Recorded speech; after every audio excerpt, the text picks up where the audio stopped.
大家好，我是来自 NRG 战隊的选部，希望这次比赛大家能够多多关注我们，谢谢。こんにちは。ISG 所属のヘブンです。いい結果を出せるように頑張ります。My name is Philo. I'm from Sweden actually, coaching an Australian team called JFT. Halo semuanya, saya dari Roy Esports. Nama saya Hexagon. Kebetulan saya coach di tim Roy Esports.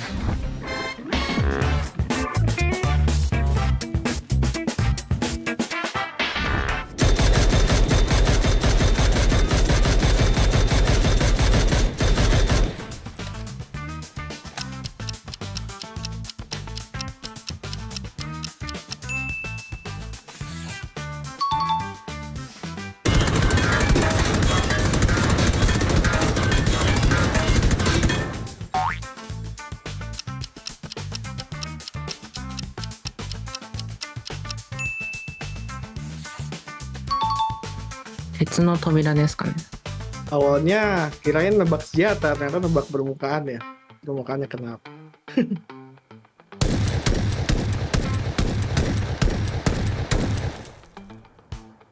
Huh?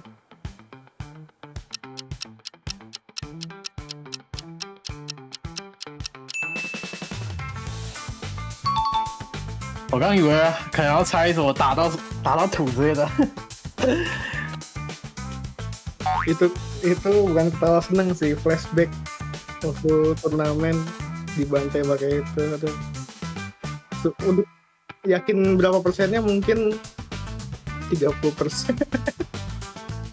This one was tricky because we didn't know before that we were supposed to counter shots, but this was okay, in the middle.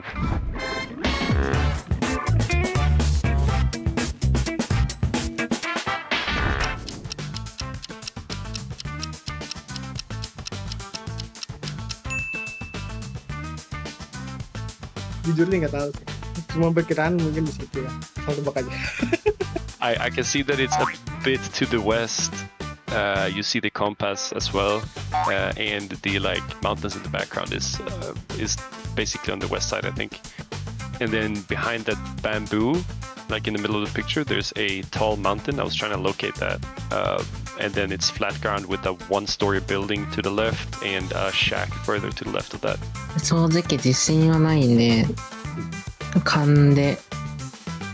右边那个丛林，然后跟那个山的角度，之后玉林那个旁边平原这样看会看到那角度。Okay. Yeah. Okay, that was lucky shot.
感觉就是枪位比较重要，就它有几个点是枪位比较好，例如第一把中间抢那个货柜，然后跟右手那个汽油桶，下次可以去抢那个优势位。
nggak tahu sih, tapi mungkin gue akan pakai senjata yang ada di lah, senjata yang lain daripada yang ada di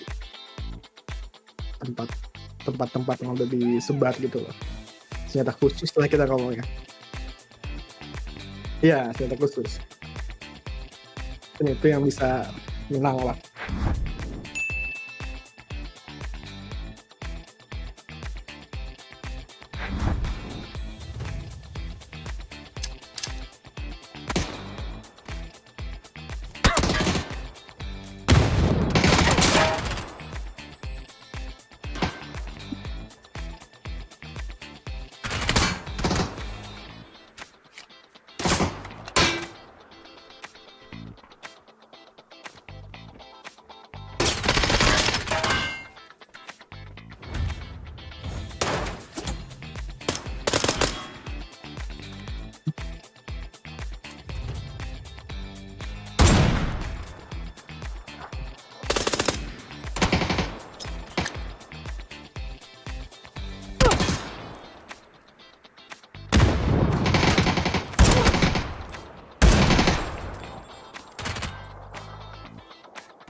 Jujur enggak sih. Kenapa pilih itu? Karena kalau pakai senjata yang lain mungkin ya bisa dibilang 5% lah menangnya. Kan kebetulan kan pensiunan juga udah jarang main game karena ikut coaching kan. Gitu. Jadi kayak ya lebih baik pakai senjata yang fire rate tinggi lah dengan map sekecil itu lah. Nggak ada batasan juga kan. Fire rate yang tinggi lah. Siapa tahu yang nggak ada nyangka, saya juga nggak nyangka sih seorang pensiunan bisa menang. 大家好，我是 NRG 的胖子哥，希望这次大家能替我们好好加油，我们会好好珍惜每一场比赛，打好每一场比赛，谢谢。 Yeah, thank you everyone who believes in us, and especially thanks to JFT for believing us and picking us up for 2025. Love growing into the shoes of such a big organization, and yeah, we're going for it 2025. Halo teman-teman semua, dukung terus Roy Esports sampai di akhir. Kita akan lolos APAC jika kalian dukung terus kami ya.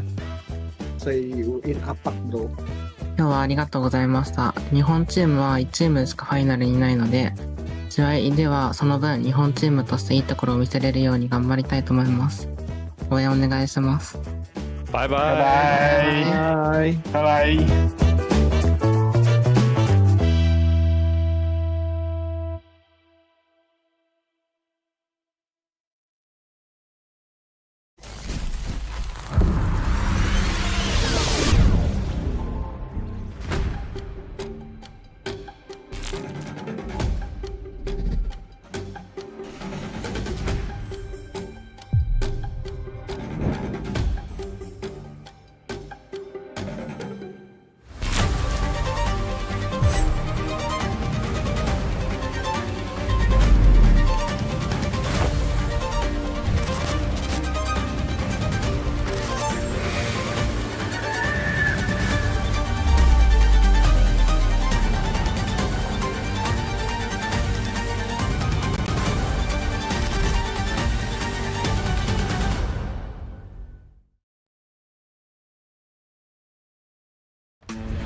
A new place to 1v1, a weapon balance shuffle, and a tune-up for some of your favorite vehicles. All this and more as we dive into the Update 34.1 patch report. First up, the 1v1 arena you know from training mode is now a bit easier to drop into.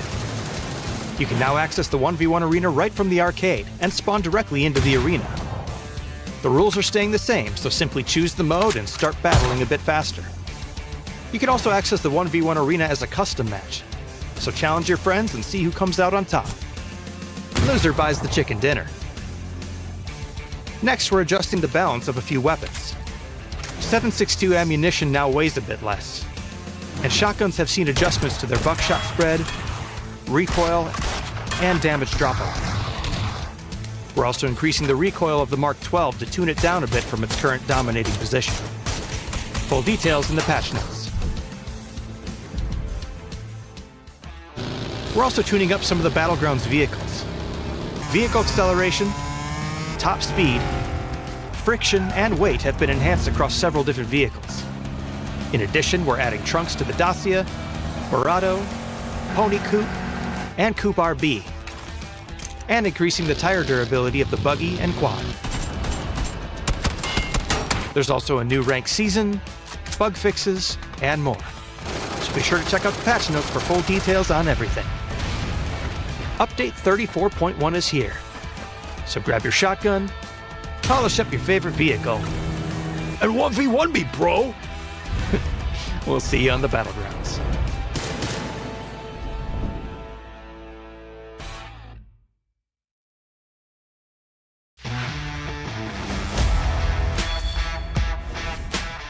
안녕하세요. 배틀그라운드 e스포츠 팬 여러분. PUBG IP 프랜차이즈를 맡고 있는 장태석입니다. 오랜 시간 한결같은 사랑을 보내주신 팬 여러분께 감사 인사와 함께 25년도 계획을 안내해드리려고 합니다. 2018년 베를린에서 PGR을 시작으로 배틀그라운드 e스포츠는 다양한 변화를 시도하며 지금까지 달려왔습니다. 특히 올해는 팬분들의 뜨거운 관심과 끊임없이 노력해준 선수들의 눈부신 플레이 덕분에 CNC 2024는 PGI 2018 이후 가장 큰 사랑을 받기도 했는데요. 앞으로도 이 사랑에 보답할 수 있는 배틀그라운드 e스포츠가 되고자 합니다. 안녕하세요. 배틀그라운드 e스포츠 총괄 이민호입니다. 배틀그라운드 e스포츠의 25년 로드맵을 업데이트된 내용과 함께 다시 한번 전해드리겠습니다. 로드 투 PGC의 구조는 기본적으로 2025년에도 동일하게 유지됩니다. 3월 글로벌 대회 진출권과 PGC 포인트를 획득할 수 있는 지역 리그를 시작으로 4월과 5월, 10월과 11월에는 4번의 PUBG 글로벌 시리즈가 개최됩니다.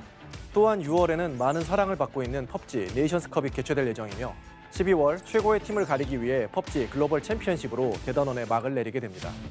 뿐만 아니라 내년 사우디아라비아 리야드에서 열리는 e스포츠 월드컵 EWC에 2년 연속 배틀그라운드가 공식 종목으로 참가하게 됩니다. 내년에도 최상급의 프로 선수들과 팬들이 함께 써내려갈 스토리에 벌써부터 기대가 되는데요. 지역 리그는 물론 글로벌 이벤트까지 많은 관심 부탁드리겠습니다. 25년도에 맞이할 배틀그라운드 e스포츠의 변화도 말씀드리겠습니다. 바로 3인칭 대회 PUBG 플레이오프 투어가 신설됩니다. PUBG 플레이오프 투어는 스크림, 컵, 마스터즈 총 3단계의 토너먼트로 나뉘며 모두 3인칭으로 경기가 운영됩니다. 스크림은 상시 운영되며 배틀그라운드 유저라면 누구나 참여하실 수 있습니다. 스크림에서 상위 성적을 거두는 팀들은 주 1회 진행하는 컵으로 진출하게 되며 컵의 승리팀들은 최종 관문이 될 마스터즈로 향하게 됩니다. 또한 마스터즈는 공식 채널에서 생중계로 시청하실 수 있습니다. 지난 몇 해 동안 배틀그라운드 e스포츠는 라이브 서비스와 조화를 이루기 위해 꾸준히 노력해왔으며 그 첫 번째 과제는 경쟁전과의 일치화였습니다. 이제는 한 걸음 더 나아가 보는 게임과 하는 게임의 간극을 더욱 좁히고자 하며 그 시도가 바로 PUBG 플레이오프 투어입니다. 기존의 프로 선수들 그리고 유저의 다수를 차지하고 있는 3인칭 플레이어들과 함께 3인칭 배틀그라운드 e스포츠로의 가능성을 보고자 하고 팬들에게 최상의 게임 플레이 경험과 플레이 팁을 드릴 수 있길 기대하고 있으니 새로운 도전에 대한 많은 관심과 응원을 부탁드리겠습니다. 배틀그라운드 e스포츠는 2025년이 그 어느 해보다 더 기억에 남을 1년이 될 수 있도록 다양한 계획을 준비하고 검토 중에 있습니다.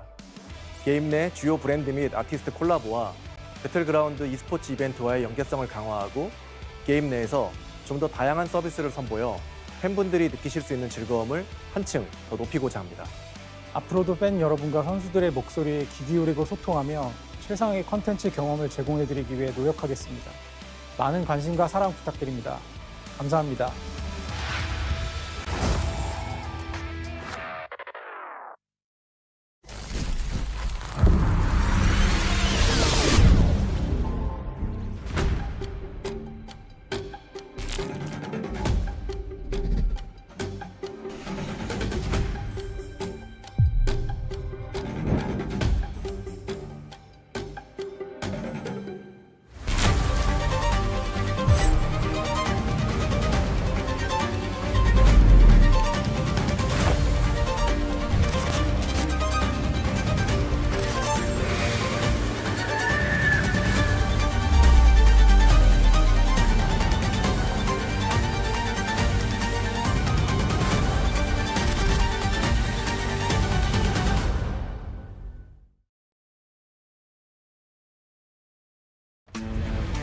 a new place to 1v1, a weapon balance shuffle, and a tune-up for some of your favorite vehicles.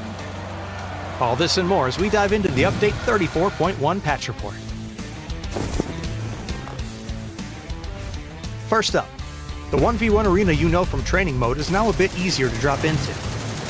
You can now access the 1v1 arena right from the arcade and spawn directly into the arena. The rules are staying the same, so simply choose the mode and start battling a bit faster. You can also access the 1v1 arena as a custom match, so challenge your friends and see who comes out on top. Loser buys the chicken dinner. Next, we're adjusting the balance of a few weapons. 7.62 ammunition now weighs a bit less, and shotguns have seen adjustments to their buckshot spread, recoil, and damage drop-off. We're also increasing the recoil of the Mark 12 to tune it down a bit from its current dominating position. Full details in the patch notes. We're also tuning up some of the Battlegrounds vehicles. Vehicle acceleration, top speed, friction, and weight have been enhanced across several different vehicles. In addition, we're adding trunks to the Dacia, Barado, Pony Coupe, and Coupe RB, and increasing the tire durability of the buggy and quad. There's also a new rank season, bug fixes, and more. So be sure to check out the patch notes for full details on everything. Update 34.1 is here, so grab your shotgun, polish up your favorite vehicle, and 1v1 me, bro! We'll see you on the Battlegrounds.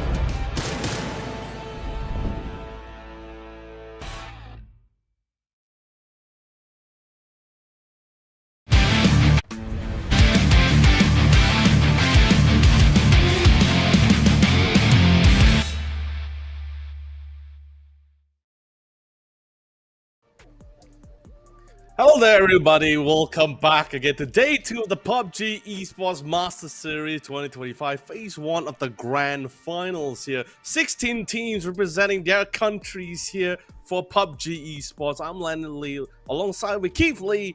Can't wait to go through some exciting PUBG action with you once more. Yeah, but just to clear the air here, we are in no way related in what shape or form. Yeah. You know, we share the same surname, different fathers. It's a big place to be from. Our predecessors was working really hard, Keith. Yeah, I mean, we're here, there, and everywhere, right? I mean, it's the Asian influence. Yeah. Anyways, back to the game itself. Right, remember, the Master Series is just a phase or a step towards a bigger goal here. The PUBG Global Championship that's happening at the end of the year. But first, the APAC to worry about, in which this is why they are trying to qualify forward. But before that, good news for you guys. Ooh. Something called G-Coin is something you have to look out for in this entire broadcast today. Why? Because these are random drops or random pop-ups on the screen in which you have to act upon as fast as you can, right? The moment you see the codes, immediately input them and redeem those rewards before the rest of the world does. You know, you gotta do what you gotta do as well. And the best part about it, Keith, it will be, we don't know exactly when they're gonna be dropping the code. All we do know, especially for you amazing viewers as well, is gonna be dropping throughout the entire one of the moments, or a few times maybe potentially throughout the entire live stream as we go through day 2 of the Master Series. But you know, regardless, while you're waiting for a chance to get those event codes to drop by, also do stick around to support one of your favorite teams here, as they will try, like Keith mentioned as well, try to earn one of the 6 spots to go to that PGS APAC Qualifiers. Yeah, and the Master Series is one of those verticals, but remember, they also they're going to go up against teams who's going to qualify in the Vietnam Series, or was it the Thailand Series, and also the Vietnam ones. Yeah, so they are. It's still not over just yet. Just because you get top 6 here, now if you're placed in 3rd all the way down to 6, you're gonna have to go through the play-ins again with teams from another qualifiers out there. So you are not safe. That is for sure. It's a long journey, but we're here for it, and thank God we're right here from the start to follow these amazing journeys from these players and teams. Exactly. I'm really looking forward to a good day of games, or actually a good weekend of games here, because it's the it's the Master Series here, and a lot of teams, including both of us as well, we're pretty much very excited about as well. But you know, Keith, it is day number 2 here. Pretty much just to do a quick recap of what we were pretty much going through for day number 1 as well. I believe a lot of the teams, especially returning on new ones as well, or players that comes from teams that was pretty much competed in the previous PGS last year, or even players who went all the way to the PGC. I'm not going to specify who, I'm just probably going to say one like Trick, Man, for example. But of course, teams that were previously in those previous tournaments as well, those were pretty much the teams we were looking forward or focusing a little bit on, as they realistically have more of a higher chance of securing one of those top spots here during the day 1. However, we did get quite the surprise, especially one of the few underdogs team or wildcards here, Love Esports from Philippines in particular, as they were the team, not only a new team, but even the entire roster had no, I guess you could say, with that kind of lineup of a roster, had no such experience in the regionals or even in the global scene as well here. So quite the wild card as they were able to secure the top 8 yesterday. Well, yeah, I will take yesterday's results as a grain of salt. I mean, if you're using Love Esports as the benchmark here, because that was quite of a lucky chicken dinner, if I might say so myself. I mean, it wasn't a hard-earned chicken, but first, before we elaborate further on what happened yesterday, in case you guys are unaware, this is the format we were loosely talking about here. Now, we've concluded the open qualifiers, we've concluded the semifinals, in which teams were divided into 2 different groups. Hence, we get the 16 right now in the grand finals. Half of them from A, half of them from B, and they're all playing for that prize pool of $20,000.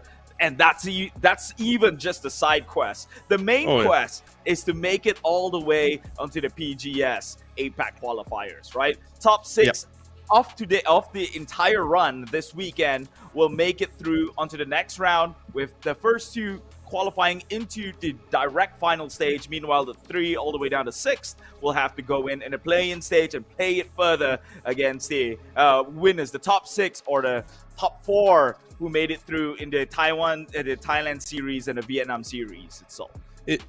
It's pretty crazy, right? Because it's like it doesn't really feel like we're at the starting line here, the Master Series. It feels like the true challenge is when you get to that regional APAC qualifier for sure.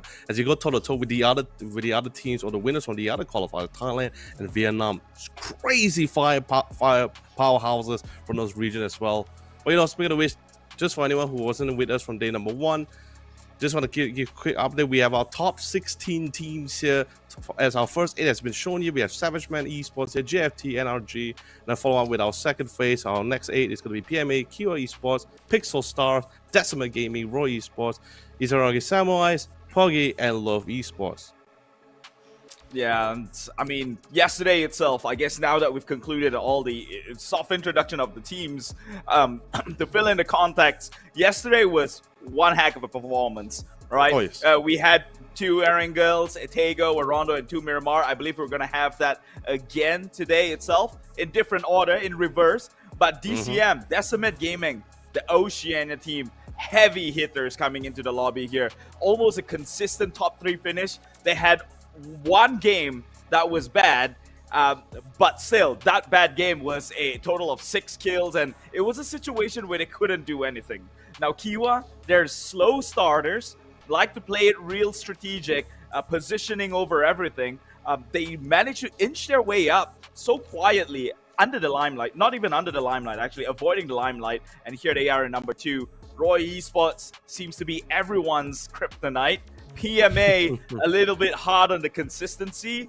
Good games on the first, suffers a bad game on the next, and so on and so forth. Now, X-Men and Love, I think they're quite lucky to be in here in the top 6, but I don't think it's convincing enough, their performance that's displayed in day number 1. And so they should be worried about getting undertaken by some of the teams down below. That'll be for sure. But of course, to give a little bit of a later play out for what our match is going to be like today. So previously, yesterday, we started off with 2 Erangels, Tego, Ronda, and Marama. This time, we're going to be reversing things here, as we will be starting off with 2 Maramas, followed by Rondo, Tego, and Erangel after that here. So pretty excited to see. And honestly, I love that you actually brought up like what was the play style coming from Kiwa Esports in particular, right? And I think it's because from their experiences back when they were not only doing the PUBG Global Series, but also during the time during the PUBG Global Championship as well. The kind of play style when they're going up against like the best in their respective region as well. I think it's just somewhat transmitted and it's somewhat just stick with them as they bring forward to this year's Master Series here. But Roy Esports in particular, I do not want to give like the full layout just yet because this is not the same Roy Esports from last year 2024. This is an entirely new roster here. However, the gameplay that we've been seeing so far, they've been quite the menace here. A little bit different from some of the teams here where some are cautiously playing on the edges or slowly getting into the center of the circle. It feels like Roy is like going through several checkpoints. Whenever they go into a compound, they always try to take a seat. They can farm a couple of points before moving further into the circle. That kind of play style. I think that's actually pretty interesting. Sure, it does have its risks, but it's also it makes things pretty entertaining at the same time. Yeah, I think Roy Esports, their real selling point right now is they know how to turn a bad situation into a good one. I can't tell you how many times and times again where they just seemed outgunned, outnumbered, and the god does not favors them at that point. Somehow just flip heads and still make it up all the way to the top 3 position. Like Roy Esports is something that is someone that the camera don't follow as often, but you'll still be surprised to see them towards the later stage of the game. Yep. And of course, currently we're checking out Decimate, who's currently topping the leaderboard at the current moment. Yeah, such a stack roster, really such a stack roster. And one of the best Australian marksman shooter as well. The Flood being into the line side as well. And the crazy thing about this as well, Keith, is usually when you see all this kind of powerhouses of a roster, right, you tend to think like what would the synergy usually is going to be like among the members. And I'm actually not too worried because over the past 2 to 3 years or 4 years in this case, right, each and every one of those members of Decimate Gaming has somewhat of an affiliation with each other one way or another. Some used to be playing alongside in Axo Clan, some used to be in Fury. So that kind of experience as they played with each other or played against each other just tend to be like the fact that like, okay, we are pretty much comfortable with each other and pretty much our ideology just somewhat matches with each other as well. I think they do it, but not by choice. I mean, if we're being like really frank here, like Oceania, the in-depth conversation, right? Right? No. I'm saying like Oceania is not one of the biggest region when it comes to esports, right? So for Oceania, I mean, they're historically not a large talent pool that comes up from that place. But so far, what we're seeing, despite the small talent pool, we're getting high caliber players that are coming up from that pool. So you're bound to get this player who has got synergy with other players from different teams because of how small the community is. But here they are showing they're definitely not making it seem like it. So Savage Men, currently we do have the Savage Men here, although their roster has, have some of their members been changed from last year's on as well. Although Xavier and Upchen still the one that's still been the more loyal members that are still sticking around, or returning players in this case that's still sticking around. Oliver and Lucky J, very nice addition, especially since Lucky J was pretty much from King Slayer.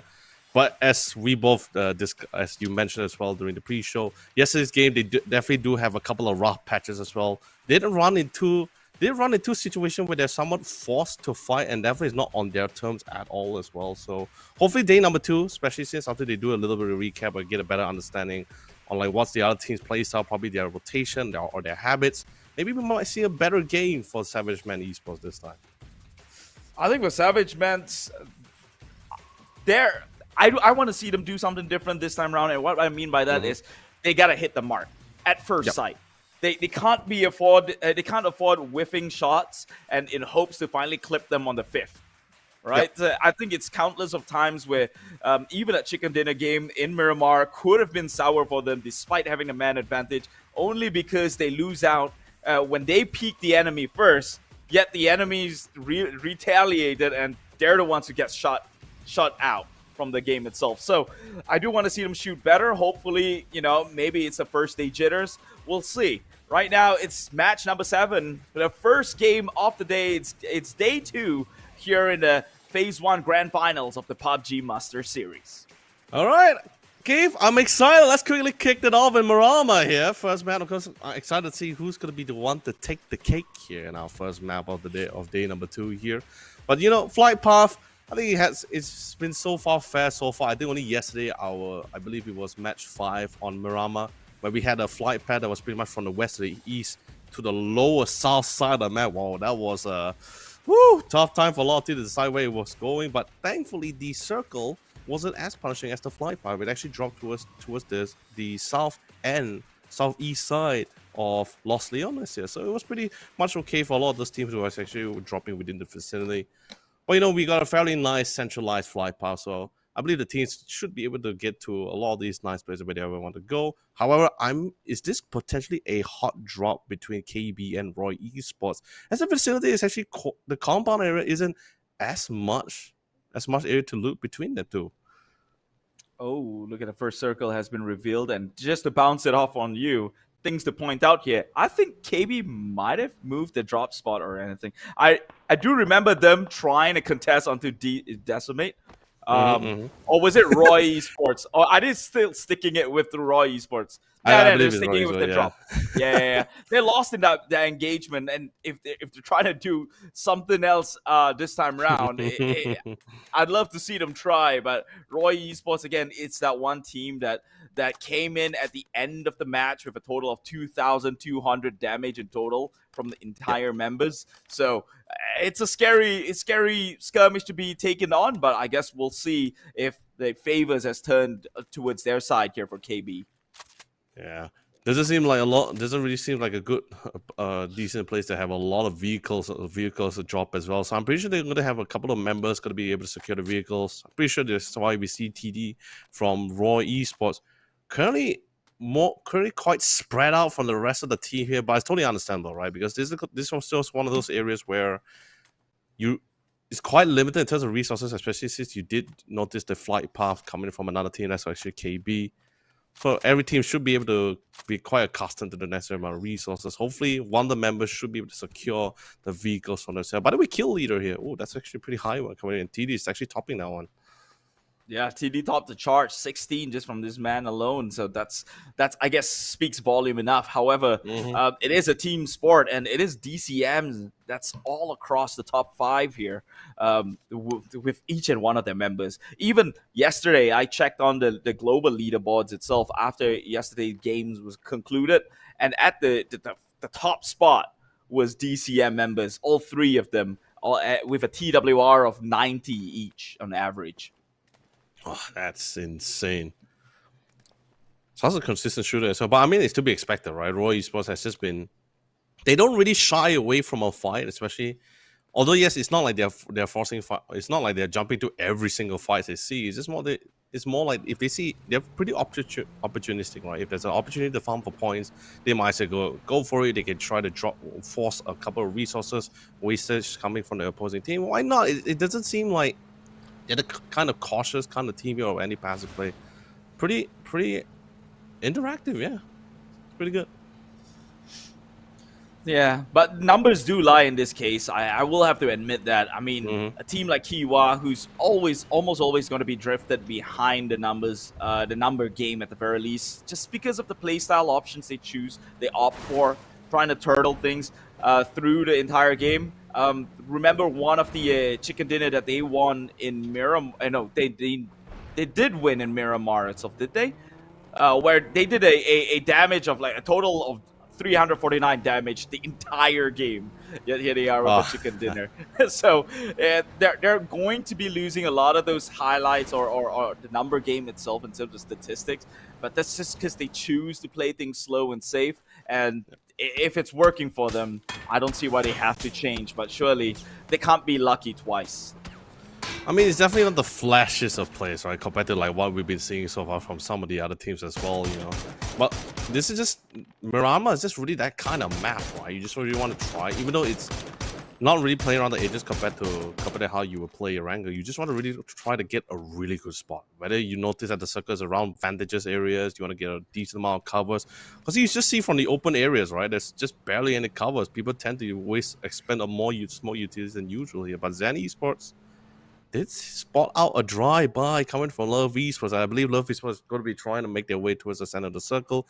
Hopefully, they try to find a good spot just for their stronghold to just wait things out. The team that actually pretty much, I believe that's pretty much how they win out their first chicken dinner yesterday as well. Although it's definitely a lot more slower. Probably one of the few teams that we have in this tournament where playing a little bit more of a slower play style. But if, like you said, if it works, it works. Zen Esports, unfortunately, Etwad was the only member within this compound. He saw a clear shot towards a car that was stuck by the alleyway. Could have taken it, but didn't want to risk it. Him being alone, backup's not around the area, and he saw another member of Love Esports itself. But talking about those two teams there right now, finding themselves in a confrontation within this building itself. Triple stories. They are in the same place at different times, different levels, different times. Crazy 9 will hold on to the stairwell. Will he get this clip though? He will. The shots out fire.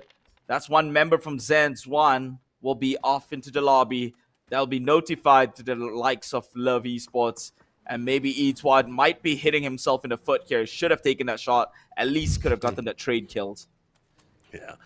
So we already have our official first blood has already been drawn from the sideline here. Although it is not the full team setup here, but Crazy Now had a nice setup for himself to at least try to get the kill for himself. A couple of trade backs, a couple of suppressor fire, but not from members of Pixel Stars. Actually coming from the other side. I believe it was, of course, the good handiwork of Decimal Gaming. I'm just assuming, of course, from the positioning of from the minimap itself.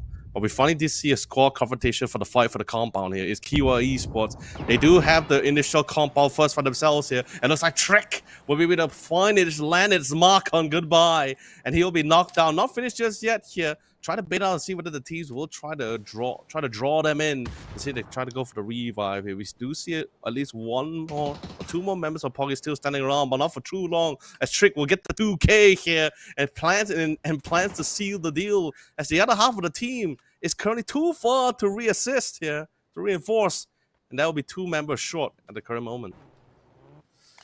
Yeah, Kiwa, they really know how to outplay their opponents in situations. It seemed like it was Poggy who got the knock first. I mean, got the first shot and grazed him a little bit, not enough to get him knocked down, but somehow Chibrit from the far angle, I think, knocked those members down, and Trek immediately after healing capitalized the situation, and they only sent 2 forward. So Poggy, they cut their losses.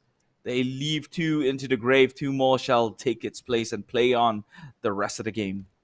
Yeah, I think it was just a little bit of an unfortunate situation, right? Because they went for a 2-2 split, right? One as they try to share, instead of like sharing out as the resources as much as possible, they want to try to see if they can check out other compounds.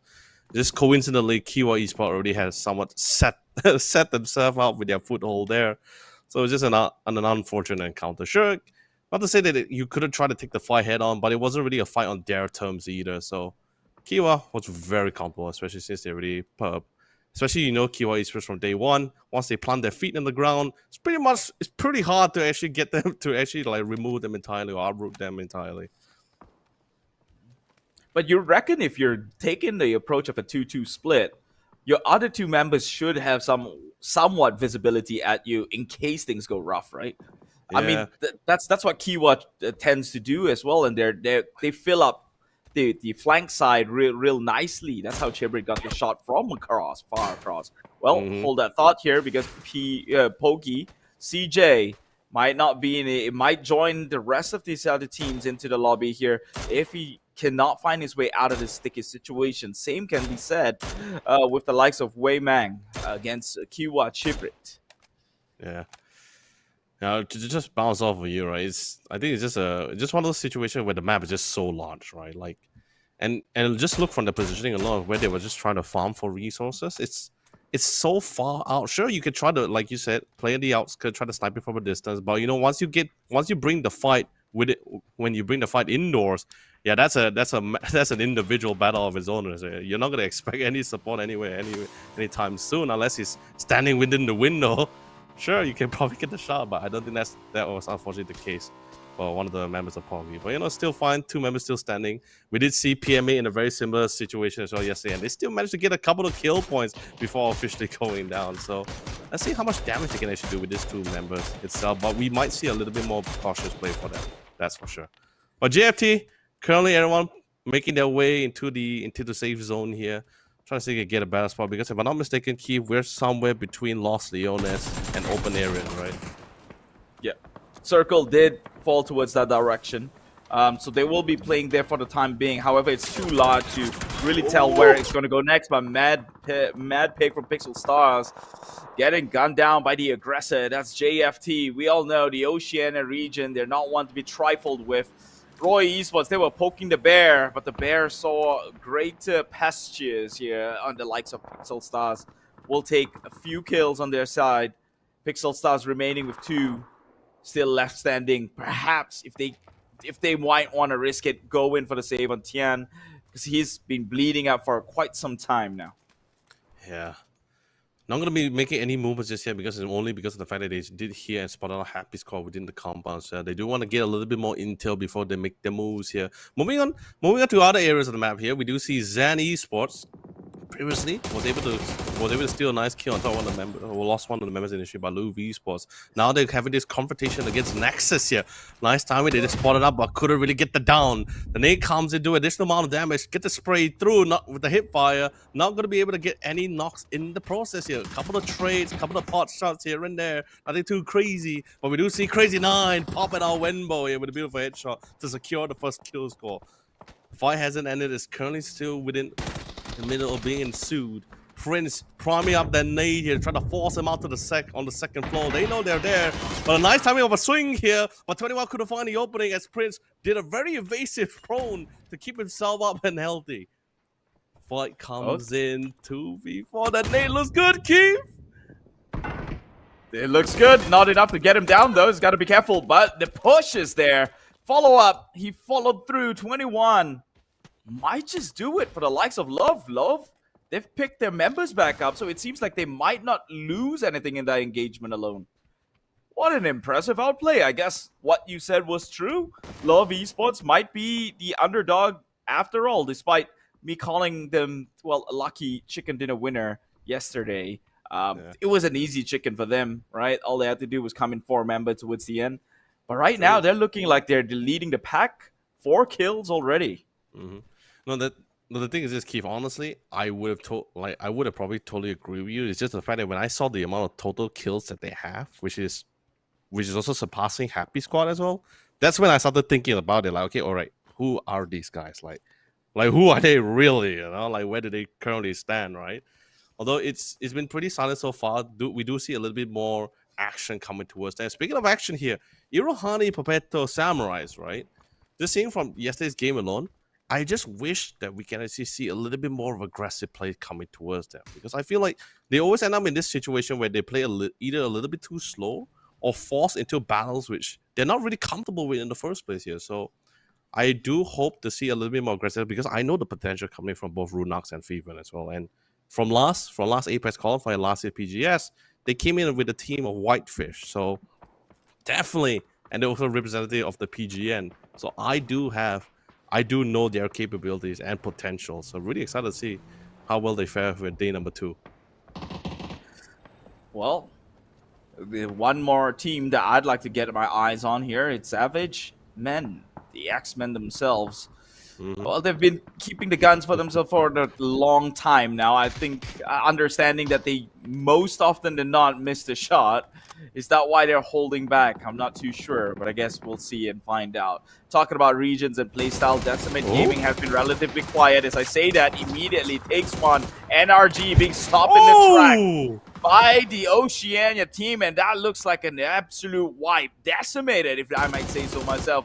Larry's coming in with the backup here. They cannot let this one man grip the entire team, and it won't. Amped straight and true with his crosshairs. Immediately get them out of the game. NRG.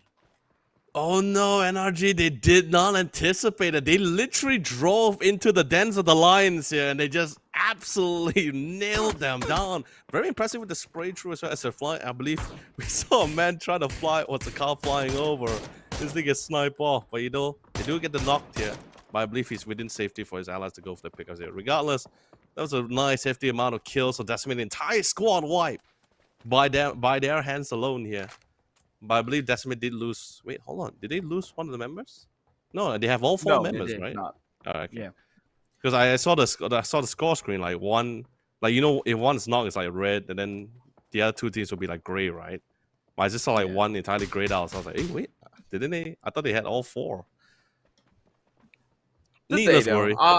I do see only 3 banners, so I think Okay, yeah. maybe they finished the job. They finished the job on them. For one person, yeah, all right. Yeah, unfortunate. I believe that was Flood too. Was it? I'm not sure. Yeah, needless worry came true. My God. Well, right here again, we see KB. Now Roy Esports sharing the compound with Decimate. Now this is going to be a treat. Monty tries to go in with the window peek here. The nades that have been going off inside gets one members of Roy. So that would even out the scores in terms of the manpower. But unfortunately, they're not very healthy. And that will be capitalized further. Roy Esports just running them down. Decimate Gaming, despite their aggressive plays, they are now punished into the lobby again. Roy Esports emerges as the kryptonite. Missed timing, but also at the same time, perfect timing for the aggressive push coming from Roy Esports as well. One of them was trying to cook up a Molotov, while the other was trying to climb through the wind, trying to vault through the window as well. Unfortunate timing, but perfect at the same time for Roy Esports here. Well, though, nice knock on one of the members of PUBG. That was one of the last 2 remaining members as well. But here comes round 2. First it was Decimate, now it was Roy Esports. What's going on with this compound, key? We just had our first confrontation, now second, and now here's the third. Now Roy Esports, now they're gonna have their backs against the wall here as they will try to hold their own. They did manage to get 1 knockdown, 2 in the process with a beautiful day. Roy Esports, they will be the victor of the compound once more. The final winner of this King of the Hill.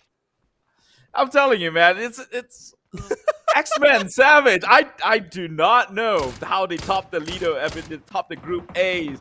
They just come in again. Remember how in the previous day, there were 4 members strong up against 2 from Roy Esports, and they couldn't seal that deal. What made you think they could have taken that compound in that skirmish itself? And it just happened again, which is it's laughable at best. But hey, you miss every shot you don't take, so you gotta try, I guess.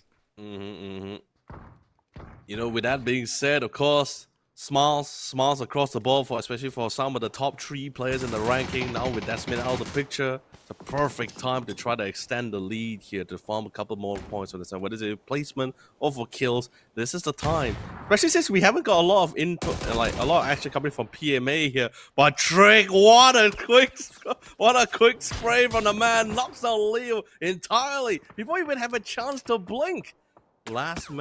Last potential member here, Lunlu, actually no, not last 2 members of PMA, still trying to stick it out here to see if they can try to salvage the situation. But Kiwa Esports, they intend to finish the deal here. They know, all right, we're currently top 6. We've spawned one of the top 3 teams here. Let's try to remove them from play. But Lunlu is not going out without a fight here with the 2K. He sprays them down. He's playing behind the truck as well as they slowly make their way forward. He's not going out quietly, but Trick will seal his fate here. PMA, Decimate, and Savage Man out of the picture, and Kiwa Esports will stand tall to revive the remaining 2 knockdown members. This is a different Kiwa Esports than what we've been introduced to in day number 1. They are the aggressors. They're pushing into a compound, sure, trying to push into the zone actually, but it's a wide place. They could have snuck past by through, but no, this is the awakening of such an aggressive team from Indonesia. Kiwa Esports now picking fights onto the likes of Love. They have to be careful though, and in case of any third parties. And talking about third parties, 1 call pinned in between 2. It's ISG up north and Happy down in south. It's definitely between a rock and a hard place for sure as well. As both 1 call is boxed in between not just rocks but 2 players as well. Happy squad and Irohani, Puppetto Samurais on the other end. 2 members, I believe it's 2. No, sorry. Okay, officially I see 1 member of 1 call currently knocked down on the ground here. Okay, yeah, so it's just one officially knocked down, potentially going to be two eventually. On the other side, we do see Zen Esports having a little bit of confrontation, but I believe it's the peak battles between mountains to another mountain here. But so far, Happy Squad not going aggressive with this push, just trying to just keep them at bay, control the edge. Eventually, sure, once the circle slowly gets towards the safe zone, they do want to solidify this edge control. But for now, ER, or Cobbs in this case, got a nice line up here to spray down D-Cable, knocks him down. Snoopy trying to see if he can get within the edge with the Marauder in hand here. See the opportunity. Oh, but he gets suppressed down. But too low, it's a snipe. Looks so good as he gets the headshot here. Oh my god, that was really playing by the edge of your own life. There's 6 health points left. I would not advise him to peek after that, after taking so much, and at least recover yourself back to HP. But he made it work. The gamble worked. It was a high risk and a good reward at that. Now Happy finds himself some breathing grounds. But for how long? As ISG now closing in and on the back foot, it's Love Esports as well. Wow, just looking at the current positioning of the map as well. Okay, it looks like a giant bowl, and JFT is the dish. But of course, the battle of the edges will continue to ensue. The one who wins out the edge fight here, the vantage point here, will have so much intel, so much view on the whole entire team of the entire area. But of course, that's to see whether the circle will continue to persist towards the edges or go down middle to where JFT is currently positioned. But a lot of actioning that we're currently somewhat missing out on the other side of the match between both Zen Esports and Happy Squad. But not for too long as troops get spotted out, sprayed down by Algin bots here. And now someone let's release the hounds and they will melt down Love Esports. Oh, they're fighting 2 different battles right now, Happy Squad. I'm not sure how they're maintaining their happy attitude here. It's Evil Patrick up against the 4 from ISG. Faven coming from the heaven side, up down. It's an easy spray to take down Evil Patrick. I guess Evil Patrick will be collateral at this point. Happy, the members, will make the rotation over. They do have somewhat of a high ground to work from, but only for how long? As Mook tries to scale upwards, gets punished in the process. Feven as well, dropping like flies. Runex now going in with the pickup onto Gioni.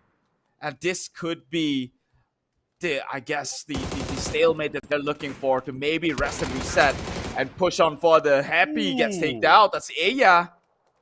From the high ground, there's still members there. Argent bots will finish the job. ISG out, and Happy can look to revive some of their friends. Good attempt. Good. I love the aggression. I think what really happened was I believe they had initially one Irohani Samurais. Right? I believe they had one member was trying to be on Overwatch to try to keep members of Happy Squad at bay, especially to prevent them from actually getting that advantage, that high ground advantage spray. But I believe we saw one of the members of Kalbs, I believe, so Iya in this case, actually flanked for the sidelines and knocked down one of the members of Irohani, Popeta Samurai. I'm just following for the kill score line, I believe. I believe that should be the storyline. But of course, moving forward, we have Justice for Tomorrow, very comfortable in the compound here. They've been pretty comfortable in this spot for a relatively long time as well. And KB, no vehicle, by the way, has to take the more traditional route here. Can't believe he actually managed to get to that rock. Decent amount of tags, yeah. He did make the jump, so I guess that helped in his pursuit itself. But eyes across the board, though. You look at Happy, and they're coming in with 15 kills. That is, I guess the record we've had was about 16 kills. Can they look to hit the big 2-0 in day number 2 here in the first game? Can they break records here? They're looking great to even try right now. Happy Squad, 10 trips.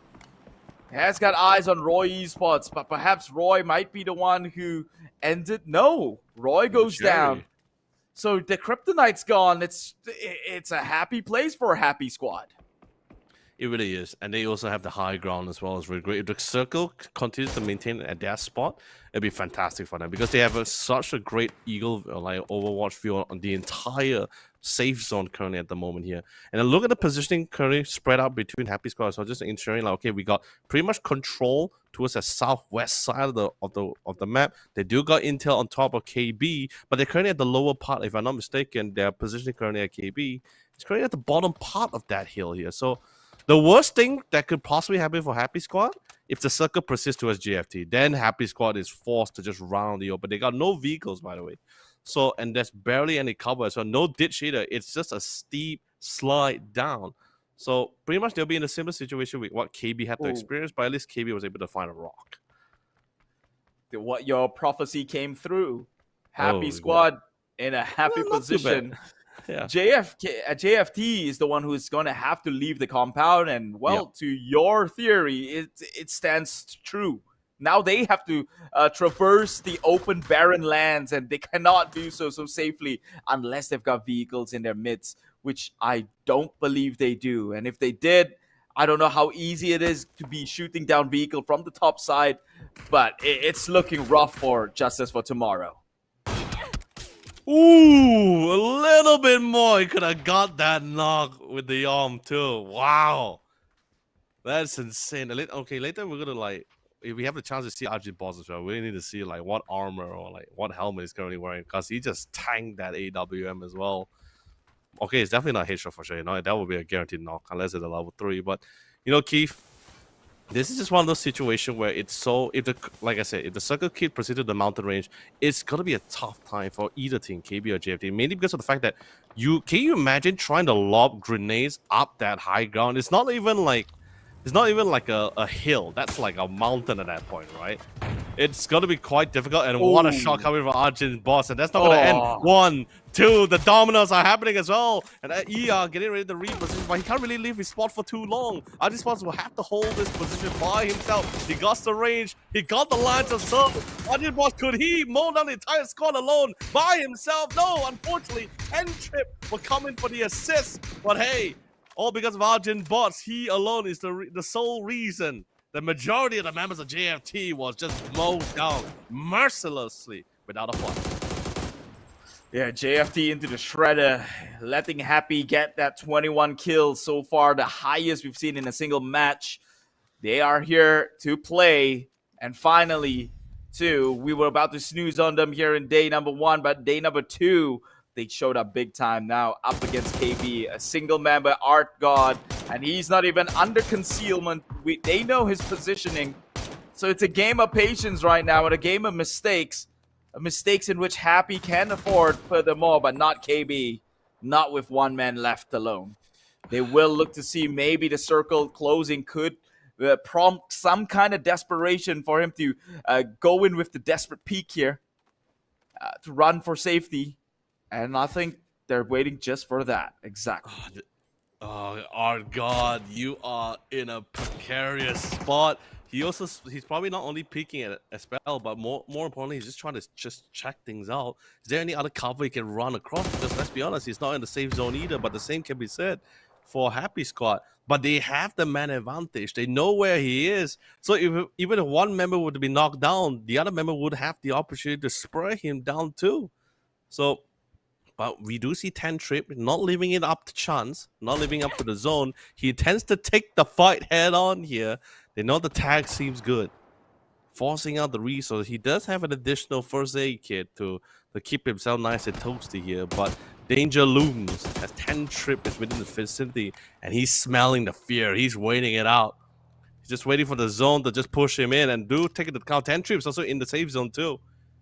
But our God, I will say Happy has at least a bit more gradient to play around with. Like where Art God is standing, if he crosses this ledge, it's a smooth downward trend. And 10 Trip, it's not even going to wait for that situation. Why not? They're already happy with 21 kills. Make that 22 and the chicken dinner here in the first match of the day. It's day 2 in phase 1 grand finals of the PUBG Master Series. Now that's the pack. Now that's the alpha pack. The wolf pack I was looking for, coming from Happy Squad from day number 1, especially with the experience and the reputation that they have from their previous team in Archangel Predators. So was a little bit surprised by day 2. Here, day 2 and match number 1. That worry is completely disregarded here. Well done. However, KB at the same time, I believe they came to this round, to that last round, although they do have the placement points. I believe they have like 3 kills or 4 kills on their belt. Not a lot of activity was coming from KB. We do see a couple of them doing a couple of pot shots or being pot shotted, but not much action other than that, as they were just trying to go for a little bit more of a cautious or more safer push into the circle.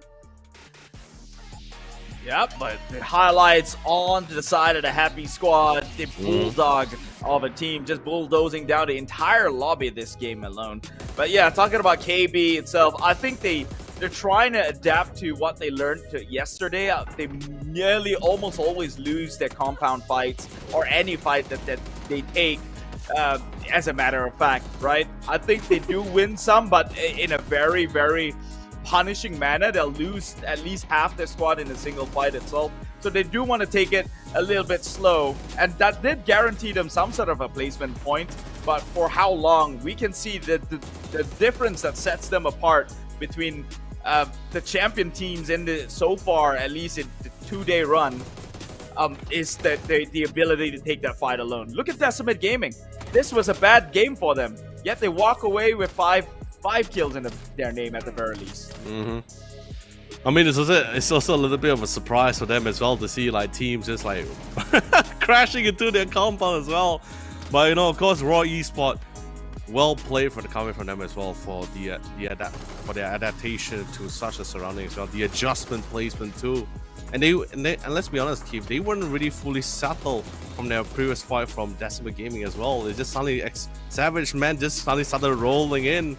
And they were like, you know, not enough time to loot out all the resources here. Just have to readjust to take those fights. But Arjun Bots, what a lad! As he holds down the point here, literally shredding out 3 members of JFT alone.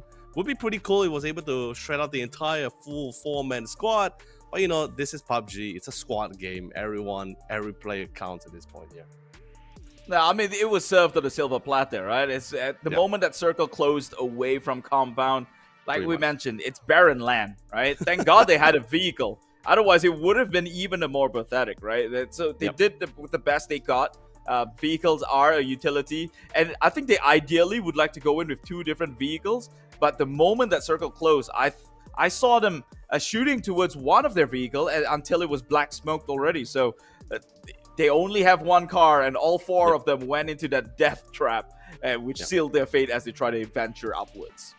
Yeah, but I can also totally understand the desperation as well, the positioning advantage. But think of it this way as well, Keith. Let's just say even if JFT was able to get to that base of that hill, can you imagine lobbing nades over, comparing like who will have the better advantage when it comes to just throwing grenades off from their respective position, right?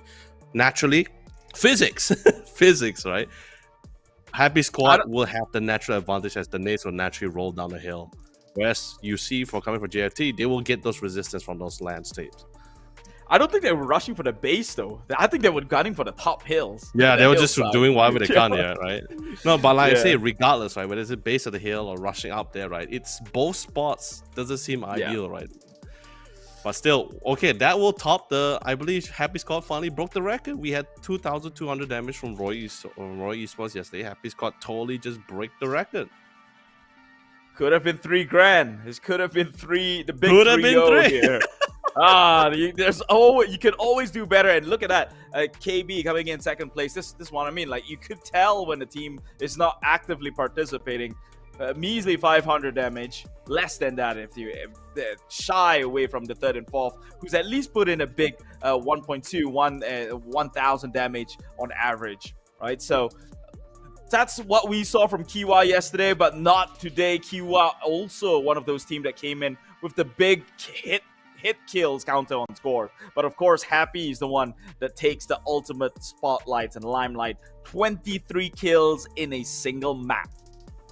1,000 damage by Ia alone, my God. That is some impressive damage. I mean, let's be honest, it's Kalps, right? Ia/Kalps. It's a tremendous fragger alongside with Arjun Bots here. The 10 trip, of course, pulling his weight. It's unfortunate for Evil Patrick. We lost him a little bit too early, a little bit too soon. But you know, this is a squad game. He had full faith in his teammates and his squad pulled through for him, and everyone is pretty much a happy man here. Talking about happy man, they'll be happy to show off this results. Number 1 spot, 33 total points accumulated from 1 game alone. Roy Esports. Yeah, 23 kills. 23 kills. Roy Esports here at second place. Despite bowing out relatively early, I guess they edged it out a little bit against Kiwa here in terms of their placement points. But Kiwa, man, they really showed up this time around.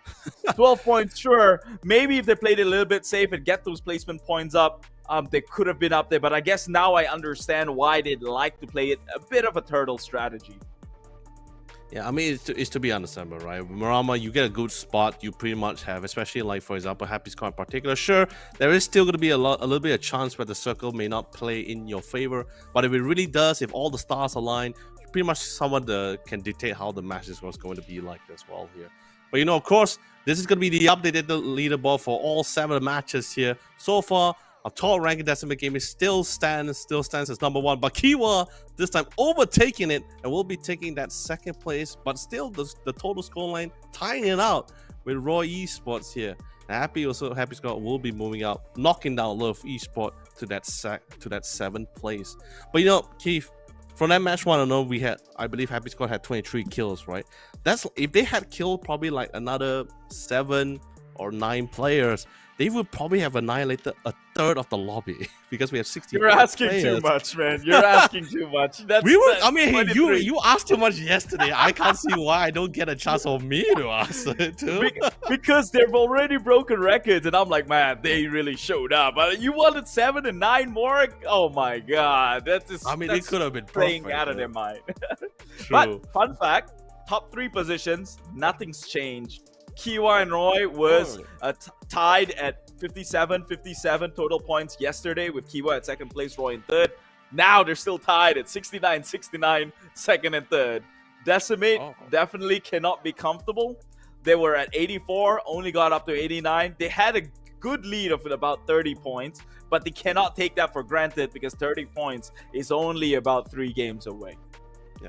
I apologize. I didn't know that between Q and Roy still retains here. But regardless, so far the games we are definitely seeing a little bit of slight changes. Although Decimate will still stand tall, but like you said, may not be too comfortable with the fact that they ended the round with just 4 points additional to adding on to what they previously had from the total accumulation from yesterday's day 1 here. But it's not over yet. That was just the first match. We're moving on, still going to the map of Marama once more. It will be the last Marama for day number 2 here. Let's see whether the teams will be able to change the outcome of their fates here. Because we are I believe, almost halfway through the entire tournament since we have 18 matches here. And it literally, I believe after the conclusion of day number 2, we'll be able to get a clean view on which team will, or at least the top teams that we move forward to the APAC qualifier. Yeah, if you're Decibel Gaming, you really don't want to give your lead away. Remember, top 2 qualifies direct into the APAC qualifiers finals stage. So that itself is going to worth a whole lot more than your $6,000 US dollars. Although the $6,000 US dollars is good to have from just playing the game itself. But enough chatting. As we get into this next game, it's the final Miramar map. All thanks to NZXT Elite Gaming Gear, getting our players to an elite level of competition here. It's match number 8, phase 1 of the grand finals, PUBG Master Series 2025. All right, okay, this time's different. We finally got our first official diagonal flight path here. Pretty nice, centrally down the middle. I believe everyone should be able to go where they want to go. Los Leones, a nice flight path. Doesn't need to do a long dive either. Can go all the way to La Cobera. Don't think we'll see anything going to Valdemal. Maybe we might see a couple going to Chumachera.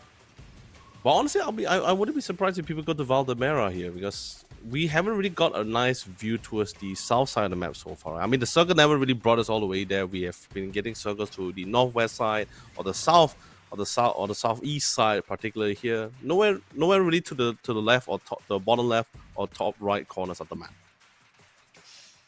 Yeah, is that for the best or for the worst? I guess, one can only hope. We wouldn't really know until we do see one play out the way it did.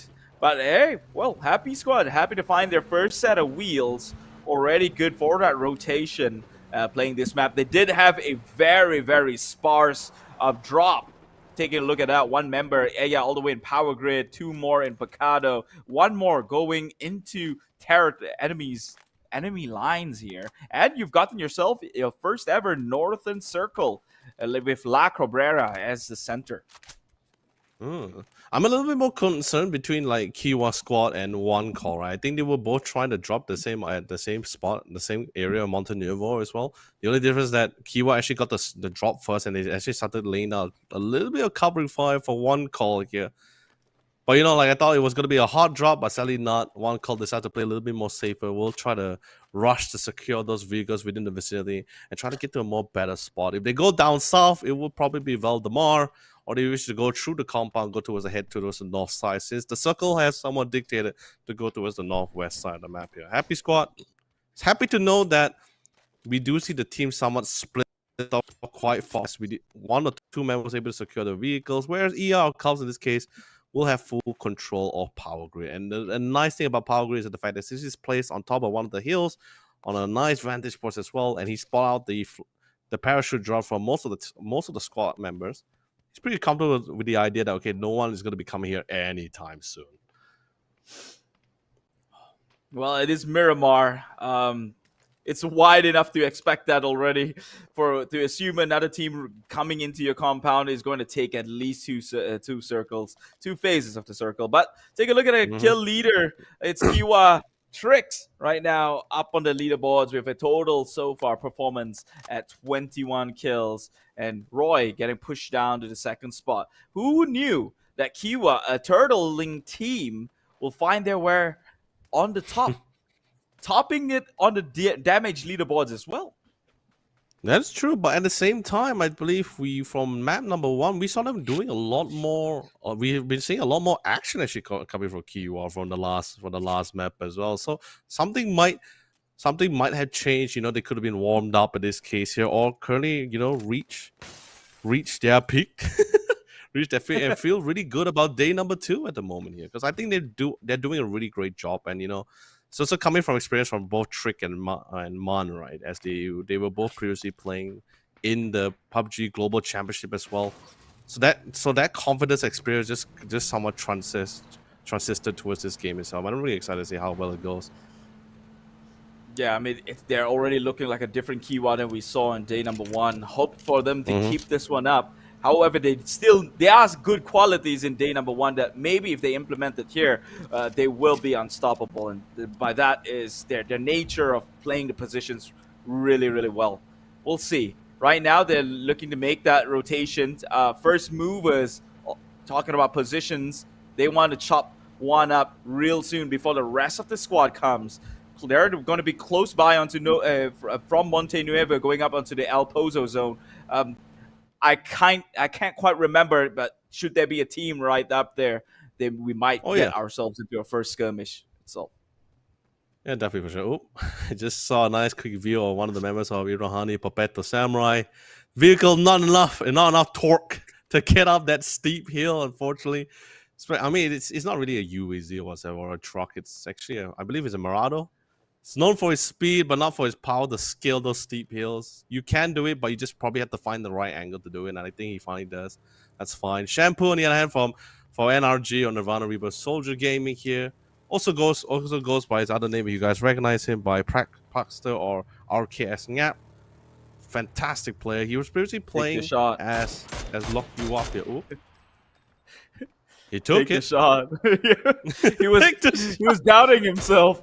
The guy was looting inside the box itself. You might as well give some warning shot so he doesn't take anything from it. You know, that's true. Starve out the economy from the other team, right?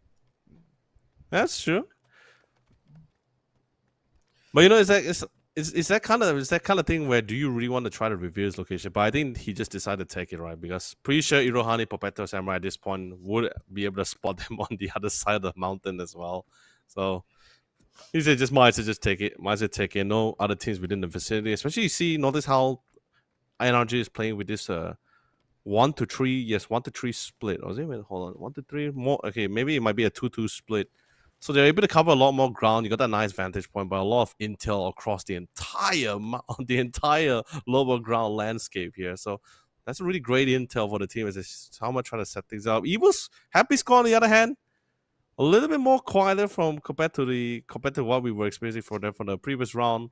Well, this phase 1 is still, I guess, it's still relatively early as well. And GFT, this time they're within the vicinity of the safety zone as well. So we're not going to see them like trying to converge to other different locations as well. They're pretty happy. We're pretty content with the compound they're in.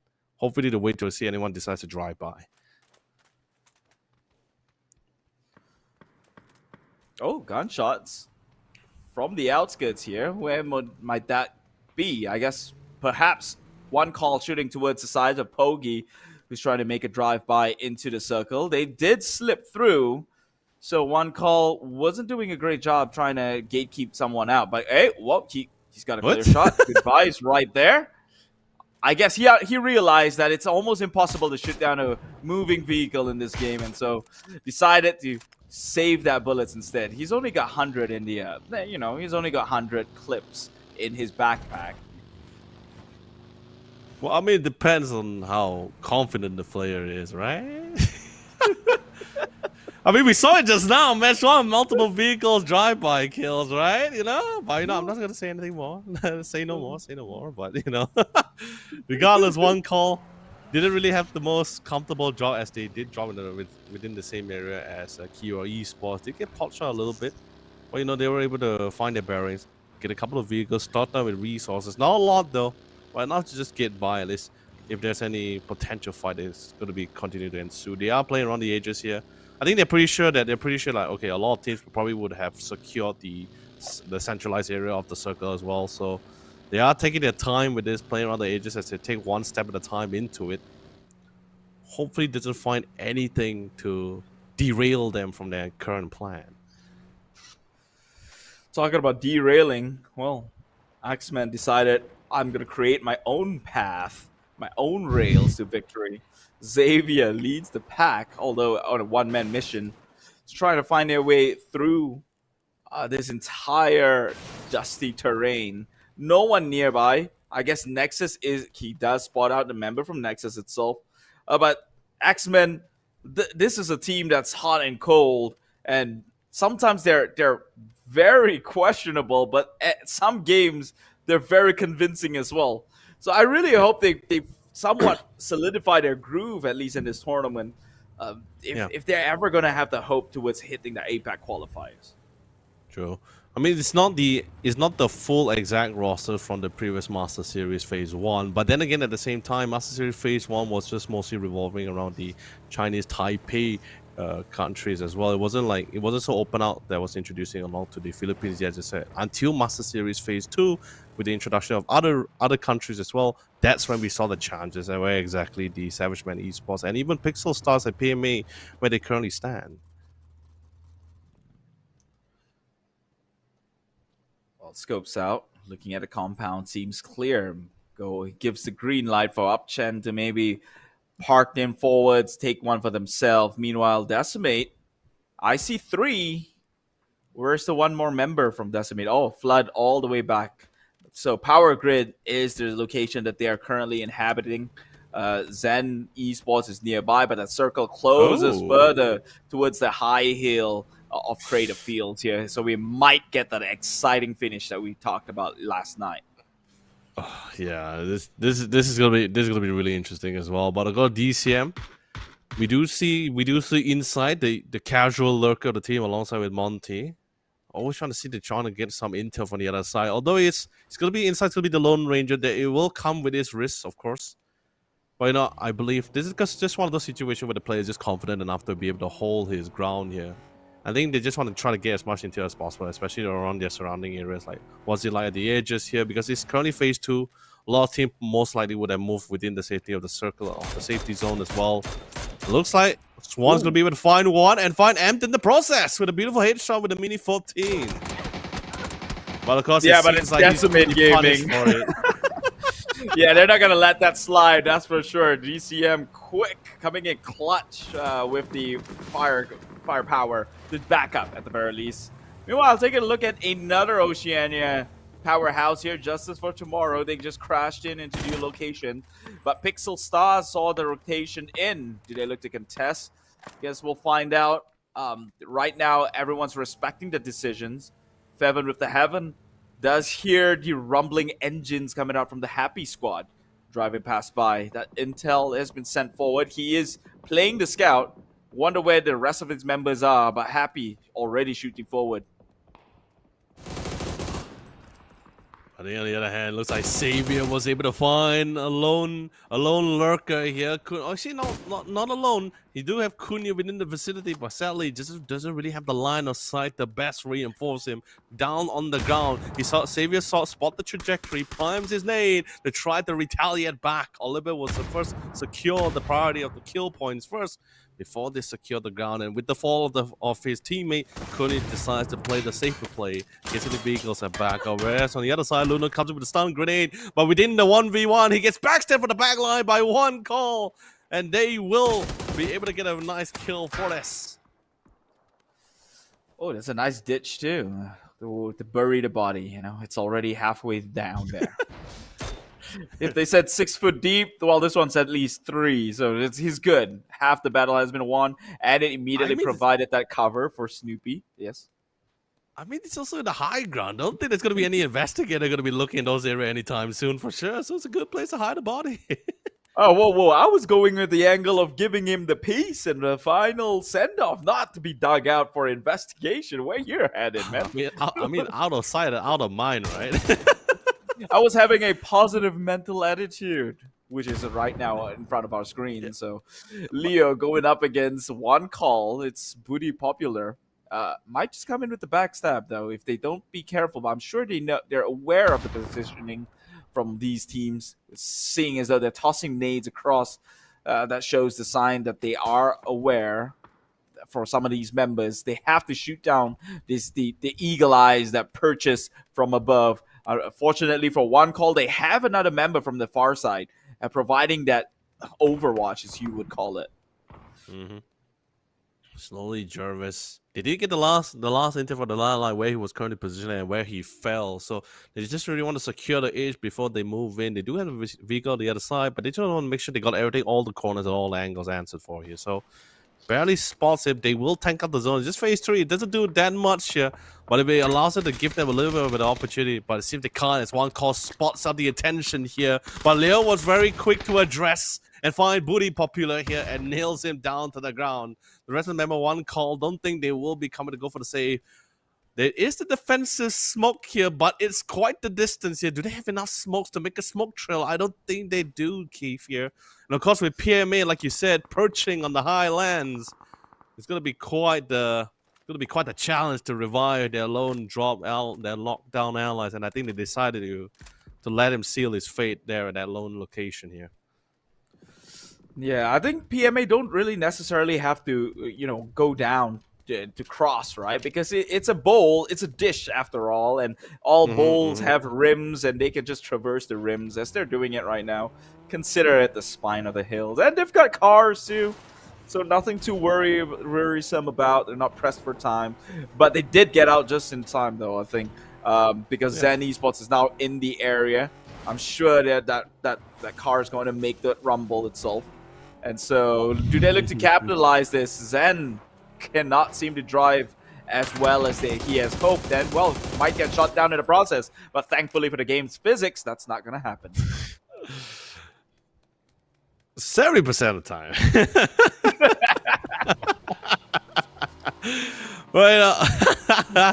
But of course, with Zen drawing pass by, they should be able to get to the side just as safely. Same goes to the rest of the member PMA. It's unfortunate they did lose one of the members, but they trade 1 for 1. Probably had to be somewhat satisfied with this, but I do like the idea what MP is trying to go for. So instead of going straight to the circle, there's still a little bit of time, but they just want to check on the other end, during the edge of the circle, so see if anyone is trying to gatekeep them at the side. They did spot the remaining members on one call trying to get over, but not too focused on shutting them down. But DCM, we might see a fight, and it's gonna be with KB. Ooh, immediately gets one shot, gets another. KB gets traded 2 members down, and this is why they played a little bit slower, because they're up against Sharks, and Decimate Gaming is decimating these members one after another. Left 2 more to play, and I think they might just let Art God play the slow game again to be that lone survivor, as that compound is as good as DCM's. Again, from match 1, KB is left with the last remaining member here, just like the previous match. The only difference was it was the remaining top 4 squads here, but this time DCM they intend to not repeat exactly what happened to them in match number 1. They got definitely a better positioning as well. They got the highlands. Now it's just all about securing it. They know they got the vantage point, but just need the intel here. And I love how the spread is coming in, right? Keep not too far from each other here, still sticking quite close by in case of anything were to happen. Because the worst thing that can really happen right now, right, for any squad in particular, if anyone, you have this one lurker that's trying to get intel, he gets knocked out from a really far distance here. It's pretty difficult to actually pick up that lone ally.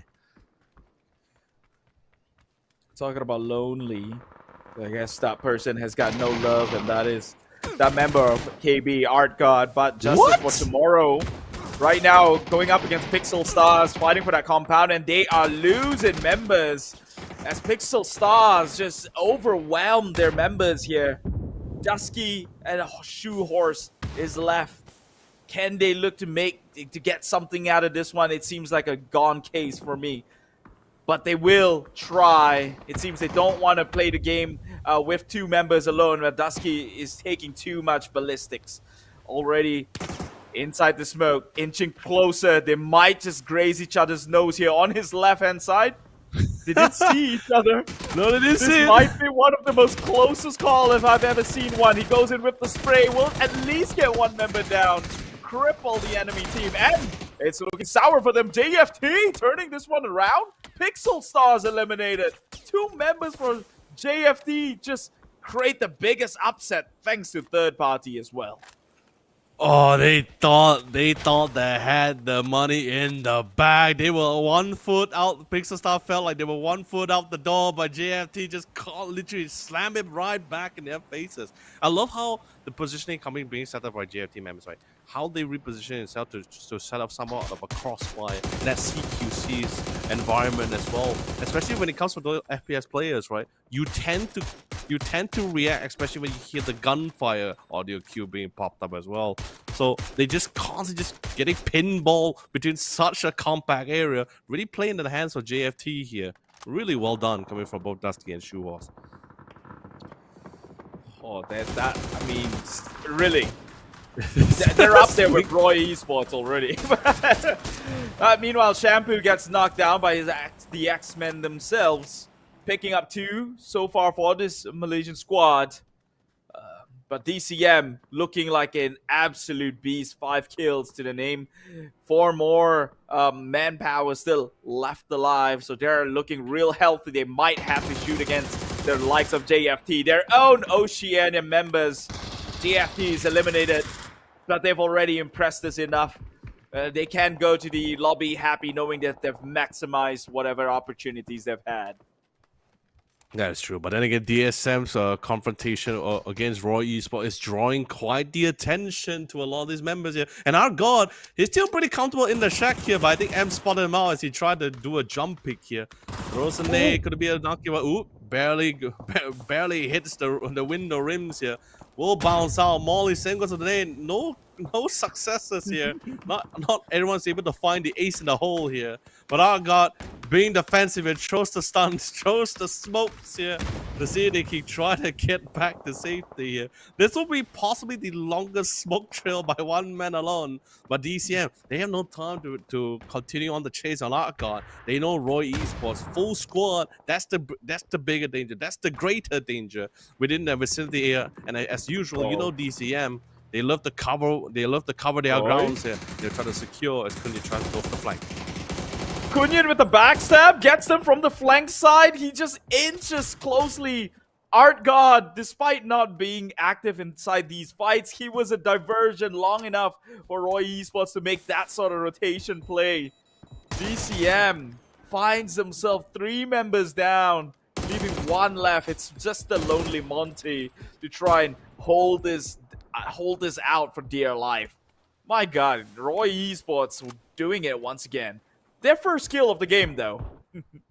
Yeah, it's so unfortunate as well because like they couldn't have the full squad to focus on Roy Esports because you needed to have Wanty to keep an eagle eye view on Nexus, which is also within the vicinity as well. They were not too far apart either as well. So he's just gonna be there to just try to give the next amount of intel. He got the fate, but then what a flank coming from Kunyan here. What a play, really, to get him from the sidelines. But of course, with that being said, Roy Esports will be the team to be removed from play, as Monty will be the one to seal their fate, to avenge his fallen allies. But of course, it is now his turn to be the Lone Ranger. Whoa, where did he get shot from? Actually, was it for the courtesy of Happy Squad here? I'm very curious about this one. But what a shot, almost got the knock too. But Nexus will still hold their ground on this stronghold they have somewhat set for themselves out on this very small compound. Monty tries to close the distance here with the smoke trails here. He gets spotted out from the corner of the smoke, gets tagged out. Ooh. Nate looks great as he lands right between the legs here, knocking out Light. Now Prince and the rest of the members of Nexus here goes in full defense mode here because they have a lurker within their midst here, a very dangerous lurker here. Sure, he's one man. And it feels like he's asking a lot for one lone player to try to make the play here, but still, it's Monty. And you can't count him out just yet until he's down on the ground. Monty, I mean, it's all worth it already. He's wiped out the likes of Roy Esports to avenge his ally. Honestly, if he goes down right now, he's done enough work, but it seems like he may be able to get more.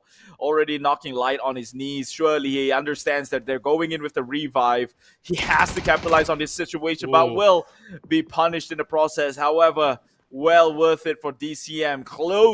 Inching close to that 100 points in total. 99, just shy off by one, but perhaps placement points might get him there. Meanwhile, Kiwa going up against Poggy. They spot CJ up on the high ground, will take him down, shut him in the knees, they said. The likes of Kiwa right now tries to push him forward, but they have to be absolutely careful as they are not alone within this compound. Behind them, the Happy Squad remains vigilant. And now Man tries to toss on forward. They see nades flying across, exchanging discourtesies. More smokes being drawn out. Can they get a clear shot here? Can they get one more knock before making the absolute push? Trick shoots a fire, makes it forward, and maybe shoot more cover fire in between. It's the dance of warfare, and it seems like it might hold it for a stalemate, at least until Happy's got something to say about it.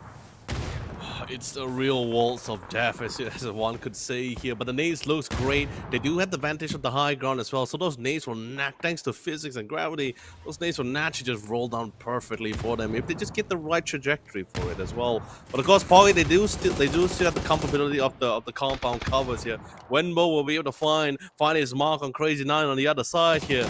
But Kiwa Esports, they're slowly gaining control as they get one step closer towards the compound that Poggy is currently residing in here. They are still, of course, while keeping their heads down here, they're also trying to keep them at bay as they slowly close in the gaps here. But of course, thankfully, Happy Squad's on the other side of the mountain here. We do see Chibrit try to keep them at bay, and I think Trick just decided, like, you know what, it's possible. Those are really strong marksmanship, great fraggers. I'm coming in to give a little bit of assistance here, as I believe they did spot Arjun's bot trying to lurk to the sideline for that flank here. Couple of tags, and I think Foggy decides to leave the compound here as the blue zone will somewhat force them out here. But finally, Nexus on the other side will be removed, courtesy of Love Esports Hachi here. And now Savage Man Esports trying to play around, not really a hut, a really small house of themselves here, but it's a 1v2. It's even Patrick. And slowly being forced out by nades. Beautiful nades being set up by Savage Man Esports. Savage Man finally gets that knocked right there. Oh, it was a nade that took him out. So Lucky J can consider him lucky, I guess. The two duo now tries to traverse forward in the cover of this four-wheeled death coffin. With only 4 HP, the driver will bow out, and along with it, his entire passengers by the top 4 teams. Kiwa, Poggy, and Happy and Love in this remaining few circles left alive. Great shot coming from Tencho as well, getting the knock while it was within the vehicle as well. Didn't really pick up enough speed in time, I guess. But, you know, eventually, still a great knock regardless, right out in the open here. Poggy coming in to seal the deal. The blood's in the water and the sharks are coming in. They do manage to get the revive here from coming from the side here, Happy Squad, but they are a man short here. But, of course, their experiences and skill sets makes up so much for the difference with losing that one man as they go toe-to-toe with Poggy. CJ trying to find the distance here, but at the same time, spots Kiwa Esports from the sideline, gets a nice tag, not enough for a knock, but hopefully that scares away the members of Kiwa Esports to try to divert away their focus. But Hachi, third partnering on Wei Meng before he actually got to the compound to safety here, and now one of the members knocked down and entirely momentum slowed down as well. I like how you call Poggy Sharks. They're really merely just guppy. Only one kill so far, and they think they can push into the likes of Happy Squad. Get eaten in this vast ocean here. Happy comes in clean, and thanks to the parasite that is Hachi, takes down 2 members already from the back lines, leaving Poggy with only 1 member in that compound. Happy would be happy to find that it's only 1 player to be worried of in the end of the day. Meanwhile, Kiwa again coming in with that consistency. They got 10 kills previously, not so much of a placement point. They have fine-tuned their mistakes. They're coming in with 7 kills and looking like to get a much better placement overall. Looking to top that 99 points real soon, at least in the next 2 games, if this one is a green, if this one goes their way. I love how they're spread out as well, right? You're able to cover so much grounds, and the best part about it is it's so open area. So if anyone wants to try to pick at another ally from either the left or right side, somewhere in the middle, everyone's able to reconvene and just constantly try to keep them in place here with just a mid-range gun battles here. However, we are somewhat down Kiwa, relatively the full, I guess you could say in a way, the more healthier squad here for the full 4 men here. Circle goes somewhere towards the centralized, does force some of the members off the high ground. There's still a little bit of high ground for them to play. I'm not sure what's currently the state of their current location. Is it enough covered? Although the map dictates it's still within the high ground, but is there enough cover for them to play off with here? Happy Squad, 2 members remain, both RJ Boss and 10 Trip. So unfortunately, they do not have EA or Evil Patrick with them. But of course, I still can bet my money on Algin Bots to pull off the most craziest of spray lines. Spray lines, hairlines, whichever that may be. This game right now is getting tense with this stalemate. Not many teams would want to try and make the first move, as that would open them to mistakes. And Kiwa deciding we have to play the aggressors. It's the late phase of the game. We can risk it a little bit. Pushing into the compounds in which Happy 10 Trip resides. His 1-man army. Not enough to pretty much hold the entire force from Kiwa. Chibrit will go in with the killing blow, and this entire compound, this mini compound, it will be held up by the likes of Kiwa. Meanwhile, Happy gets a revenge onto Hachi's side here, so at least they get some more points despite the position they're in. Any more points from here on out is going to be welcomed. Well, he might just get more. Open the door. Surely he's heard that one. Tossed in the nade, gets flashbang, runs to the corner of the room. He's just spraying in panic right here. But Kiwa from the outside will be spraying through that window. So Poggy don't find himself safe in any situations. And Ajin Bots, all he needs to do is push on up. But it's, of course, a risky endeavor as it's a 1v1 situation. That flame will hold him in place, at least for the time being. He's trying to heal up as much as he can. He literally got singed slightly from the Molotov here. Barely got out with a single-digit HP, but that's totally fine. But that's just pretty much the last of all his first aid kit. He has 1 bandage alone compared to Trick. Pretty well stocked here for himself. He doesn't mind. He can sustain for a long, drawn-out battle of attrition here. Rajin Bots trying to play for the sideline. He tried to swing for the back of the houses, but just constantly gets denied by Trick. What a positioning coming in for Kiwa East, but they literally box them in, choking them out of options here, and not very ideal option regardless either way. Rudavin. Oh, he did not see that one. For the sideline, unfortunate here, but Kiwa Esports will secure chicken dinner in match number 2. Man, that ending right there, a little bit anticlimactic. He went on his feet, but because of the first-person view, he can't quite see through the barrel of his gun. Gets shot down in place from the side of the window. But hey, Kiwa, man, doing absolute work here.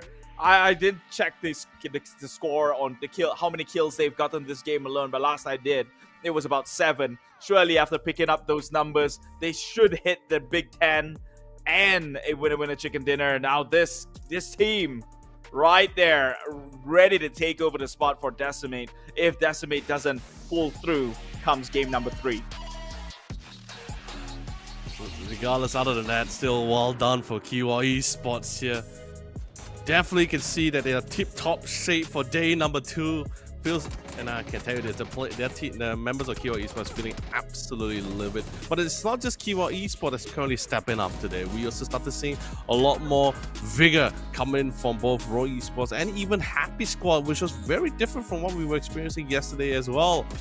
PMA, still, there's also, like you mentioned before, little problem in trying to maintain that consistency here. But I'd like to see how they actually fare towards the map of Erangel, because I believe that's where we started seeing them really popped off, except for match number 2, which was really unfortunate. They bowed out.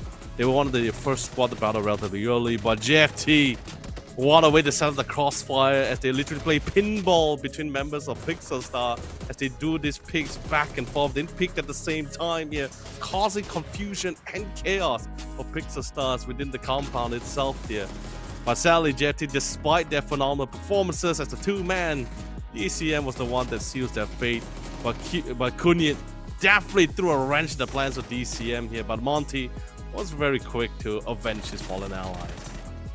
Yeah, Monty doing absolute work here. 9 kills for DCM despite going out that early. I think you can't get mad about that. Especially when you're playing with only 1 member left alive against the entire squadron of Roy Esports, turning that tide towards an opportunity, pretty much. X-Men has been snoozed on, at least for the first 2 games.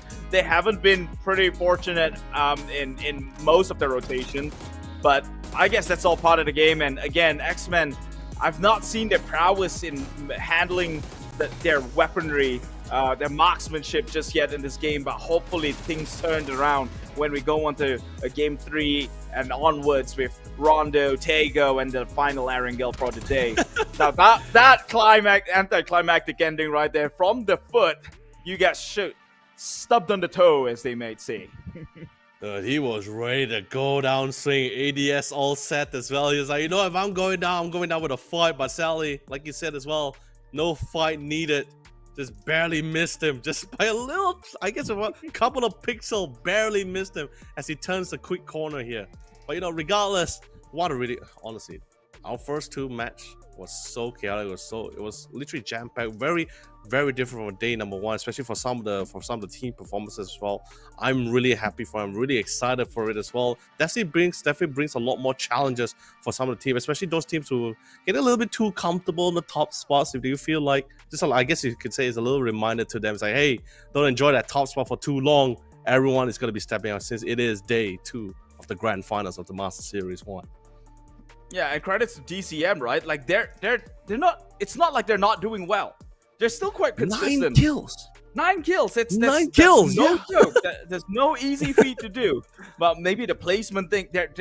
It's unfortunate that Kiwa is the team who's, I guess you could say, even the more consistent, if not improved from yesterday itself. Yesterday, they get great placements because it's Kiwa, right?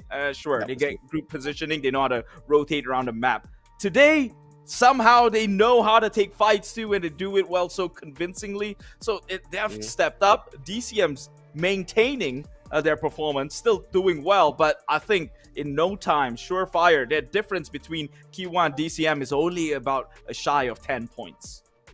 Yeah, but of course, with that being said, let's quickly bring up the top 4 teams here from match number 8 on the map on our last Marama match for day number 2 here. Of course, stat-wise, pretty crazy. I mean, it's expected from Happy. I think they had 2,000 plus, right, initially from the first map itself. 2009.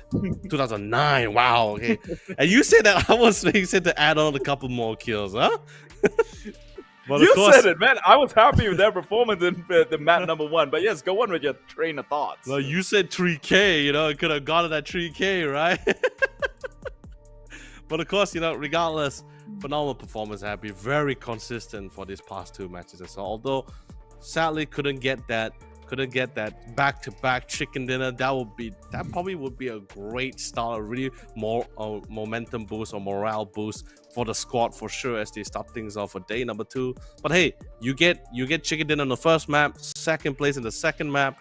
I think that's like a really great boost in morale as it is. Yeah, Kiwa, great performances, a great protocol. Yesterday, a lot more aggression. That's fantastic. Decimate, let's be honest, as we said many times, so consistent. Even though couldn't get to that top 4, but still ensured that they left that round with a decent amount of points for themselves. It's a very insane feat to get 9 to 10 kills in almost in every match they were playing so far. Yeah, I mean, Decimate, it's just an unfortunate situation, right? The way they lost was due to a flank side, which they didn't anticipate. I can guarantee if it wasn't for the way they lost today, I mean, in this map, they would have at least finished top 3 in this match alone. But of course, don't want to steal the limelight from Kiwa itself. Thunder, 9 kills. Yeah, so I was a bit I inflated the numbers a little bit. I thought they would hit the final 10 kills, but I guess shy for 1 kill itself. It's not going to make too much of a difference because they're still at number 1 here. 19 total points, Happy and 15, Decimate coming in at 10. And you're looking at a team that went out way too fast, and still here up in the 3rd spot in terms of total points accumulated in this one game. Oh yeah, just a kill alone, that's it. Yeah. But also at the same time, you see Love also was able to somewhat equalize the score. I guess in a way, they're more balanced when it comes to ensuring that they have at least, it's kind of thing where the turtle wins the race, that kind of thing. Slowly but surely they are getting there, and that's how they've been so currently at the moment maintaining that top 6. Actually, no question. Match number 1, I believe they were knocked down to 7th place. But with this currently a new additional amount of points, I'm very curious to see where they currently stand. Did they manage to get back to that top 6? Or are they still going to be in that 7th place? I guess we'll find out now in this total leaderboard here. And it looks like Love Esports will still retain that 7th spot here. Not much change really, except in terms of the total scores here. Wait, actually no. Roy Esports will be dropping down to 4th place, while Happy will take that 3rd spot for themselves. Happy squad, gonna have to be happy about this. They, in game number 1, they rose up 3 ranks. And now competing in the top 3 position, right? Kiwa as well, only a few points away from DCM. So already the top spot, it doesn't look very secure for the likes of the top 3 day 1ers. Coming in day 2, competition has gone up by a notch or 10-folds. I think that some of these teams will have to try and do something better to compete with the ever-rising abilities for some of these teams, especially with the rest of the maps that they have. 4 more games to play today. I believe the next one's going to be Rondo, and then Tego, and a double Erangel. So, I'm excited for that. Real excited for that.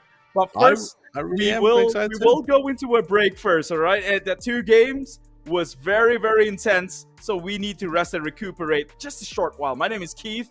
This is Leonard YOLO Lee. We'll see you with the next game in just about a jiffy.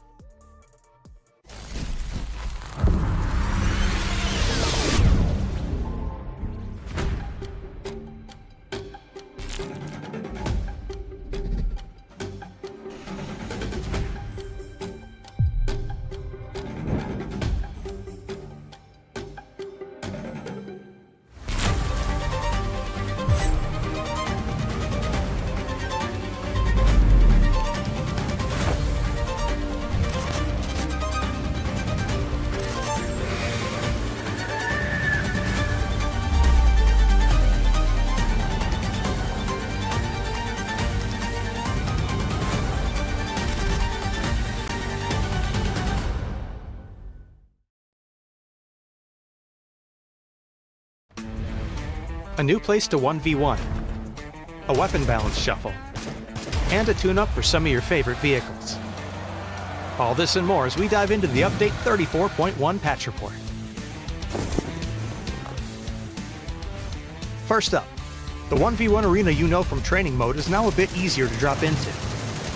You can now access the 1v1 arena right from the arcade and spawn directly into the arena. The rules are staying the same, so simply choose the mode and start battling a bit faster.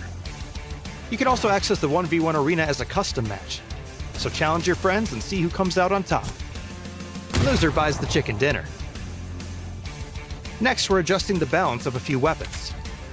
7.62 ammunition now weighs a bit less, and shotguns have seen adjustments to their buckshot spread, recoil, and damage drop-off. We're also increasing the recoil of the Mark 12 to tune it down a bit from its current dominating position. Full details in the patch notes. We're also tuning up some of the Battlegrounds vehicles. Vehicle acceleration, top speed, friction, and weight have been enhanced across several different vehicles.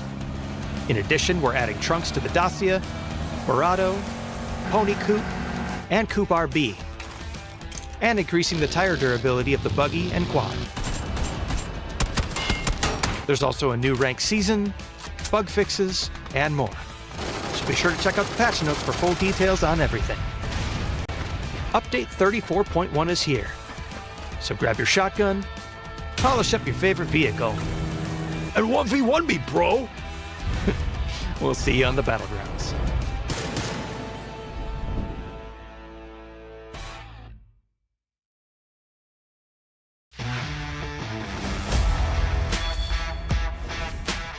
안녕하세요. 배틀그라운드 e스포츠 팬 여러분. PUBG RP 프랜차이즈를 맡고 있는 장태석입니다. 오랜 시간 한결같은 사랑을 보내주신 팬 여러분께 감사 인사와 함께 25년도 계획을 안내해드리려고 합니다. 2018년 베를린에서 PGR을 시작으로 배틀그라운드 e스포츠는 다양한 변화를 시도하며 지금까지 달려왔습니다. 특히 올해는 팬분들의 뜨거운 관심과 끊임없이 노력해준 선수들의 눈부신 플레이 덕분에 CNC 2024는 PGI 2018 이후 가장 큰 사랑을 받기도 했는데요. 앞으로도 이 사랑에 보답할 수 있는 배틀그라운드 e스포츠가 되고자 합니다. 안녕하세요. 배틀그라운드 e스포츠 총괄 이민호입니다. 배틀그라운드 e스포츠의 25년 로드맵을 업데이트된 내용과 함께 다시 한번 전해드리겠습니다. 로드2 PGC의 구조는 기본적으로 2025년에도 동일하게 유지됩니다. 3월 글로벌 대회 진출권과 PGC 포인트를 획득할 수 있는 지역 리그를 시작으로 4월과 5월, 10월과 11월에는 4번의 PUBG 글로벌 시리즈가 개최됩니다. 또한 6월에는 많은 사랑을 받고 있는 PUBG 네이션스컵이 개최될 예정이며 12월 최고의 팀을 가리기 위해 PUBG 글로벌 챔피언십으로 대단원에 막을 내리게 됩니다. 뿐만 아니라 내년 사우디아라비아 리야드에서 열리는 e스포츠 월드컵 EWC에 2년 연속 배틀그라운드가 공식 종목으로 참가하게 됩니다. 내년에도 최상급의 프로 선수들과 팬들이 함께 써내려갈 스토리에 벌써부터 기대가 되는데요. 지역 리그는 물론 글로벌 이벤트까지 많은 관심 부탁드리겠습니다. 25년도에 맞이할 배틀그라운드 e스포츠의 변화도 말씀드리겠습니다. 바로 3인칭 대회 PUBG 플레이오프 투어가 신설됩니다. PUBG 플레이오프 투어는 스크림, 컵, 마스터즈 총 3단계의 토너먼트로 나뉘며 모두 3인칭으로 경기가 운영됩니다. 스크림은 상시 운영되며 배틀그라운드 유저라면 누구나 참여하실 수 있습니다. 스크림에서 상위 성적을 거두는 팀들은 주 1회 진행하는 컵으로 진출하게 되며 컵의 승리팀들은 최종 관문이 될 마스터즈로 향하게 됩니다. 또한 마스터즈는 공식 채널에서 생중계로 시청하실 수 있습니다. 지난 몇 해 동안 배틀그라운드 e스포츠는 라이브 서비스와 조화를 이루기 위해 꾸준히 노력해왔으며 그 첫 번째 과제는 경쟁전과의 일치화였습니다. 이제는 한 걸음 더 나아가 보는 게임과 하는 게임의 간극을 더욱 좁히고자 하며 그 시도가 바로 PUBG 플레이오프 투어입니다. 기존의 프로 선수들 그리고 유저의 다수를 차지하고 있는 3인칭 플레이어들과 함께 3인칭 배틀그라운드 e스포츠로의 가능성을 보고자 하고 팬들에게 최상의 게임 플레이 경험과 플레이 팁을 드릴 수 있기를 기대하고 있으니 새로운 도전에 대한 많은 관심과 응원을 부탁드리겠습니다. 배틀그라운드 e스포츠는 2025년이 그 어느 해보다 더 기억에 남을 1년이 될 수 있도록 다양한 계획을 준비하고 검토 중에 있습니다.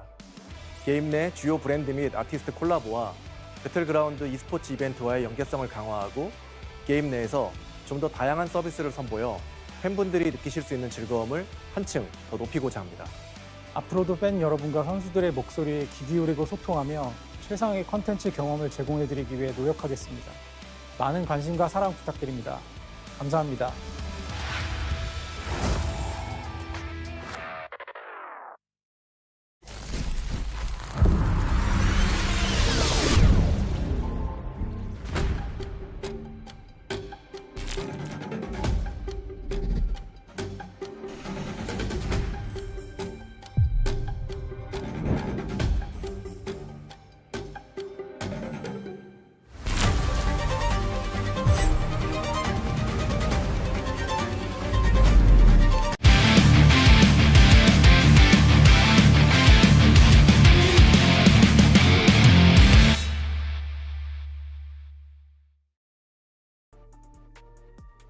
Hello everyone and welcome back to the PUBG Esports Master Series Phase 1 Grand Finals. It's day 2 of the Grand Finals and it's time to once more to deliver you guys the greatest PUBG action that we all have to offer. And I can tell that you all will be pleased with what we have in store for you guys because the teams have finally stepped up and we're finally seeing great change among the top 16 teams here in the tournament here. I'm Leonard, alongside me with Keith, and we're both very happy to bring you guys all the greatest PUBG action. Yeah, but first and foremost, can we talk about how he was just like knocking us out of the park right now? Like, what happened to this team? Day one, we were talking about how slow they play. That we're looking at a team who finished a chicken dinner on, I think, Rondo Otago with only 349 damage. Here they are, averaging at about 10 damage, 10 kills. Actually, 10 damage would have been pathetic, but 10 kills in the maps so far, in both maps here in Miramar. That's crazy. Now going into Rondo, another widespread map, a huge, one of the hugest out of the lineup here, and we're looking forward to see how much more aggressive can they be as QY Esports. No, it's totally understandable, right? Because I think, especially after day number 1, we're currently going to day number 2 of the grand finals. This is pretty much the day where you somewhat like solidify your current positioning or where you actually stand among the teams as well. And I think this is also the kind of day, the time of day 2 where teams starts to not be shy about trying to rack up as much points as possible. Sure, we are still seeing several teams still playing a little bit more slower than others, a little bit more cautious, a little bit more, I dare say, passive compared to some of the more aggressive teams that we have in the scene. Oceania, I'm currently looking at you guys, and Roy Esports, of course. But at the same time, I'm loving the more bursts of vigor coming from some of the teams. Happy Squad is looking to step things up. Kiwa Esports, they're currently in tip-top shape at the current moment as well. And Happy Squad getting to that rank 3 compared to their previous ranking from the accumulated scorelines from day number 1 is a massive significant performance as well. Yeah, Happy Squad, in case you guys didn't know, from day 1 to I mean, actually, in just the span of 2 games, they've moved up 5 placings. From not even part of the top 6. Right now, you're smack dab in the center here in the number 3 position. And it looks like if they keep doing this within the lobby, there's no doubt they might even just take over the top spot itself. Right now, Decimate has got 99 total points, 1 point shy away from the big 100. Kiwa in 88, Happy at 79, beating the likes of Roy Esports, who has been nothing less than phenomenal yesterday itself. But I guess no longer shall we dwell in the past. We will look forward to the future, and we will continue to pretty much accept all these new changes here in day number 2. It is Rondo here in the Phase 1 Grand Finals. PUBG Mobile, PUBG, actually, Master Series. Different game. I'm so sorry about that one, dude. Yeah, but you know, Rondo is, although correct me if I'm wrong, Keith, it hasn't been already a year or less than that since Rondo's been released as well. It's definitely not one of those, although it's one of the largest maps as well, but it's not one of those casual maps like what all these players has been going through, right? They have played Erangel, Marama so many times. It's pretty much etched into their muscle memory at this point, right? However, Rondo, relatively still, I guess you could say, a more recent map. I think some of the teams, especially trying to adjust or at least try to incorporate it inside in memory alone here, because let's be honest, this map, there is a lot the play style, depending on where you're currently positioning in terms of the circle, the landscape can drastically change, and the play style also changes in suit as well to adjust. I mean, adjusting is the theme of the game today, right? We've seen how even the likes of KB decides to play a little bit slower than they did in day number 1. At least understanding that maybe in terms of the marksmanship skills, they don't go up to par. But look at that, talking about making adjustments. That circle all the way to Hao Tin or Jiao Tin, however you pronounce it. Maybe you're part Korean, you can tell me how it's actually pronounced, right? But I'm calling it Jiao Tin until you correct me otherwise. So already from the get-go, the teams will already have to make fast adjustment and real quick. Yeah. Yeah, I mean, definitely sure. But of course, Kiwa again blessed with quite the circle. I mean, even from the Sagama and Marama, sure, it wasn't in the central part of the circle, but they were still within the vicinity at the edge of the circle. So Kiwa was pretty. It's been pretty a good time for them. Actually, I think they were pretty satisfied with that. Like, okay, guys, no need to rush. Just probably had to secure a vehicle. No one landed within our vicinity as well. We get a free real estate for ourselves here. But Keith, speaking of free real estate, we did see the circle and potentially where it was going to go. Barely any. Sure, there was a couple of towns here and there, but it's a lot of mountain ranges, right? I could be wrong. May not be mountain ranges. Could be just large hills, but it'll be multiple large hills within that vicinity. Barely any flat lands. I think the team will somewhat be able to deduce the fact that, okay, we most likely, some team might still want to try to play around the edges like how they usually play around the Wrangle. But I think at the same time, some might make the bold decision, to just go straight to those highlands one step at a time here. You're really snoozing on my question, eh? So how is it being pronounced? Is it Jiao Tin or Hao Tin? What is it, man? First things first, I'm gonna say that's a terrible stereotyping. But I think it'll be Jiao Tin, yeah, Jiao Tin. I need to see the spelling again. I missed the spelling. It's JAO space TIN. Oh yeah, Jiao Tin, yeah. Okay, so Jiao Tin. Okay, we're aligned.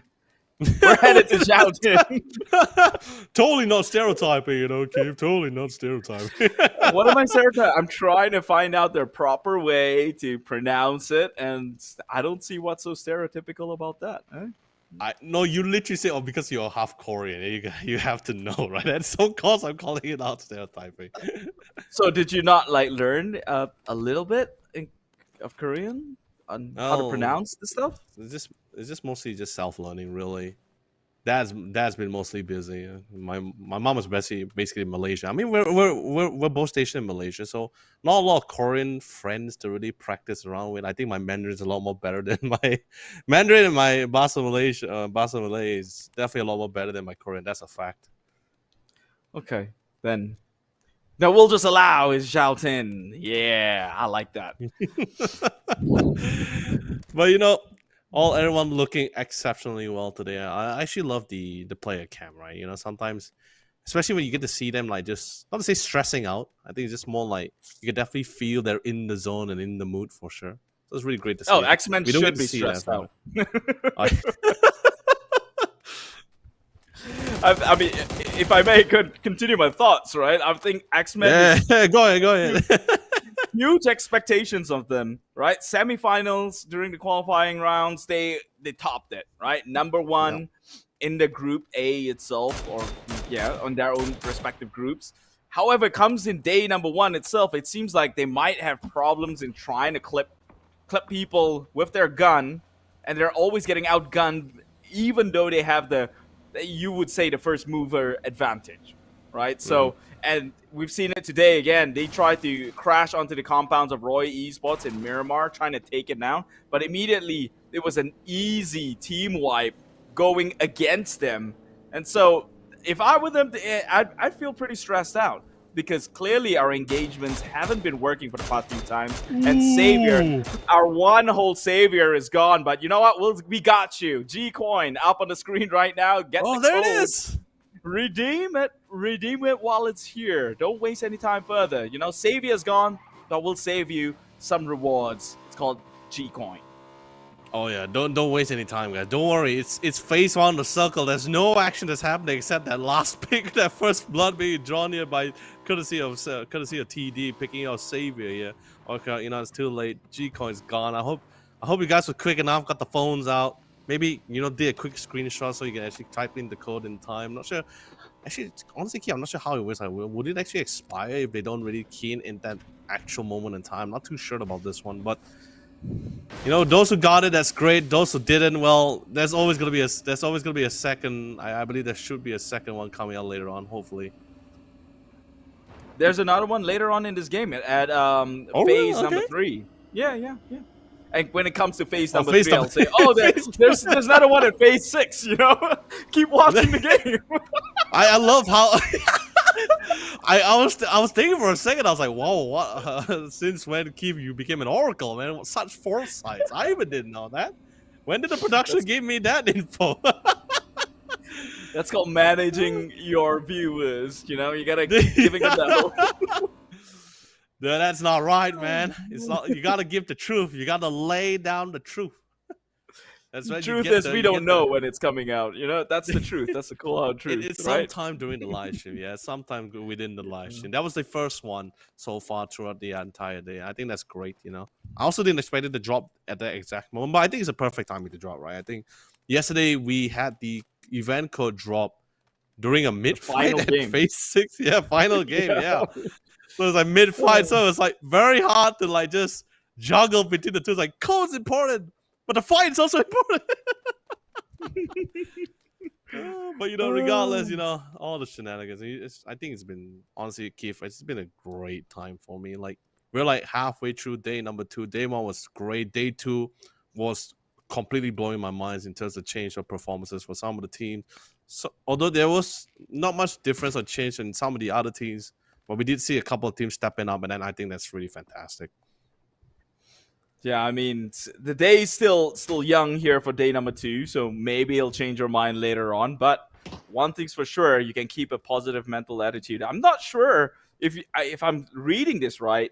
It's either he's talking to the mic or he's eating something, and that feels really good. If you guys were one of you viewers, if you're fasting and you know you've broken your fast. I hope you get a great one to fill your bellies with while you watch this show. But look at that.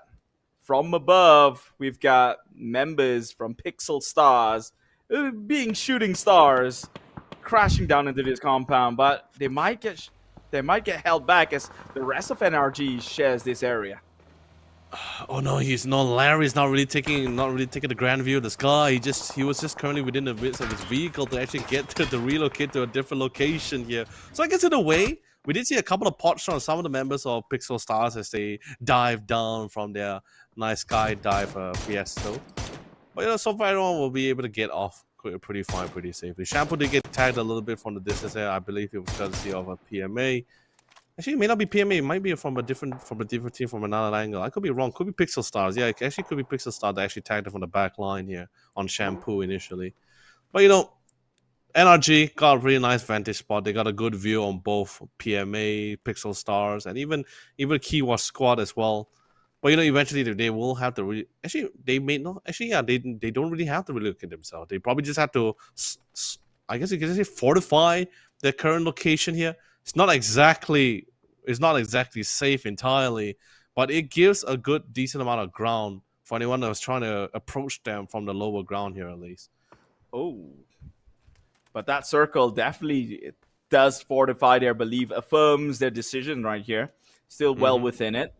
Sure, it's still a big circle. That's only like the phase 2 itself. It's going to draw in closer, but at least positioning yourself by the bay or by the edge of the river here, you know, there's one less area to worry about. You know, no one's coming you from the backside, for sure. It's just water. Everyone else is coming in from either the north, south, or the eastern side. So I think, you know, one less headache to worry about. Maybe that could be the strategy or the mindset that they're going in. But we'll see. In the end of the day, we're always hit with curveball, especially like DCM earlier on when Roy Esports come in from the flank side. So that sort of thing still does happen. We try to control things as much as we can, but it is a battle royale after all. It's PUBG. Which comes back to what I was telling you about, right, just now regarding the proficiency on playing on the map of Rondo, right? It's definitely different when you're playing compared to the map of Erangel or Marama. But so close, a little bit more tags. But he got the damage though. Can he get it from that distance? Nah, it's, you know, but good attempt coming from Monty. But yeah, it's key, like I was saying, right? So it's in terms of proficiency, whether Erangel and Marama, teams played that like for years now. Multiple times on the highest, on the grandest of stage here. So everyone's somewhat accustomed to it. It becomes muscle memory, right? Whereas for Rondo, a lot more of a recent map here. Not to say that they never practice it. I'm pretty sure they practice it like crazy, right? But I think it's a little bit of a different story, like when you are doing your scrims, practice matches, or rehearsals, etc.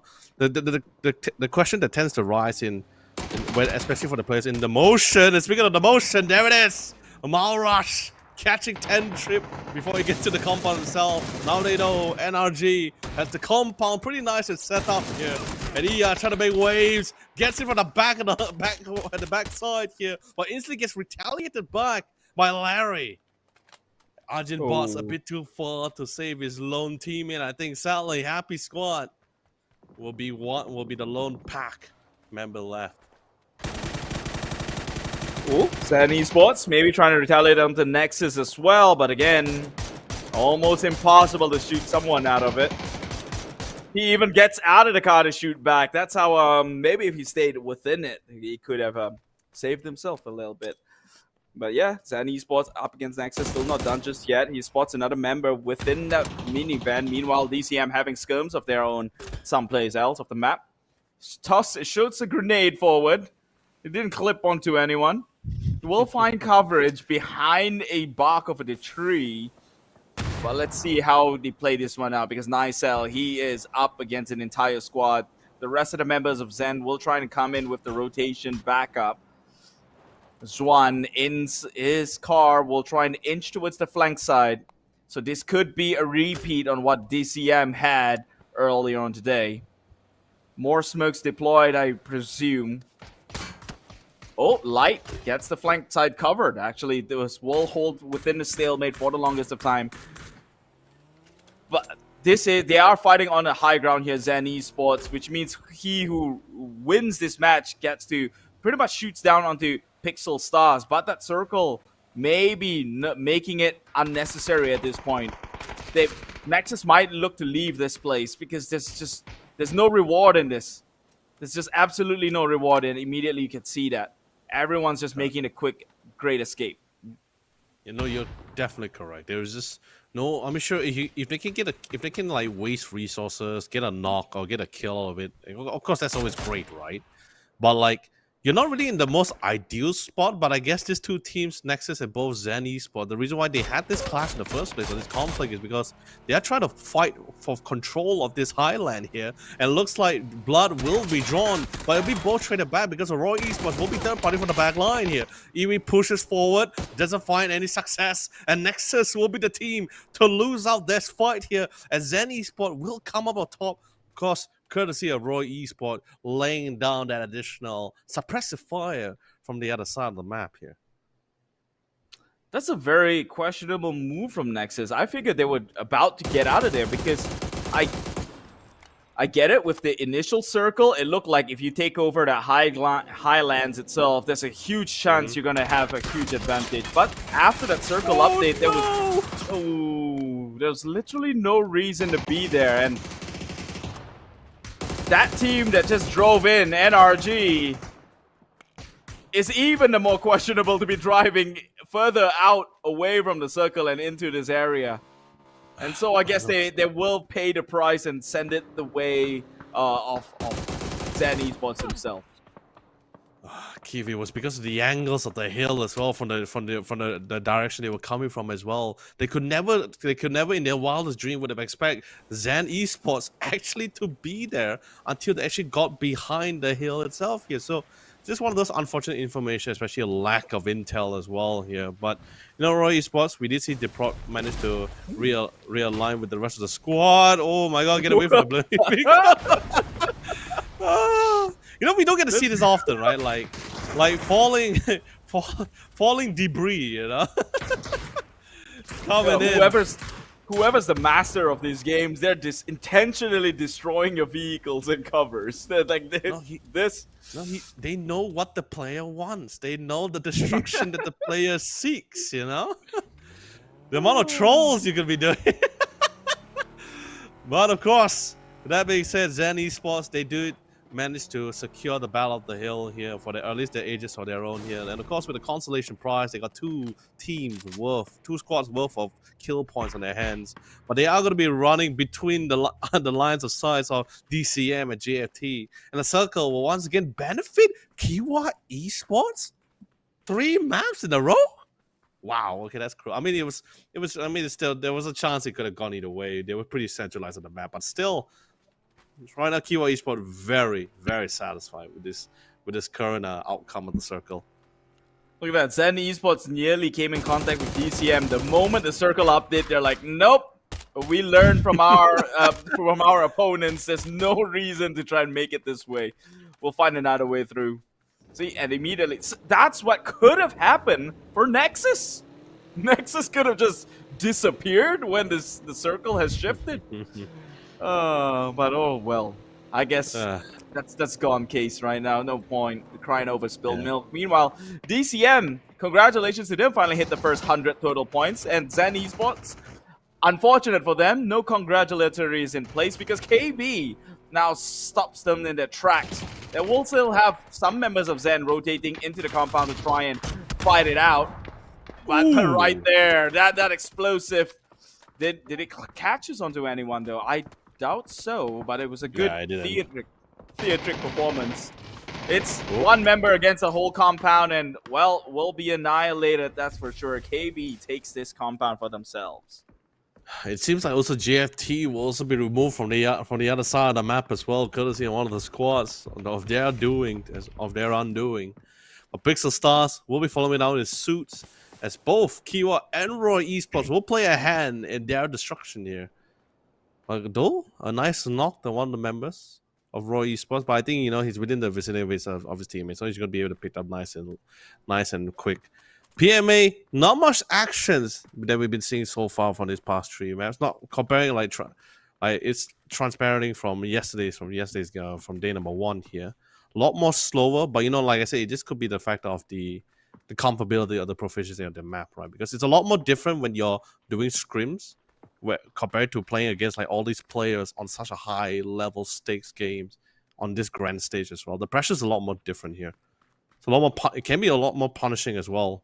So I guess playing it slow seems to be the more safer route here.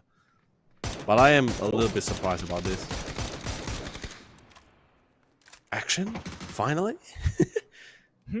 Action? It did not clip? A moving car? Hey, we saw a couple just now. How come you didn't say it back then, huh? When? No. Remember, he missed the shot, the moving car, and then the car stopped. He came out. That's when he got shot. We've been seeing so many people flying out of cars. What are you talking about? They left today, the car. No, what are you talking about? Never. Again, the rules is they cannot be in the same plane. It has to be driving across. I think we did see a couple, no? Not a lot, but a couple. Not towards an oral way, not diagonals. It's being too much, Keith. It's just raising the stakes, being unfair. We need a proper judge for this, really. We do. But I'm pretty sure I'll still win on that one. Oh, man. But of course, PMA, just see a couple of pot shots. They did get that initial kill somewhere around the map. Pretty much, I believe it was a nice steal from somewhere else. Could have missed it from the kill streak score. I think it's high time. The circle has been set. Let's see if they can get a really nice positioning. Kiwa, on the other hand, they have a really beautiful 2-2 setup with a beautiful crossfire to cover each other's back. And it will actually lay down quite a decent amount of firepower on top of DCM, forcing them to having the vehicle to start smoking out. Did they manage to? Oh, they did manage to pop the wheel too. Yeah, but it is Empt and Flood somewhere else who gets gone down. Immediately they decided to hold their entire movement, and now they're in such a bad position. DCM, this could be the game where they lose their standings here. Immediately, you can tell the players just pushed his chair back. It's just no point playing from here on out. One member left to play the game. Insight does not have the insight he needs to try and come out with a chicken dinner. He will have to bow to the way of Kiwa. Kiwa looking strong in contention for the #1 spot. It's such a dead man zone, and that positioning that all the 3 teams have. You just look for the positioning alone. DCM just couldn't find. There was no place for them to go. Every call, by the way, beautiful. Thank you, Observer, for the grand view. Right? Besides PMA, right? you see like 4 other teams just like covering every single combat within the vicinity. The minute DCM's vehicles lost a tire, that was pretty much it. Everyone was just like, alright guys, it's a kill zone, and someone just fell for the trap here. But you know, it feels like deja vu, Keith, regarding from second day one as well. I feel DCM was like a few times they were put into this spot where it's just not the most convenient of location as well. But of course, an aggressive push coming in from IMP here will find his mark on CJ to get the knock. Wei Meng try to pepper him down here to chase him away, but he's not trying to evade the gaze here. And Rudavin primes the nade, throws it down. Leo still pretty much standing. The nade no goes up just enough as Leo was low enough to get the knock here. Now the rest of the members of PMA currently at the clutches of the remaining members here. And before he gets the cover, he gets knocked down instead. Got knocked by the aftershock. Leo finds himself on his knees from a stray nade, but Poggy, Wei Meng, he's trying to hold this spot here, but right on the opposite, it's Kiwa who's going to pick up those kills. Already 3 in the bag. Working their way. Oh, spraying from the top side here. 4 kills already. Kiwa looking strong for that #1 spot. They do lose 2 members on their knees right now, but Yomek is still from the far side. Can they turn this one around? PMA cannot. Fortunately for Kiwa, PMA cannot push onto the high ground free willy and nilly. Poggy's got their eyes onto them, and then they do have cover fires from the backside. So they could look to draw this one out further. But we'll see. I am Pete and Jervis getting gunned down from the back. It seems they're unfazed or a little bit confused to where they might be shot from. And PMA down for the count. 9th place out of the 16 left in this lobby. Keith, if you were to thought, let's just not think of the fact that it's, you know, they're all opposing team, right? You just look for the setup alone from all the existing squads, right? It's an impenetrable fortress for any team that's trying to get within the circle and say wherever you go, you're gonna run into someone that's currently set up. And Savage Man Esports finally find one of the remaining members of Poggy here, and will get a nice kill point for the team here as it gets the first knock. Moves forward, but actually no, the kill score goes into the hands of Kiwa Yomek instead here. Lucky J trying to rush to one of the lone covers they could find. The last remaining member of Savage Man Esports as well here. But he is somewhat boxed in between both Poggy and Kiwa here. And he slowly makes his way forward one step at a time, or I guess in this case, 1 tree cover at a time as he sets up the smoke trails here to close in the gaps to try to see if he can try to win out the closest fight here. Poggy, thank God with the smoke sets up, they will be able to revive the down member here. 2 will remain, but within the vicinity lurks Lucky J. He sends it hard, he gets the knock on goodbye as well. But it's also Lucky's turn to be peppered down from Love Esports on the side. It looks like Love Esports will be the final doing for not only Poggy, but even Savage Man Esports.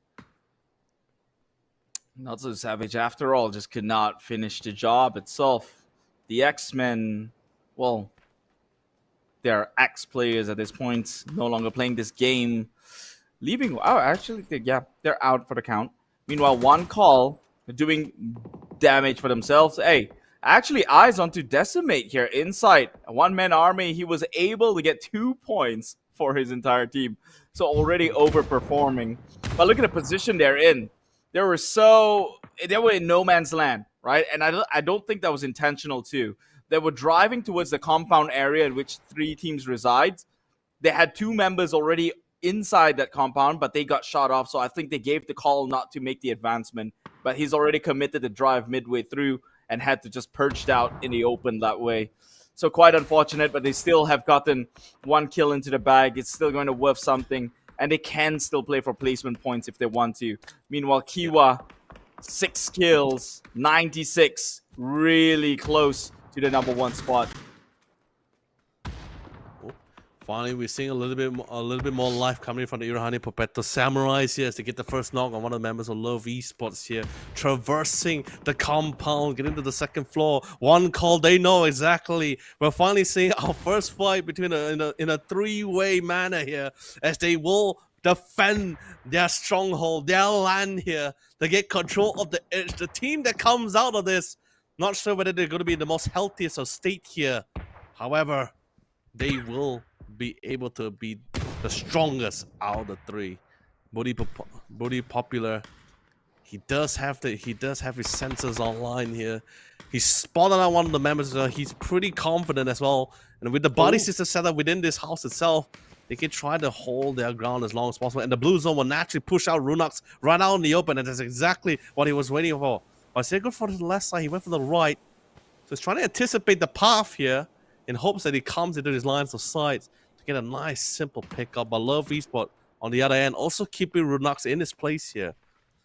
Here comes the, was that the S18? Could be wrong, but Insight, very casual. But going, I believe he's just trying to wait things out here. Oh. Yeah, DCM, they held their top spot as Kiwa gets eliminated real close. So maybe if he does try and gun for the top 3, top 2 position as a lurker, that could be beneficial for the team. So at least that's like about 6 points going their way in second spot. Meanwhile, Love Esports, battle up the stairs here. They have members who's not within that same compound. So backup's going to be pretty difficult to follow through. KB decimates. Oh, that was a little bit too much to say, but hey, decimates. I mean, it was to be expected as well. Someone was definitely going to get their hands on this here. Finally, we're back to the fight into the motel room here, or at least the compound itself here. And juggling back and forth here. Couldn't get the crosshair set up perfectly, allowing Runuk to go for the punish on 21. Of course, one call was also joining in the carnage here on top of the remaining members of Love Esports here. Remaining 2 squads. Irohani, Papeta, Samurai. They were in this spot before, Keith, just like yesterday's the last match in Mirama. They also got to the top 4. Can they change history? It was between Decimate Gaming at the time. Now it's KB. 3 members of KB. The 2 teams who was by far one of the more passive or more quieter teams in day number 2 here. Who will take the win here? I think it's a tougher hill to climb for ISG, though, although they have compound and the man advantage. But look at the circle. And look at how spread out and control KB has over the remaining play area. ISG have no choice but to push on forward unless they've got more utilities to be expanded to somewhat create that smoke screen for their advancement. Oh, a good knock onto the one member of KB. This should be a very winnable fight. More debris falling from the top side. That's snow debris. That's intentional 3 tons concrete being slapped down. That's cover for them to play from. And RZ, only on his knees, can only pray for the worst, for the best to happen. Leaving one member left, KB, from the flank side. They know it's go time for the rest of our ISG. The Samurais, they're not backing down. Mok coming on from the flank. Meanwhile, Gioni already closing in, and that would be an easy winning chicken dinner here for the team representing Japan. Really happy for them. They weren't gonna repeat history like from the last map of yesterday. So this time they will win out the squad v squads here, the final squads as well, and will achieve their first chicken dinner.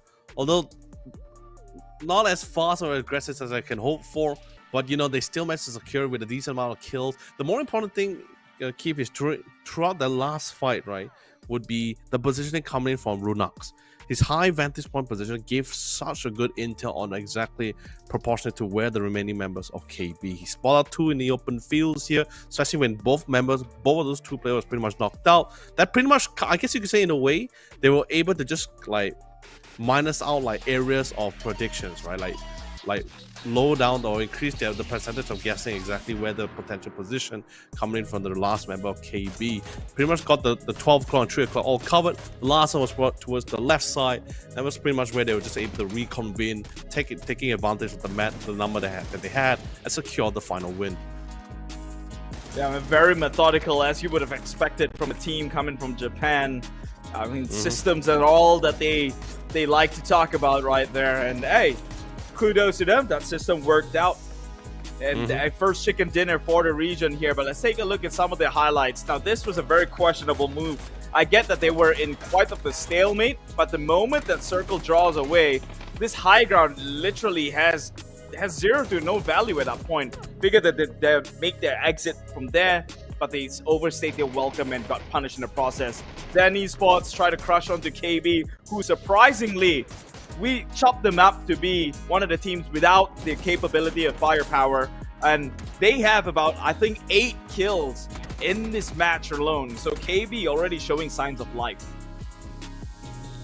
Oh yeah, that's great. It's unfortunate for both PMA and DCM, right? I think this is one of those few things. It's not about the firepower problem anymore. This is mostly just the positioning, right? Because the other teams was very quick to reposition the position quite centralized within the circle itself. And let's be honest, with how the squad somewhat set themselves within the safety zone itself, it was an impenetrable fortress. Any team that was going to be coming into the circle will probably just be the center of attention, and of course at the mercy of the crosshair of all the players that was currently setting up in that circle itself. Pretty much what happened to DCM. PMA took a little bit of a different route. They decided, instead of diving head first into the site itself and gambling it out, decided to park at the side at the edge of the compound and try to make their way in. Unfortunately, like I said, it's an impenetrable fortress. They got the view, they got the highlands.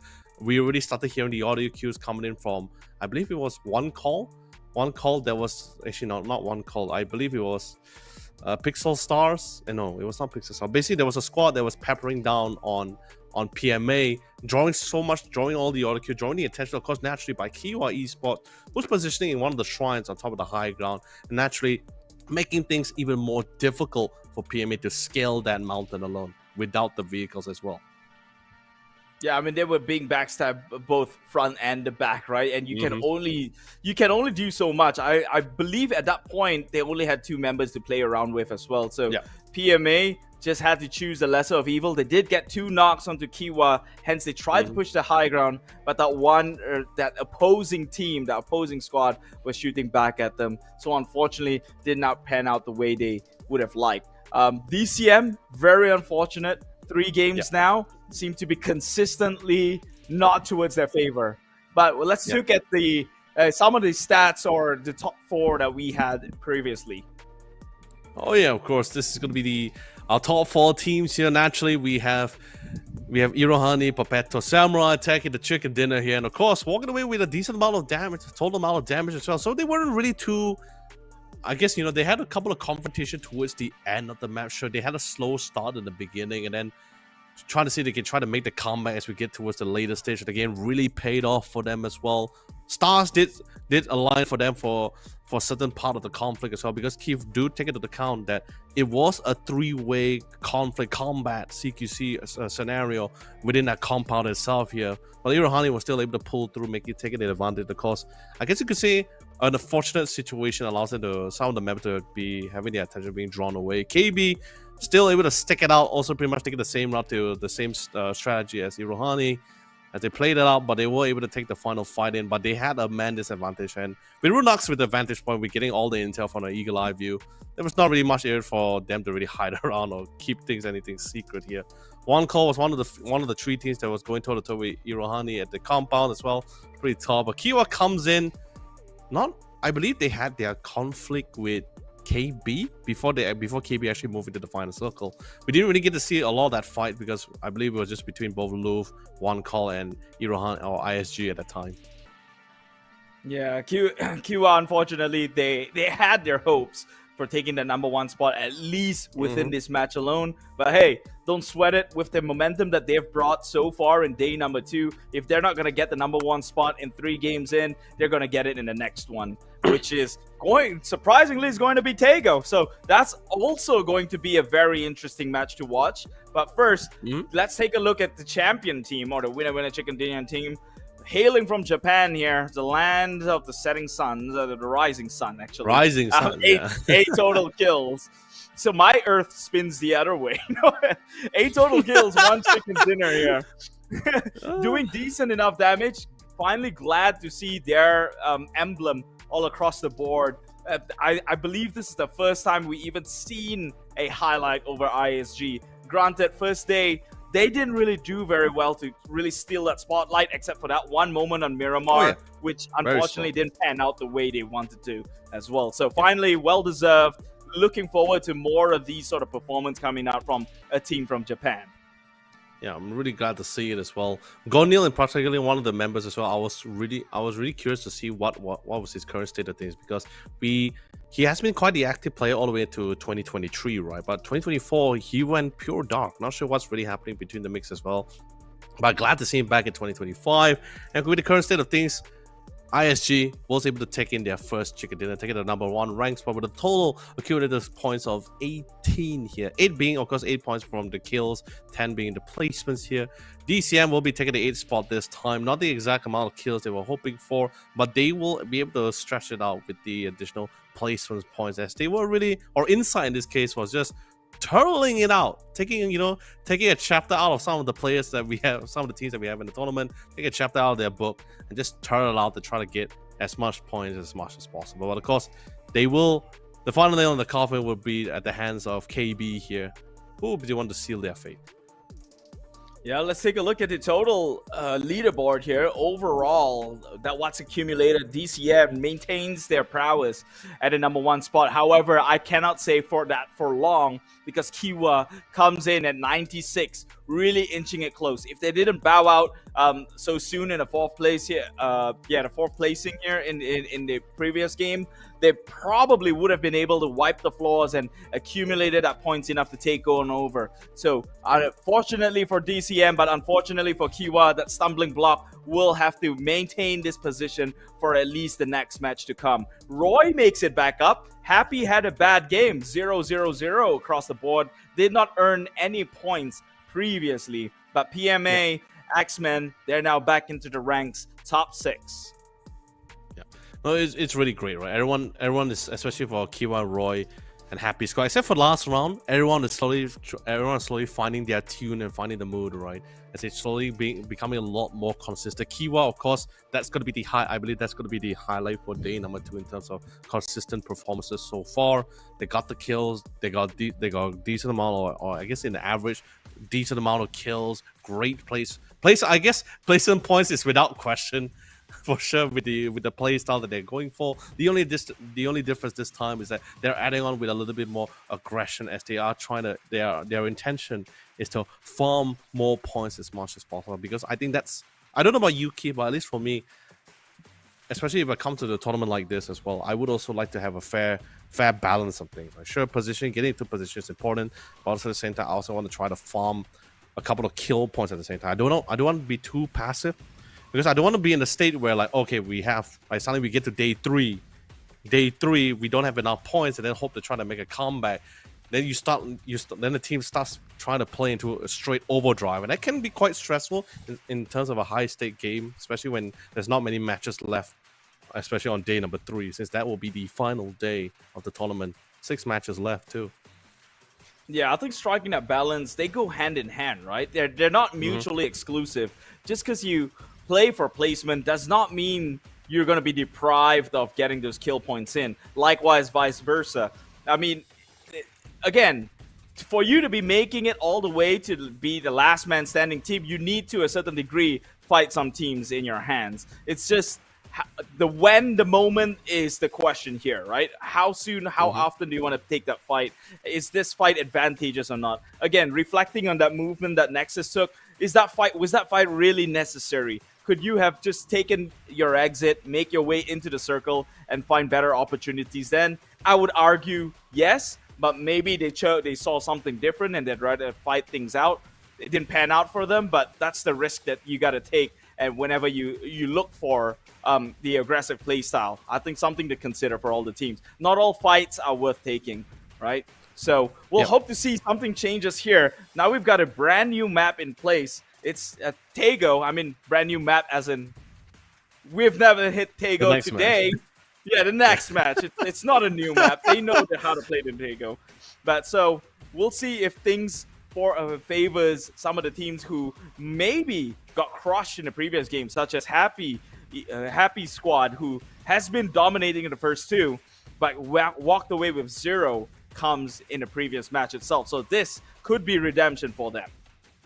Yeah, I mean, it's like you said as well, especially when it comes into the calls on the IGL, right? Your in-game leader to make the right calls, to decide like which fight is necessary for us to take, which is not required to take, and also it's also comes down to just finding the right timing, right? Because there's just some times where you feel like, okay, all the conditions are met. We got the high ground, we got the intel, we got the positioning. All we gotta do is just move it, right? But suddenly on the blue, you have this team like who are just sneakily coming from the sideline, and sideline you and backstab you as a third party here. Something like what we saw in the second map, on the second match on Marama, where we saw like what Kunya did from Roy Esports to Decima Gaming as well. They felt like they had everything covered. They know exactly where's the members of Roy Esports as well. They got the angles, they got the firepower. Everything felt right until that one unexpected variable, right? So sometimes these are one of the few things which is not within your control. But this is where I believe this is what the IGL always try to do, right? Or at least in this case, the whole squad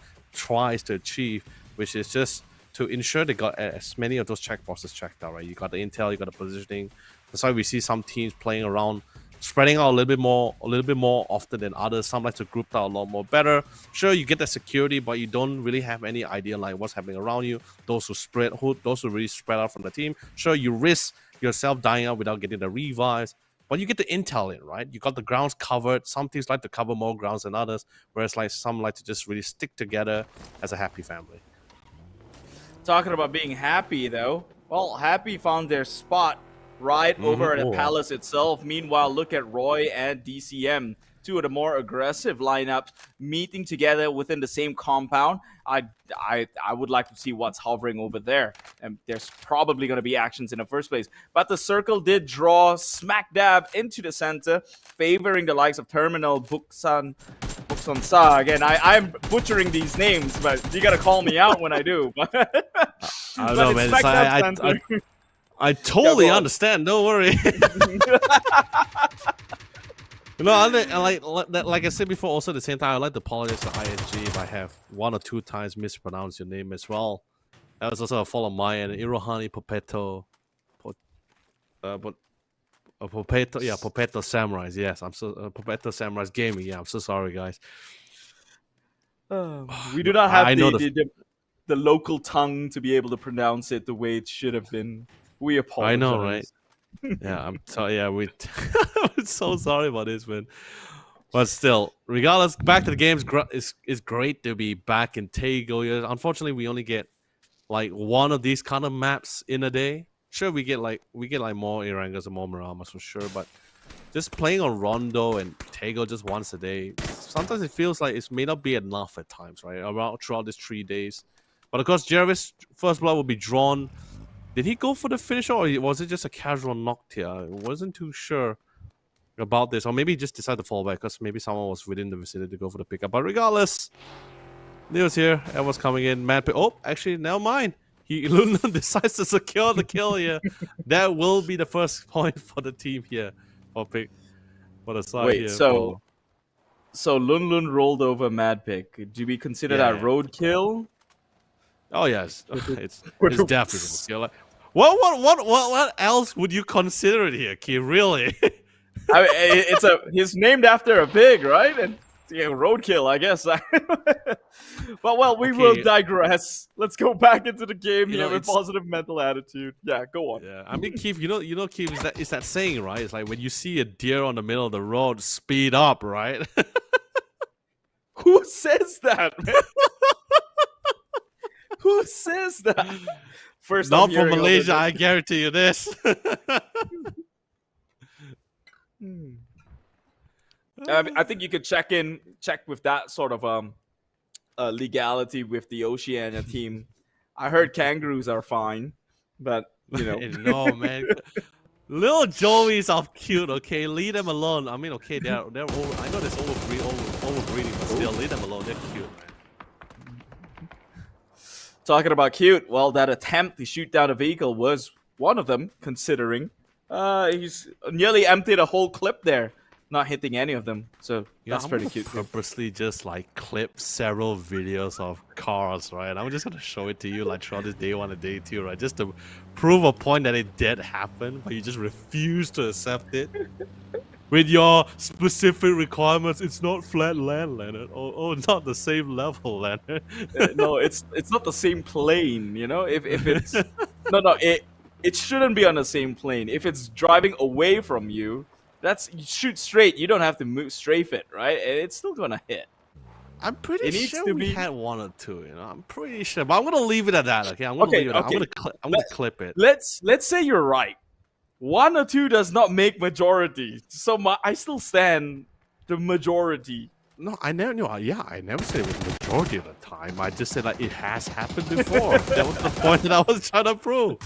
I'm not arguing it happened before. I'm arguing the fact that I think the physics No, you is a say bit it's wonky. physics, Leonard. It's not possible. Yeah, the physics is a bit wonky, or maybe the hitbox should be bigger for a tire buff to be significant. Nah.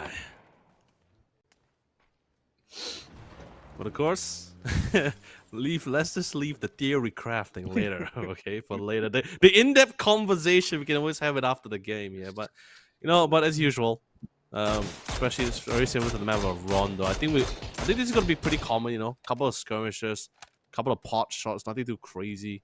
Sure, I mean we did have like only one player actually bailed out relatively earlier, but it's gonna be more of a really slow starters.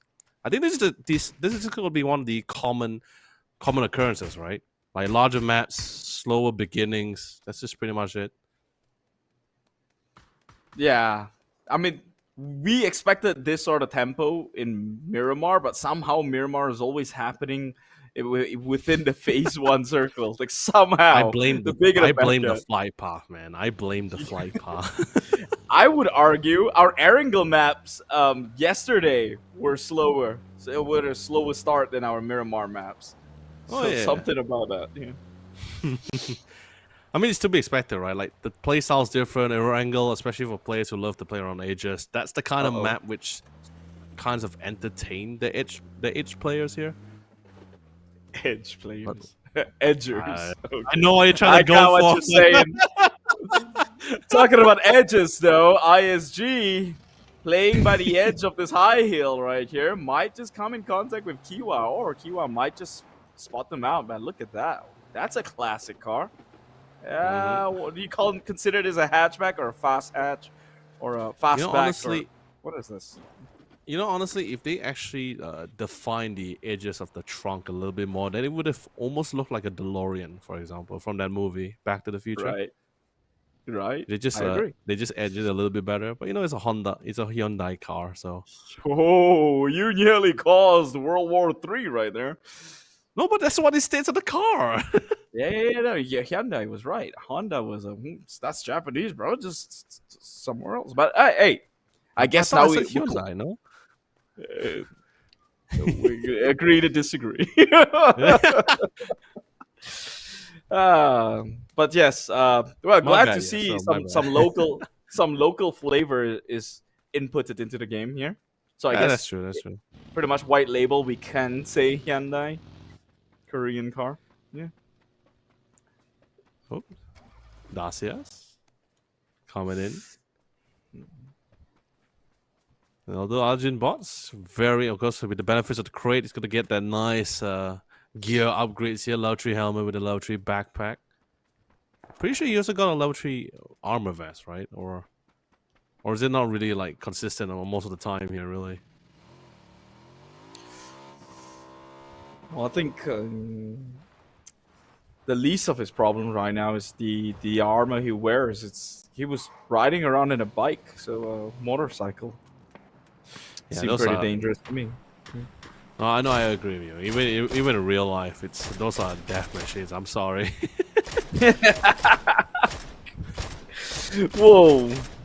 I'm not a big fan, man. It's crazy. Both in game and in life, it's crazy. Okay, I'm fine with.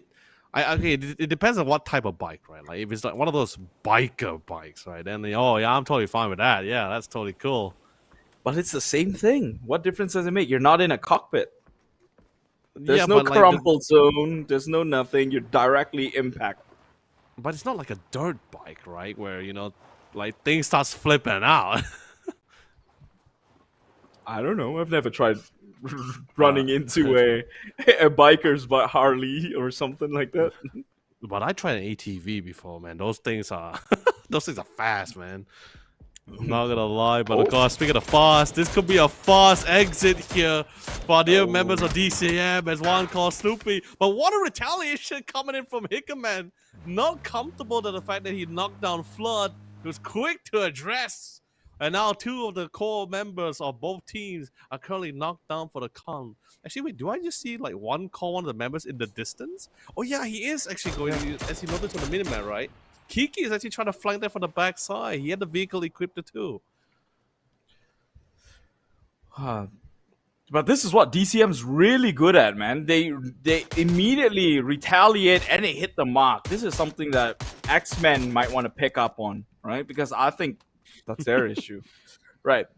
But yeah, like the super fast reflexes, the immediate response. This is how Monty was able to immediately get like kills onto Roy Esports despite being in an unfavorable position. We need that sort of thing, and so to speak, let's see if that sort of prowess is demonstrated here. He jumped out of the car, immediately a bad start. Pixel Stars finds one member already on the knees, and this might be a heated argument in the voice chat because that probably costed them this game right here. Pixel Stars out in 16th place. Oh, now that's the definition of crashing and burning. I guess they didn't really expect for one of the allies to knock for that initial crash there. But of course, Irohani, Potato Samurai, they will of course welcome the great gifts that was bestowed upon them in their respective compound. They wanted to play a really nice, quiet round. They didn't expect such zealous players or such zealous gifts to be bestowed upon them. Yeah. But of course, Happy Squad, finally we got a little bit of attention towards Happy Squad. We haven't seen them a little bit so far throughout the map. Even the kill scores, we didn't even see them any action from them either as well. But finally, they are making their intentions clear. You know, they like their position, they like their crates. So back off. That's pretty much a clear message to the members of Nexus here. But Yomik, a little bit of a precarious spot, is surrounded by members of JFT here that decided to drive by and gun him down for where he stands. And now Kiwa Esports, a man short, but now they're trying to reconvene as they are filled with vengeance. That was purely instincts right there. I could tell the first car passed by, he held his discipline. The next one came through, he had to pull the trigger. He had to. He was holding it in for the longest of time. Well, that will pretty much alert the rest of JFT, and now I don't know if they want to follow suit on this thing. If I was Kiwa Esports, I'd cut my losses and get out of there. Because for sure, it's just not worth it anymore. There's no way you were going to get the rescue in time. We'll just have to call it a day. Kiwa Esports now playing 3 members down. 3 members left to play 1 man down. I guess it's an opportunity for DCM to maybe exploit this weakness and exacerbate their lead comfortably on the top spot. Oh yeah. And speaking of like extending their lead, we might see a little bit of a change here as Roy Esports finally moving into a new estate for themselves here, getting ready to greet the good neighbors, as the neighbors, of course, Nexus squad. They did spot the cars coming in within the vicinity, so they know for the fact that a squad is definitely here for sure. But it's just a matter of where they are. Are they going to be aggressive about it? Are they going to be good neighbors and just leave them unattended here? Roy Esports definitely a lot more cooled down from what we've been seeing from them for these past 3 matches, or from yesterday's game as well. Not much pedal to the metal compared to what they've been usually going for as well. But I guess they're just waiting for the rest of the team, or a little bit too spread out, I guess, in this case here. You know what's funny about that statement? I don't think they've ever been like pedal to the metal. It's just that people keep crashing onto them and losing to them. Crashing into people. They hardly crash onto people. I mean, it goes both ways, right? Not necessarily crashing into people. It just so happened to the compound they're trying to go to just has people set up, right? Like, it's not an intentional crash. It's just that, there's someone here, so might as well fight it out.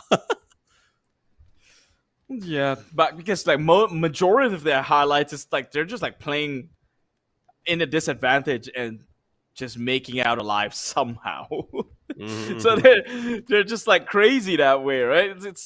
They don't look to harm you, but somehow people go towards them and get harmed in the process. That's Roy Esports in a nutshell. Kryptonite they are. Here we Kiwa. 2 members going for the two for one setup here. 2 of them playing around the edges. And did manage to spot Zen Esports coming within the playing around the edges of the safe zone this time. We do see ISG also playing a little bit 3 teams, not really in the lines of sight just yet, but they are covering the respective angles here. And Trick, his role is simple, just to give the intel here. If JFT decides to push through, he has his getaway vehicle pretty much set up for him to make a quick exit if necessary. Chibrit still trying to take his chance here. He's gonna get a nice headshot there. Probably just pop a wheel. Oh, DJ. Poggy on the long side, ready to greet him in kind. Sprays down. We'll be able to find nice 3 points for the team here on hands of Zwan.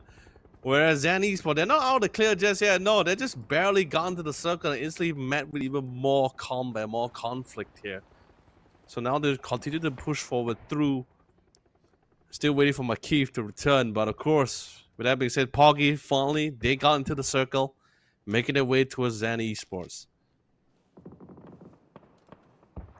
Oh, beautiful nade. He's going to be able to find Trick in the hand. 10 and Tantrip also going to be one falling, but not by the hands of JFT. He's going to be third party, but the sidelines by Savage Man Esports. Whereas ISG still pretty quiet, except from their last interactions here from the crash coming from Pixel Stars. Still taking the nice slow approach into the circles here. They did get 2 kills out of that last crash. Unexpected crash here. Coming back to P0 Online Games, they want to try to secure the edge, and then once again, Zen Esports is put in the spot, but this time with different competition. Previously, it was Nexus for the control of the edges. Now it's going to be Poggy. Oh, and RG though try to push onto the high ground where X-Men currently positions themselves.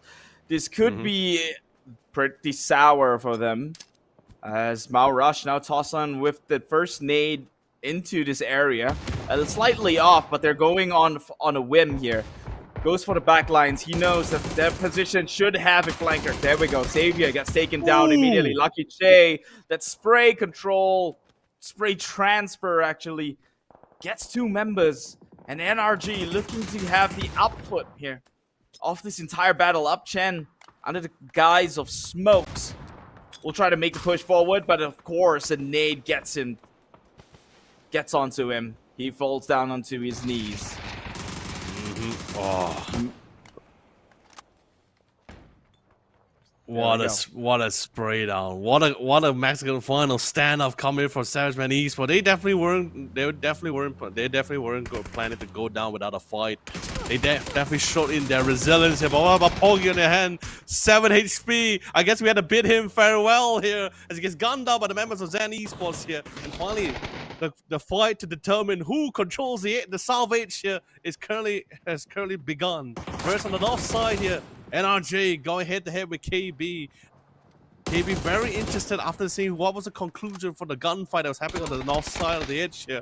They push forward, finds an opportunity on Shampoo, and seems like Mao Rush will have to surrender his life to the zone here. Vehicle will sadly roll down back to here, and Xiao Feng, last member of NRSG here. 1v3.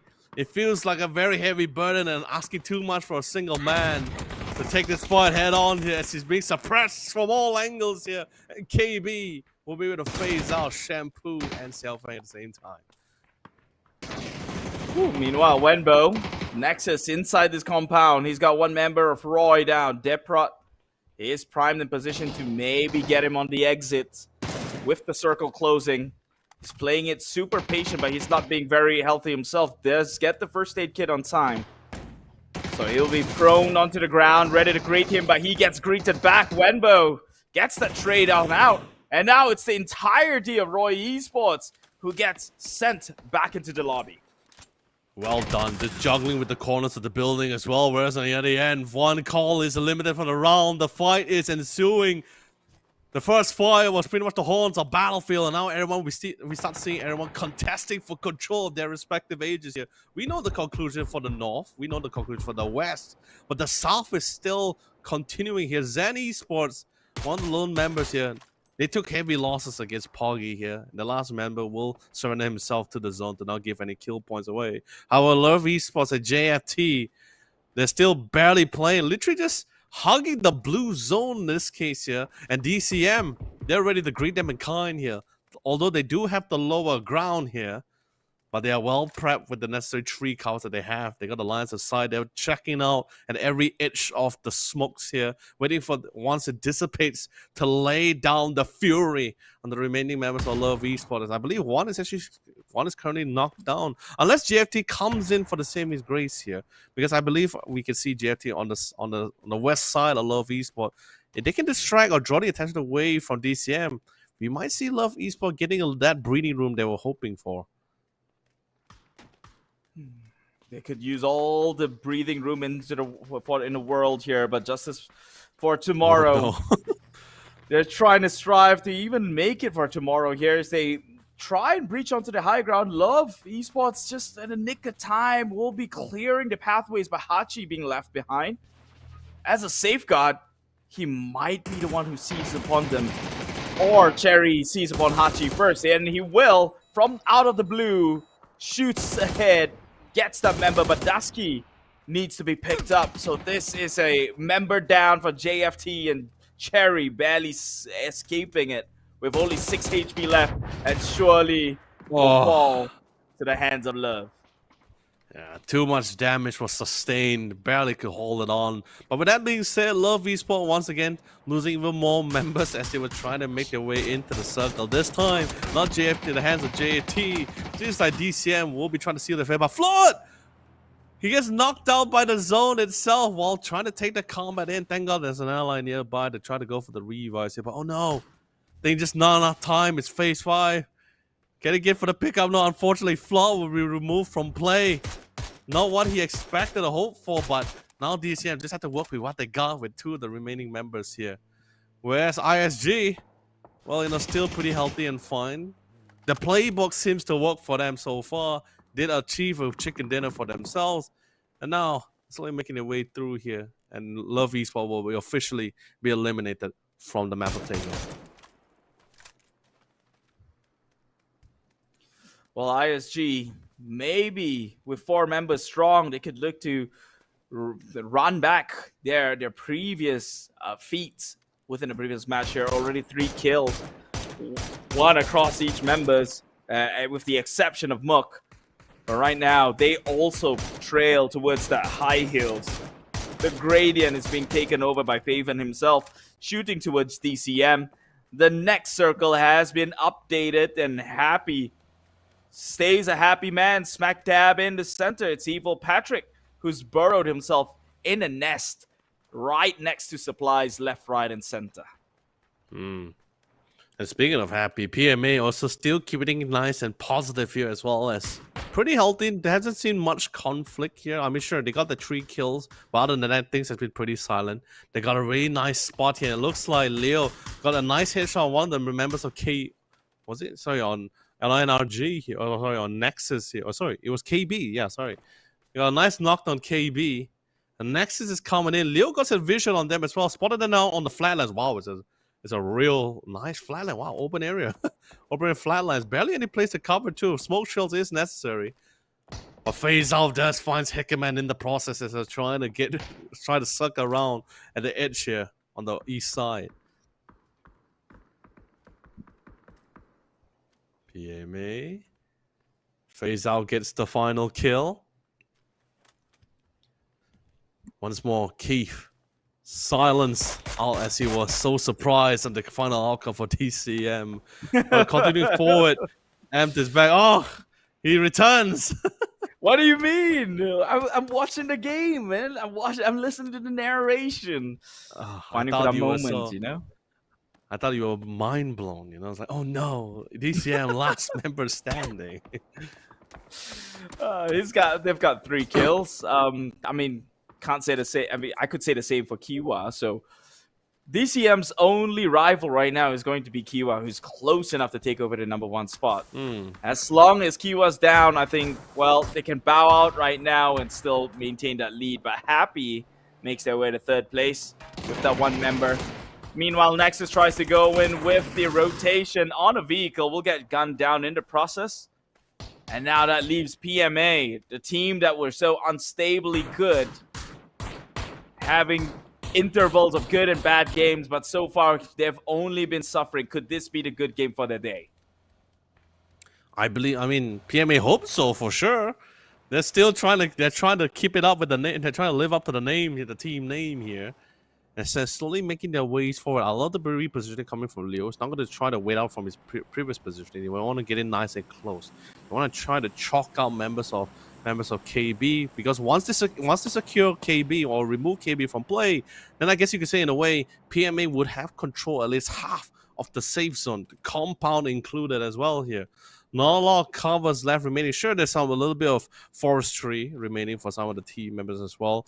ISG, I believe they still have a vehicle or two, but KB is definitely on foot. And Evil Patrick, really nice, but he's dead, right? Like you said before, right smack dab dead in the center here. Not sure what's the cover, the status light of his cover currently. But oh yeah, he's so easily spottable. The smoke couldn't make this more clear that there's somebody right there. So Evil Patrick will stake his hands here and just hope for the fact that the team will prioritize clearing the edges before focusing down on him. And I believe that's the cue coming from the single pot shot from PMA side. Now the attention is currently drawn away from Evil Patrick. I guess in a way, the plan is in motion. It's falling in place. I mean, one thing Evil Patrick can look forward to is having a lot of these like, ground crates. Yeah, ground crates to pretty much seek refuge from, right? So he's going to be good there for a while, at the very least, at least when this circle comes in closer. Yep. It's the 7th phase. The blue is trailing, and it's going to come in fast. But right now, ISG might be pushed in, pressured by the blue itself. If they're going to pick their friends up, it has to be now. Meanwhile, KB, last man standing, Happy, last man standing, PMA, still strong on all fours. You know, at first I was just about to be my like everything was pretty like standard until the existence of the mortar, right? Like we finally see our first mortar into the round here. That became a problem. What a shot coming in from Leo on Good Neil. Not sure whether that counts in your book, Keith, but let me tell you something. That is one good shot. One hell of a shot coming in from Leo. It's a 1 in a million, you know? It's a 1 in a million situation, eh? And he was driving towards him. It's the same plane. Oh, fine. I'll let it slide. But still, it was a nice shot regardless. Enough it about our that, personal competition, but that's still a good shot. But of course, KB finally does go down courtesy of Runox without coming out to our last 3 squads here. Yeah, that was definitely a highlight play. PMA, I am Pete. That was just tapping their way through, but they have lost 1 member. So what seemed to be strong on all fours, but Jevis got them in sights, goes in with the spray tap, catches onto no one, goes in for the reload instead, toss the smoke to blame it on external factors. Likewise with Lunlun. Holding down the slide. The constant back and forth here, but finally the ice has been broken between the two sides. IMP was able to land a beautiful headshot on Runox. But of course, they really did have the initial smoke, the smoke thrown down already. So picking him up will not be a problem. I think they also had decent amount of supplies. Same goes for the side for PMA. So this battle of attrition can actually last for a decent amount for a decent while here. But the only difference is the fact that you do see ISG still has a little bit more closer to the edge of the circle here. So PMA most likely will have to run out right in the open. They do have the vehicles, or they can set up the smoke trails if required. It does come down to what the IGL decides for their end here. But so far, going to be constantly having this classic back and forth. And even Patrick, he's doing whatever he can to keep it quiet, to keep it silent, while he's keeping his head down within the carnage. Because at this current moment, PMA and ISG, the only thing that's in their mind right now is each other alone. each other alone. That sounds pretty lovely. Unfortunately, Love Esports no longer around. But I guess you could chuck that one up to a positive attitude right here, because the member is being driving forward. Crashes into the area where Evil Happy was at, Evil Patrick was at. So ISG Mook takes him out, takes out the happiness. You still have positive mental attitude to worry about it. Lun Lun's on his knees, tried to drive closer towards the likes of ISG, which was questionable in the taking. So now it's a 4v2. All for ISG's taking here. It's theirs to lose. High ground, open fields, and PMA only has the single rock to play from. Yeah, this which is what I was concerned about, right? So they decided to take the initiative to try to get to cover in time. They took the car route, but that didn't work out too well for one of the core members here. Now they're rushing in. They had the man advantage. They're throwing the stuns here. One of the core being the Overwatch as he was trying to keep the remaining member Jervis at bay. So Muck and Feeban get down to the side. Last member standing barely has a chance because ISG dominates the battlefield one step at a time. 2 chicken dinners back to back. Well done coming from the Japanese team here. Well, you know what they say, man. If your system works, it's bound to return in plenty. And that's what we've seen from the Japanese team here. Hirohani Papato Samurai Gaming. Back-to-back chicken dinner in match number 10 here in phase 1 of the grand final of the PMS. They may have had a slow start, but my God, once the train keeps moving, it's a bullet train, and there's no one stopping him. Yeah.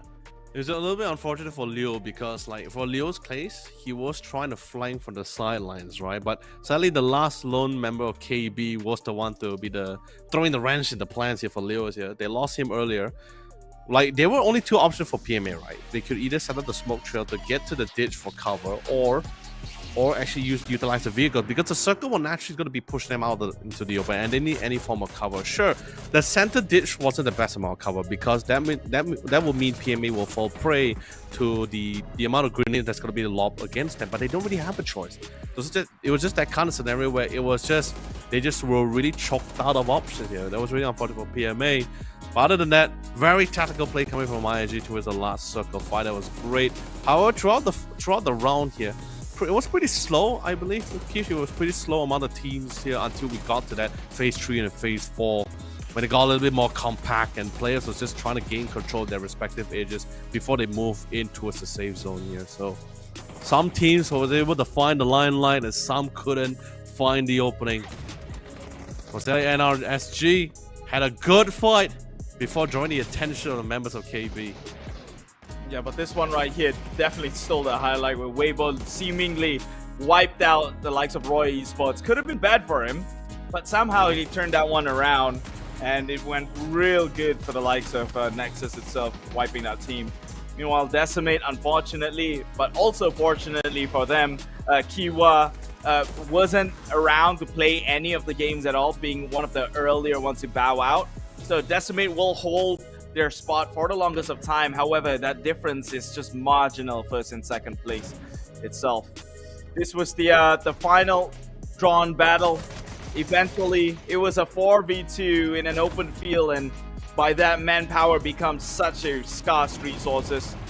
You had Gioni and Ronix in the back lines as well. In case things go south, they could very well just fire across the field into Jervis. So there was just no way PMA was getting out of that one. So a second place is still the best that they could have done within the situation.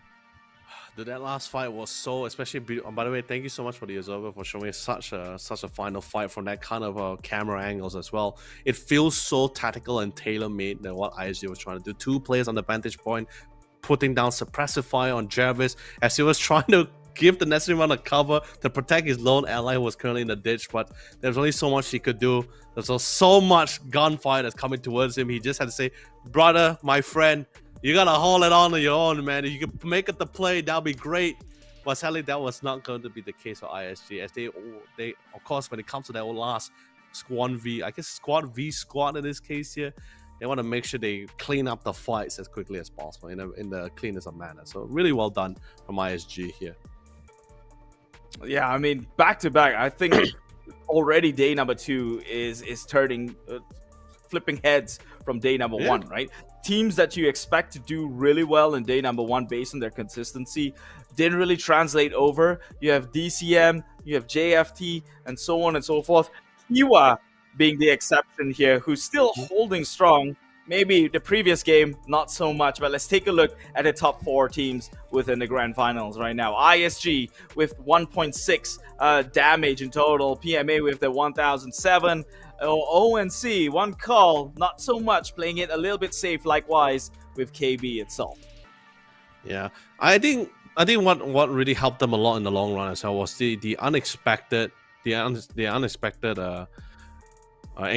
with Pixel Stars, right? They crashed into them as well. Not only did they get the 3 kills from it, but practically Pixel Star played as a resource or supply delivery run, right? Or delivery guy, right? They literally delivered 3 crates full of supplies for ISG, and because like I said, like we witnessed from the entire map, they were just going from one compound at a time in a very slow and methodical manner, right? So with the additional supply boost, this give ISG a lot more confidence. Where like, okay, we may not require to go to another compound to look for to round off supplies. We can just focus on trying to get to a really good spot, really good positioning as well. Then we just see how the battle ensues and how we're going to react or adapt to it here. So really great stuff coming from ISG, and that's a lot of utility expand as well, and I guess it's to be expected. PMA, finally, they got to that top 4.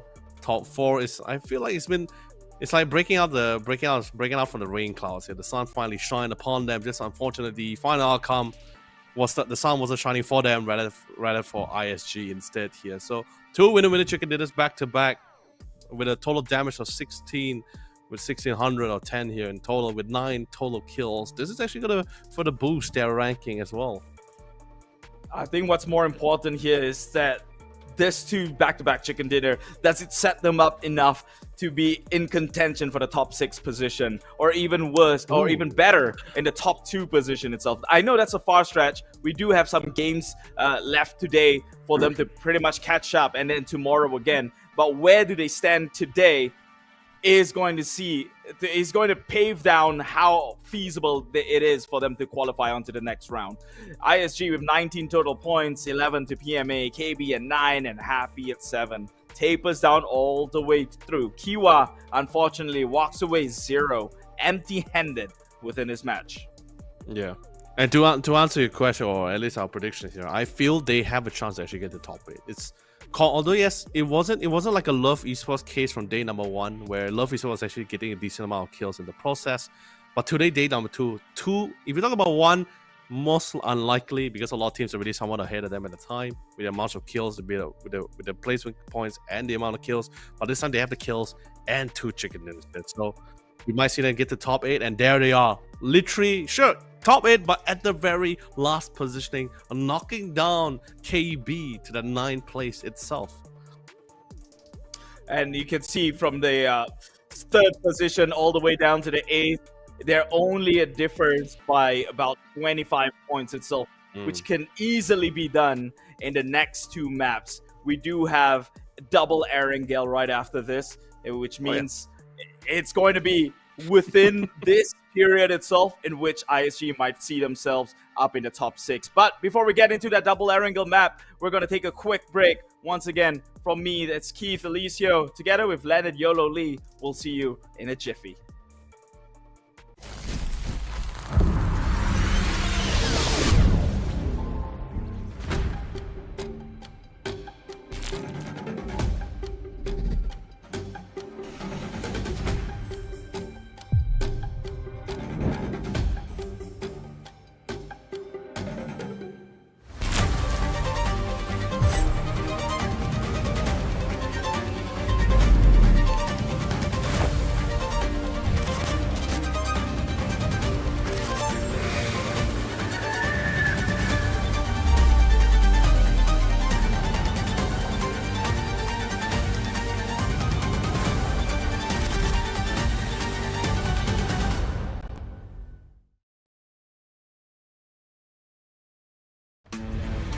A new place to 1v1, a weapon balance shuffle, and a tune-up for some of your favorite vehicles. All this and more as we dive into the Update 34.1 patch report. First up, the 1v1 arena you know from training mode is now a bit easier to drop into. You can now access the 1v1 arena right from the arcade and spawn directly into the arena. The rules are staying the same, so simply choose the mode and start battling a bit faster. You can also access the 1v1 arena as a custom match, so challenge your friends and see who comes out on top. Loser buys the chicken dinner. Next, we're adjusting the balance of a few weapons. 7.62 ammunition now weighs a bit less, and shotguns have seen adjustments to their buckshot spread, recoil, and damage drop-off. We're also increasing the recoil of the Mark 12 to tune it down a bit from its current dominating position. Full details in the patch notes. We're also tuning up some of the Battlegrounds vehicles. Vehicle acceleration, top speed, friction, and weight have been enhanced across several different vehicles. In addition, we're adding trunks to the Dacia, Murado, Pony Coupe, and Coupe RB, and increasing the tire durability of the buggy and quad. There's also a new rank season, bug fixes, and more. So be sure to check out the patch notes for full details on everything. Update 34.1 is here, so grab your shotgun, polish up your favorite vehicle, and 1v1 me, bro! We'll see you on the Battlegrounds.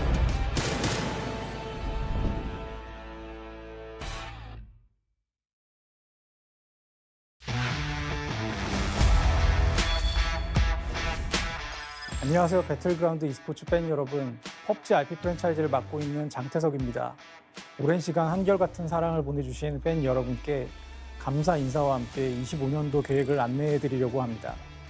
2018년 베를린에서 PGR을 시작으로 배틀그라운드 e스포츠는 다양한 변화를 시도하며 지금까지 달려왔습니다. 특히 올해는 팬분들의 뜨거운 관심과 끊임없이 노력해준 선수들의 눈부신 플레이 덕분에 CNC 2024는 PGI 2018 이후 가장 큰 사랑을 받기도 했는데요. 앞으로도 이 사랑에 보답할 수 있는 배틀그라운드 e스포츠가 되고자 합니다.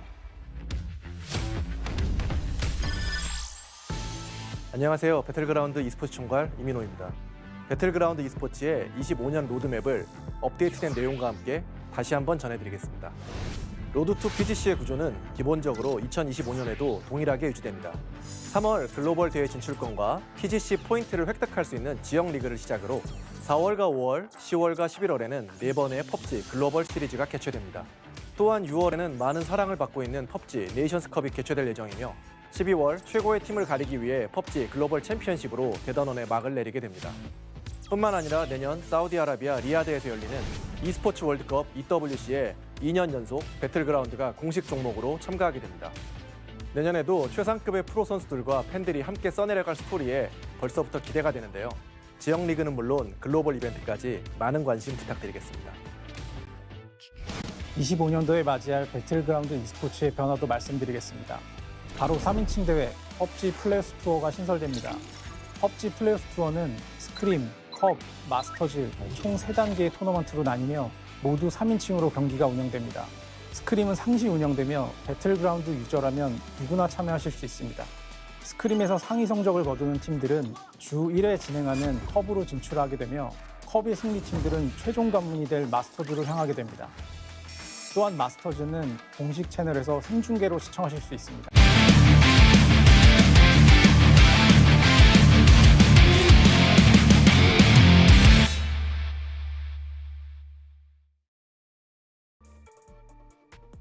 Hello everyone, welcome back again for the PUBG Esports Master Series Phase 1 of the Grand Finals here. I hope you guys have a nice break here and prepared for the final actions as we have 2 remaining maps here for day number 2, because this will be the conclusion for day number 2, and at the same time, Keith, teams will rise, but only one shall rule as our champion here. Yeah, what seemed to be a very comfortable lead from DCM in day number 1 now looking to thin out for the likes of Kiwa to take over, and not just Kiwa, the rest of the other teams that's competing as well, right? We've seen Happy Squad already climbing up at least 4 different ladders itself. We've seen Roy Esports also climbing up the ranks, and so it's looking like it's anyone's game yet again here in this entire series itself. Right. Yep. And I think also it also does take into account on what is the priorities for certain teams, right? I believe as we slowly go to reach the conclusion day number 2 and preparing for our final day tomorrow, I think eventually certain teams will start coming, or at least have different priorities, right? In the sense where, some teams, especially like teams like who has more bigger, larger goals here, definitely wants to get to that top 1 spot, at least that first 2 placing, right? Whereas some teams are a little bit more relaxed or a little bit more not pressuring themselves too much, will be quite comfortable if they're just able to secure top 6. Because let's be honest, while yes, the prize cash is always fantastic, Keith, but the goal is to keep yourself in the league here, to keep yourself to move on to that to that PGS, right? The PUBG Global Series here, and the only way you can get through it is to qualify as one of our top 6 teams here in the Master Series. Yep, top 6 is the goal. Actually, I would argue the goal is top 2. But if you can't, the top that'll 6 be better, sure, is the consolation, right? Anything less than that shouldn't be a striving point at this point, right? So, with 2 games left for the day, who's going to set up? Which team is going to set up best for themselves coming into day number 3 to seal things off? All right, so close towards the end of the series itself.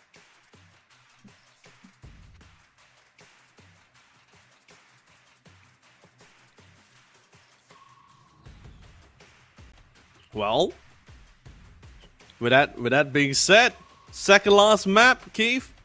Not sure what happened there, but second last map, flight path diagonally, pretty centralized with the rest of the squad here. But it is gonna be our first Erangel for day number 2. Pretty excited. It's one of the classic OG maps as well. I think teams, based on this flight path alone, teams should be able to go exactly where they need to be.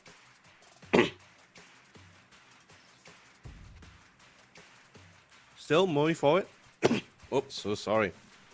Cough got in the way. But of course, just seeing from the fly path alone, we see several teams. No hot drops so far. I would love to see a couple of hot drops, a couple of contention, a little bit of tension between some of the teams. Especially this is classic Erangel as well. But everyone's gonna be respecting the boundaries and areas here. So we do see a little bit of a change, because if I recall as well, Savage Man and Roy Esports tend to drop from yesterday's game, if I'm not mistaken, drop around the north and south side of Jordan Pole. This is going to be a little different. It's going to be Pixel Stars and Irohani, Papetto, Samurais this time in their case here. DSM is going to be taking a long dive towards Cerverni, trying to play towards the north side, and I guess in a way they don't really have the contest for vehicles too much as well. And Cerverni pretty much large enough to accommodate for the whole squad for themselves. Yoster Noiga is going to be great for Kiwa Esports. This time, not going to get the benefits in the circle, but they're not really too far either. I already see one of the team members able to secure a vehicle for themselves. Same goes for some of the respective team. However, I'm a little bit concerned for PMA side.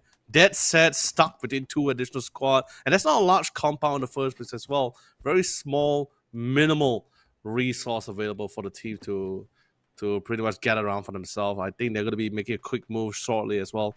If they stick around a little bit too long, they might fall prey to the 2 respective teams that's currently hoping to be their good neighbors. Yeah, I think another team to be considered of right now, Zen Esports, with that first circle revealed, it's almost always guaranteed that Zen Esports will have to cross that bridge. They did go all the way down to Sosnovka military base. So on the right bridge will be too saturated with teams. Even Team Nexus, I believe, was also occupying Nova Rapnoia. So their only way into circle is going to be through that bridge. But also, it is gate kept by the likes of X-Men. So now, Erangel historically has been the few good games that X-Men has been able to put on display. So maybe we can finally see them pop off here in day number 2. I believe it was also the same for PMA, except for match number 2. Of course, that was a little bit of an unfortunate thing. But, it's been they've been pretty volatile. But I think so far, compared to the match we've seen for day number 1, Erangel seems to be the one which they had the more greater success in. It was also the first map that the first team to actually get the winner chicken dinner on the map of Erangel as well. And NRG, pretty comfortable with Milta Power here. Large town, by the way. So a lot of nice compound. Thankfully, no other team is going to be contesting with them here because it can be quite the nightmare, Keith, to actually go toe-to-toe in a CQC scenario within the building blocks here. A lot of covers, a lot of cheeky corners for teams to play around with. And grenade, not necessary. You will able to get the nice drop on several locations. It could bounce off the wrong wall in the wrong manner as well, depending on the trajectory too.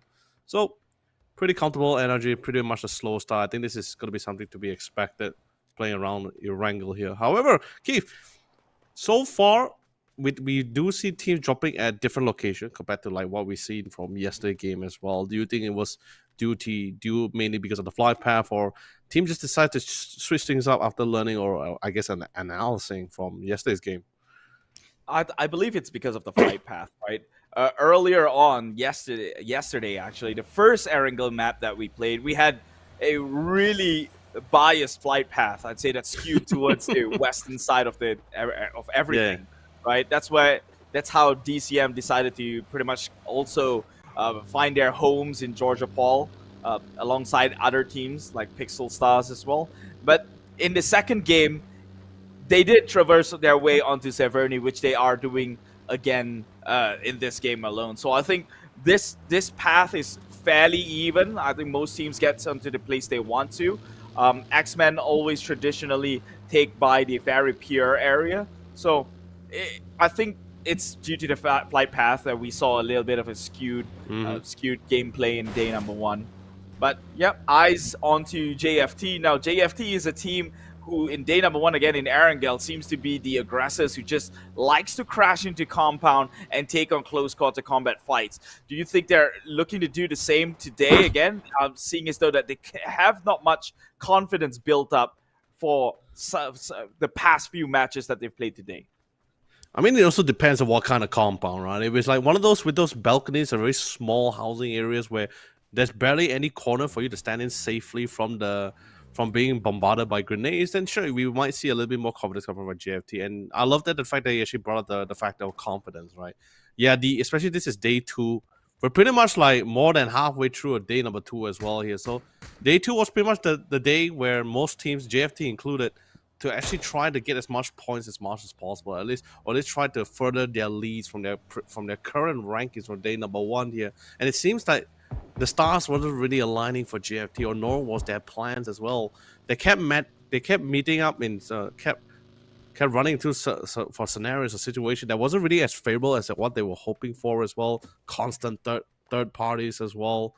Not able to get to the side they want to go for because there's another team somewhat already set up there before them, or had an earlier repositioning before them as well here. So I'm not questioning their gunplay. I think their gunplay is absolutely phenomenal. This is probably their positioning that's probably one of the few problems that they're having or facing currently at the problem. But Darren was able to find Detroit. First blood's been drawn, and surprisingly, it's going to be one of the members of Roy Esports here. Yeah, KB getting the kill, sending Roy Esports to turn tails and walk away. Are we still living in the same universe? This shouldn't have happened. This isn't the regular scenario. Kunyat's down the sky. Look at that. They're looking for the fights. KB is getting real confident after that one game where they had, I believe, 8 kills. Yeah. I mean, there's also the take into account the map familiarity, right? Like, you're used to the map, you're comfortable with this map. It's pretty much just like muscle memory at this point here. So, and plus, at the same time, I don't blame Roy not taking that fight full on, because first things first, they're coming down from downhill, even though with vehicles in hand. They just saw one of their teammates just fell earlier as well, so they're not sure what's the setup like. So instead of taking those risky battles, especially since this is the second last map of day number 2, I think they just decided to play it safe. They lost deployed earlier. That's unfortunate, but they will find ways to make up for the lost member. I don't think that's going to be detrimental for them anyway, as we saw quite the phenomenal performance from Roy Esports here.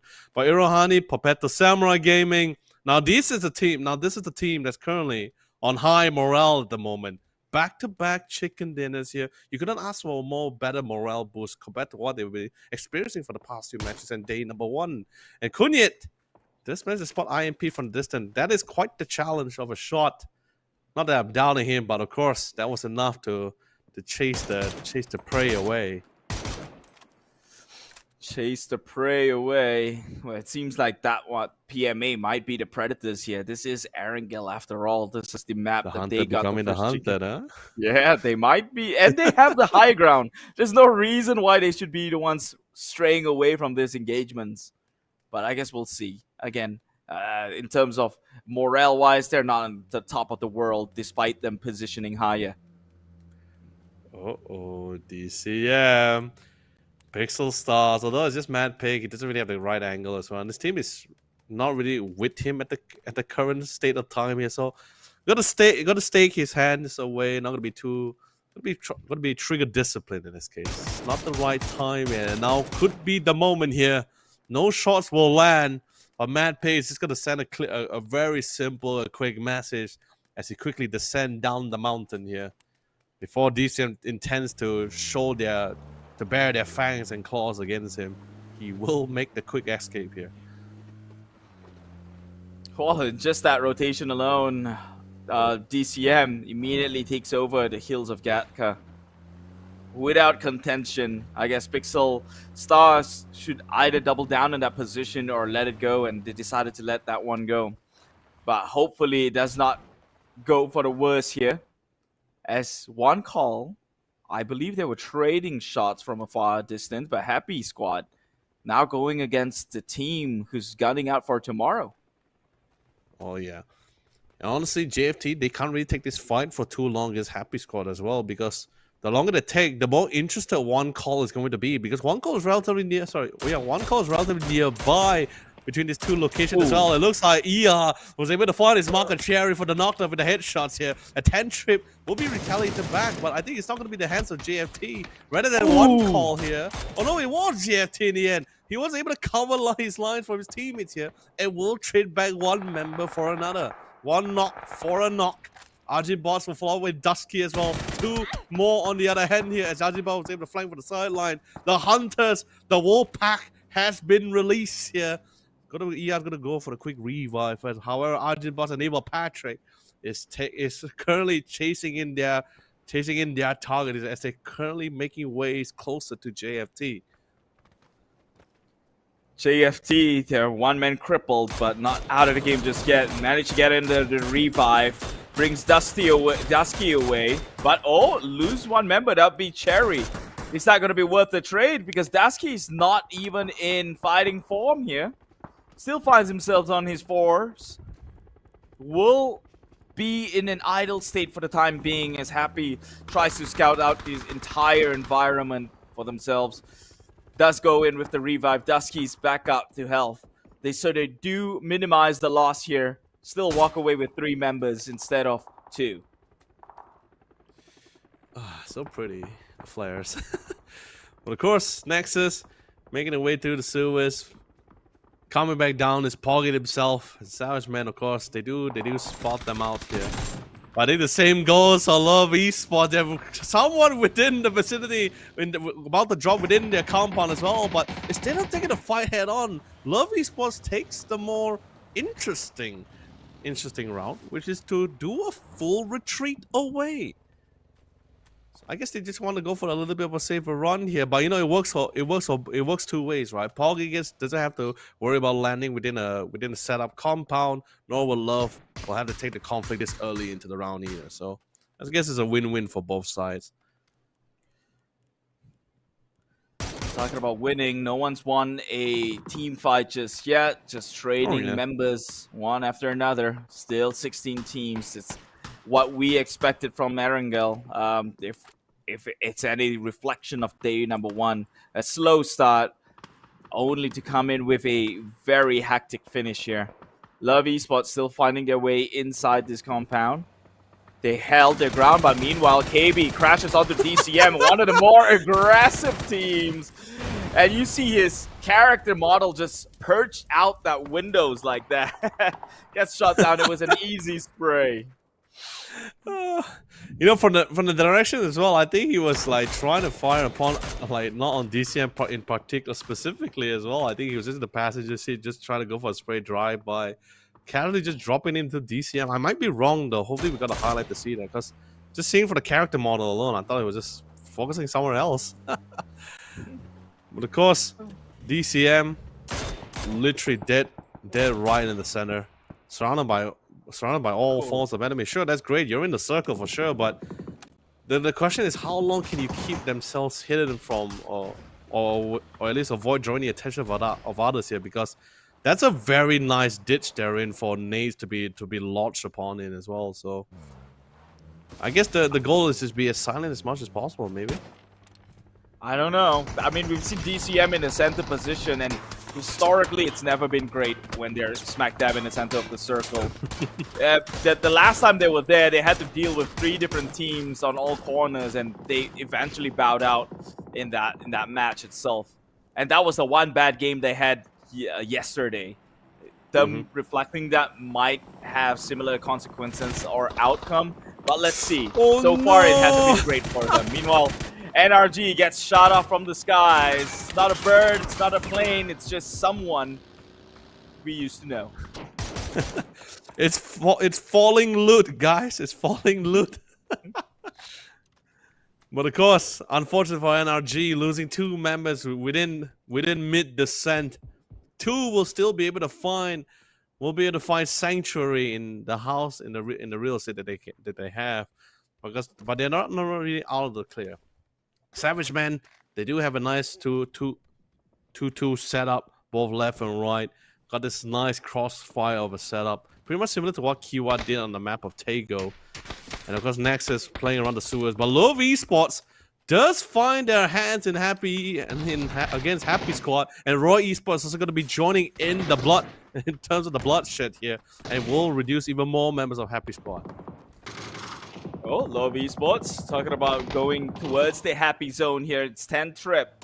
Might be on his last trip here as all the members of Love comes in front, back, and center. Takes him out. Immediately goes in for the revive. Crazy Nine's got his eyes, but Kiwa drive into a ditch, and what else would you expect? Gets ejected. All the members of Kiwa seem to be dropping like flies, but the one, it's Trick, left to his shenanigans, and for him to use whatever trick he have in the book to try and make it out alive and bring some value back onto Kiwa, but unfortunately out the lobby is the only disappearing trick that he knows.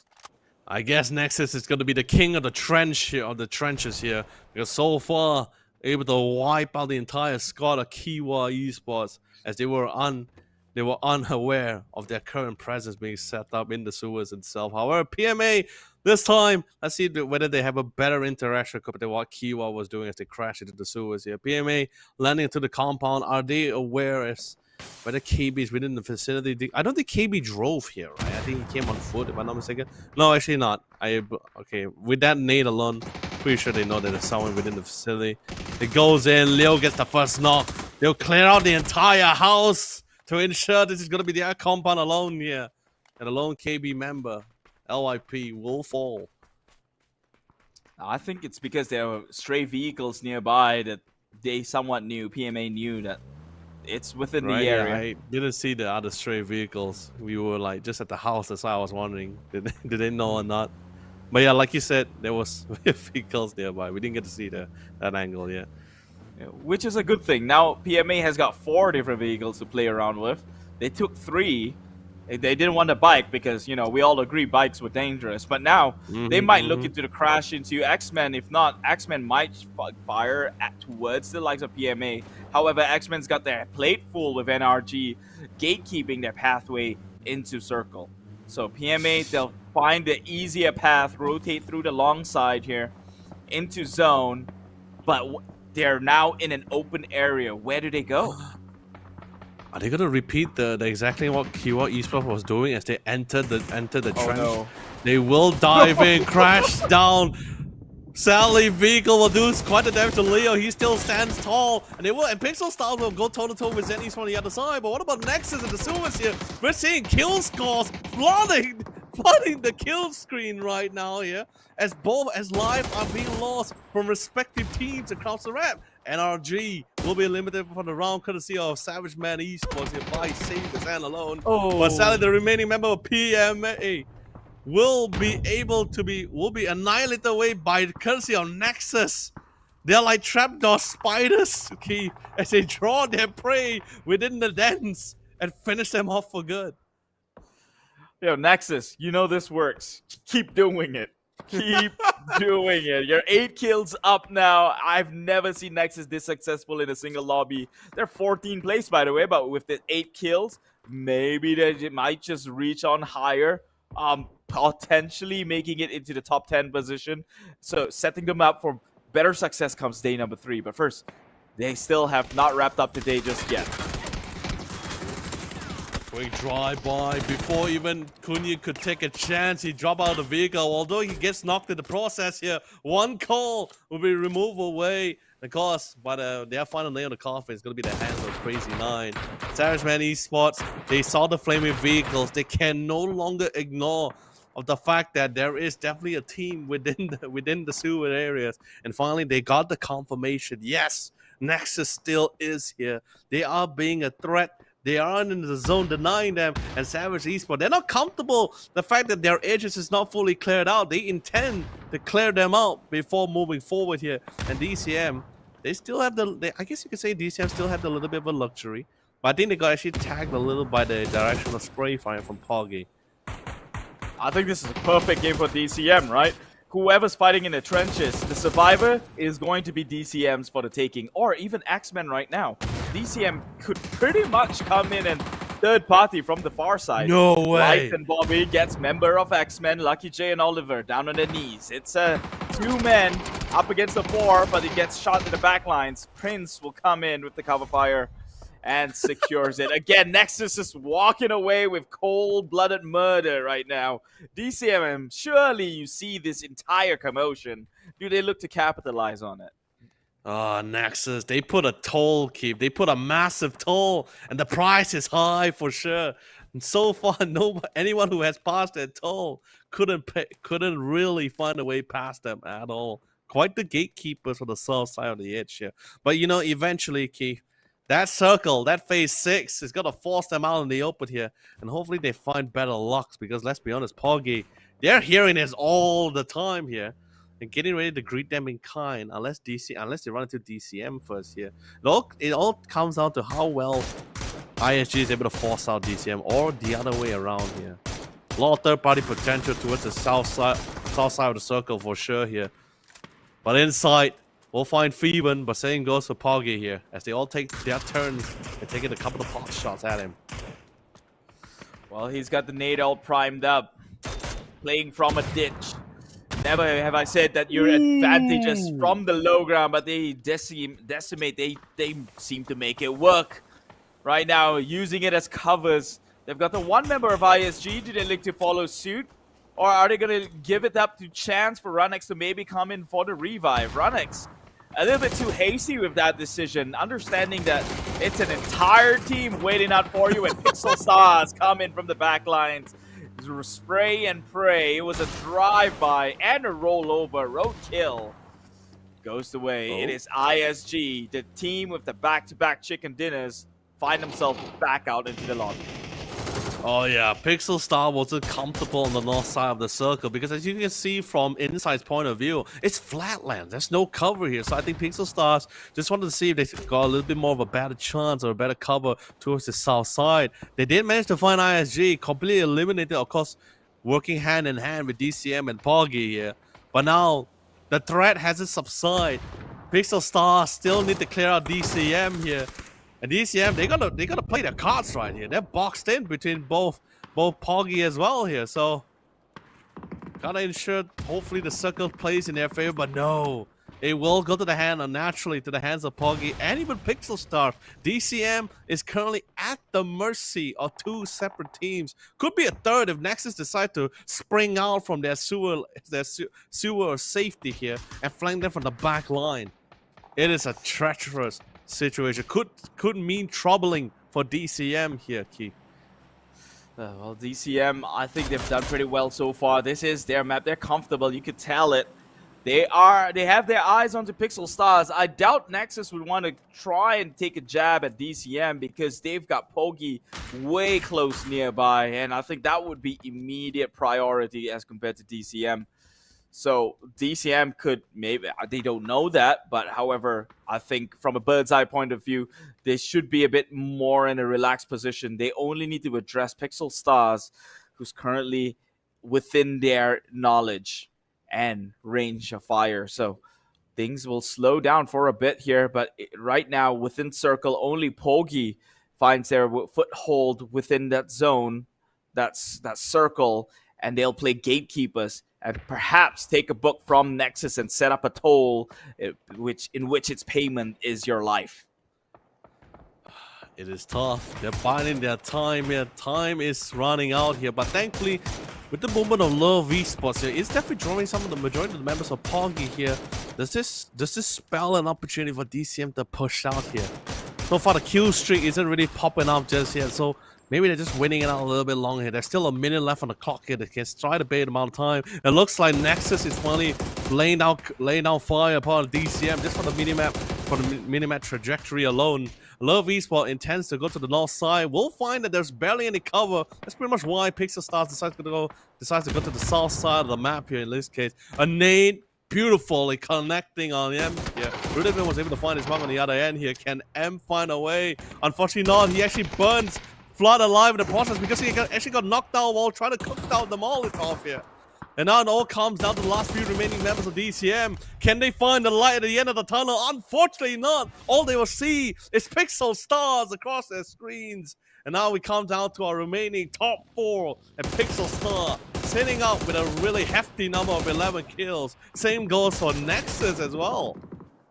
It's the battle of the bottom scrapers here, the bottom feeders. Both Nexus and Pixel Stars only 12 and 13 in placing. Trading hits, trading blow with nades on nades. Who's going to come out on top? Only 1 point deferring the two, both at 11 kills. CJ finds his way behind tree lines, tries to find his opportunity to spray towards the likes of Nexus. Nexus still concealed, but they are playing by the edge, and immediately Circle draws further away from Nexus itself.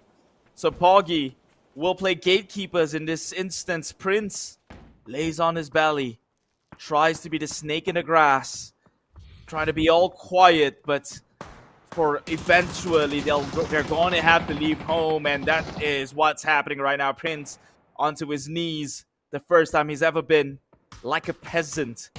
Meanwhile, Weibo will try and go pick him up. Last member standing for Nexus side. He does have the cover of the smoke for safety, but let's just see how long as Rudiman is circling around. Will find its target and finally finish off the remaining members of Nexus here, leading to our final 3. Crazy 9. He must be quite crazy to still sticking out alive, but it doesn't really have much of a choice. Pixel Stars is coming in. They know the stars are aligning. They will try to crash alongside of a Crazy 9. Plans not to go down without a fight. We'll get the first kill scores to send the message out. Hey guys, come at me. I'm ready for you.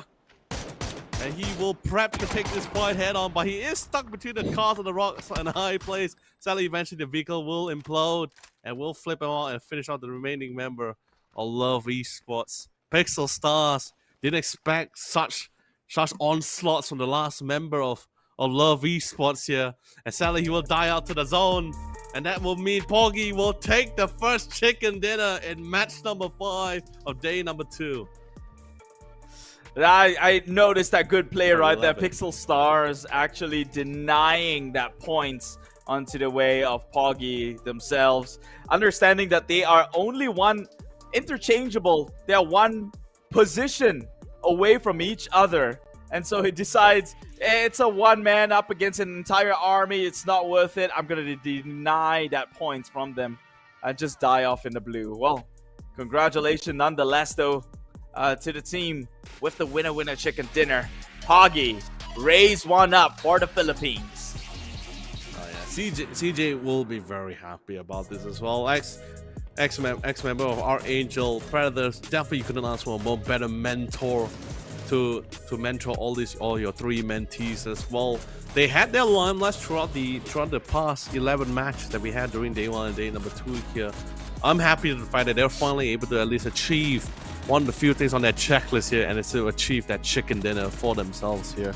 But you know, throughout the game, It's been pretty hectic, as you notice from the reason why we see a lot more conflict than usual, or at least much more earlier on, Keith, is mainly because of how the circle was being centralized, right? It just kept going to flat land, open areas, and everyone just somewhat understands, you know what, we gotta get there first. And even if we did, the team needs to literally solidify their positioning as well, which what Nexus did really phenomenally here, as they not only clear 1 or 2 but 3 teams alone by themselves, taking advantage of the environment and the positioning of they have. So really well done coming in from Nexus here. Yeah, I mean, Nexus definitely stole the limelight. How they kept getting away with it. Their method to the madness. Just wait and they shall come. And they did. They raked in, I think, the most kills you've ever seen by the team itself. Does push them up the ranks a little bit, but will it be significant? I guess when you're playing down at the bottom, every point is significant to set you up for a better tomorrow. And meanwhile, DCM, this could have been close here, but unfortunately, we'll have to bow out for the likes of Pixel Stars. All the teams saturated down below. Love did a very, very extremely great maneuver to play their life out until third placing here. They too were coming in from the southern side, but recognizing the saturation, they drove the long way and came in from northern side of the circle itself and got themselves, well, a position higher than they should have been eliminated with. Oh yeah, but also I like to give kudos to Crazy 9 as well. He really made things so difficult for Pixel Stars. He really made his life not cheap at all. No. I mean, the cost of his life was going to be very costly as well. Really put the numbers in, because Pixel Stars, I believe they still had 3 additional members on their end as well. They, especially when you go for squad versus squad in that final, for that final confrontation, you would love to have as many members as much as possible. And Crazy 9 just literally destroyed that facade that Pixel Stars had as before they go toe-to-toe with Poggy for sure. But you know, regardless, that was a really nice classic game of match 5, a lot more chaotic. I love the chaos as well, but I mean that's because of mainly the nature of the circle. Really, we got to see quite the surprise coming in from Nexus, really popping off with the location that they had. DCM really showed their tenacity as they fight out with various of teams in there with the position that they have towards that final circle. But of course, here's our top 4 teams with the graphics here. Poggy taking things off with the chicken dinner, alongside with Pixel Star, almost very similar total damage count here with a small difference of 20 points. However, utility-wise, you can definitely tell Pixel Stars, they've been in and out of combat, but not as much as Nexus here. 25 smokes, by the way. 25. And it just so happens it had to be a smoke, right? Like they're already playing a trapdoor spider. Now they have all these concealed plays as well, deployments, just to make it even more oblivious for the rest of the lobby. People just keep falling like flies, one after another.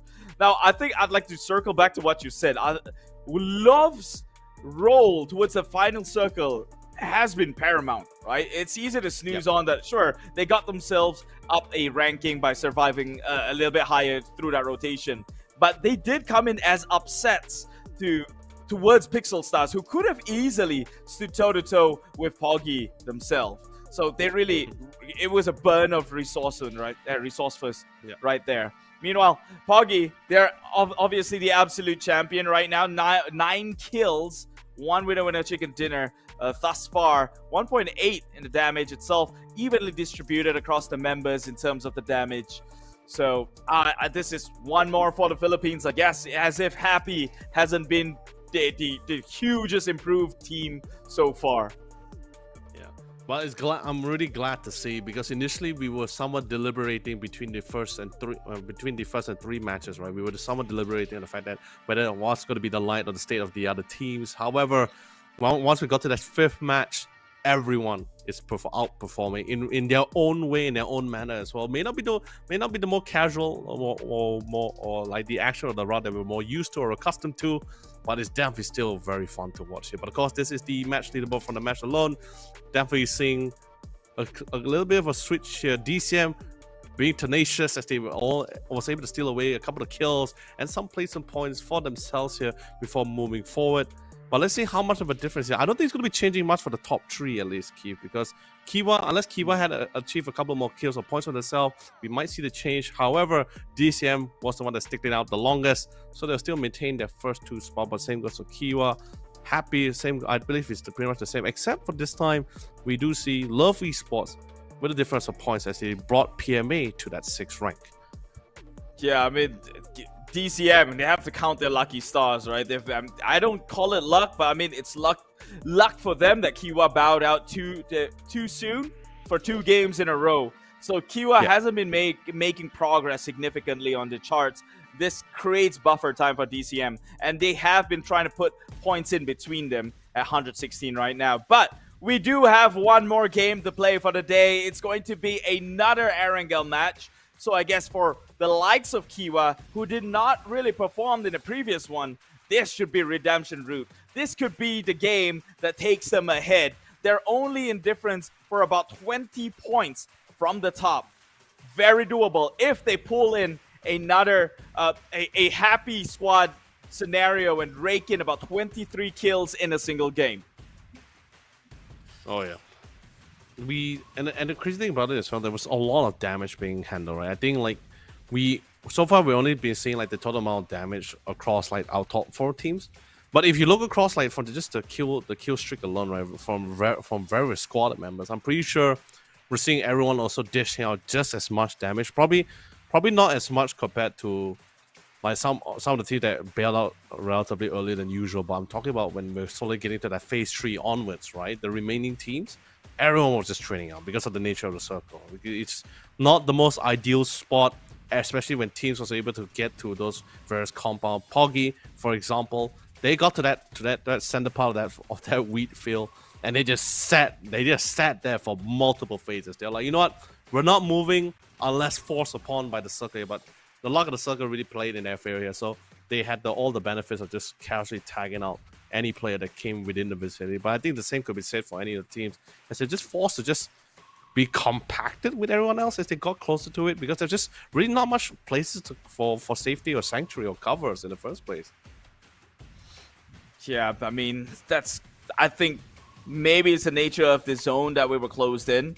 So it's pretty much quite open with maybe a few advantages through the terrain. So most teams usually fight for that singular location, and therefore feels a little bit more compact than you would have liked.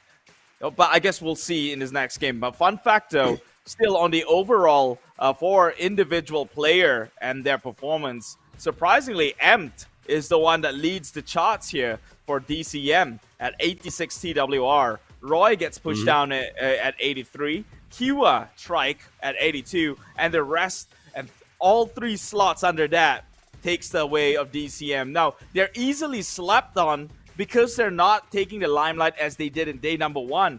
But it's really easy to forget that DCM's bad games are a minimum of still 5 kills in the bag.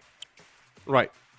And it's also most of the time, it's just, I think 3 of those matches that really shut them down was just unfortunate positioning, right? It's like as they're traversing the land, they ended up having their back against like a massive cliff. Marama, for example.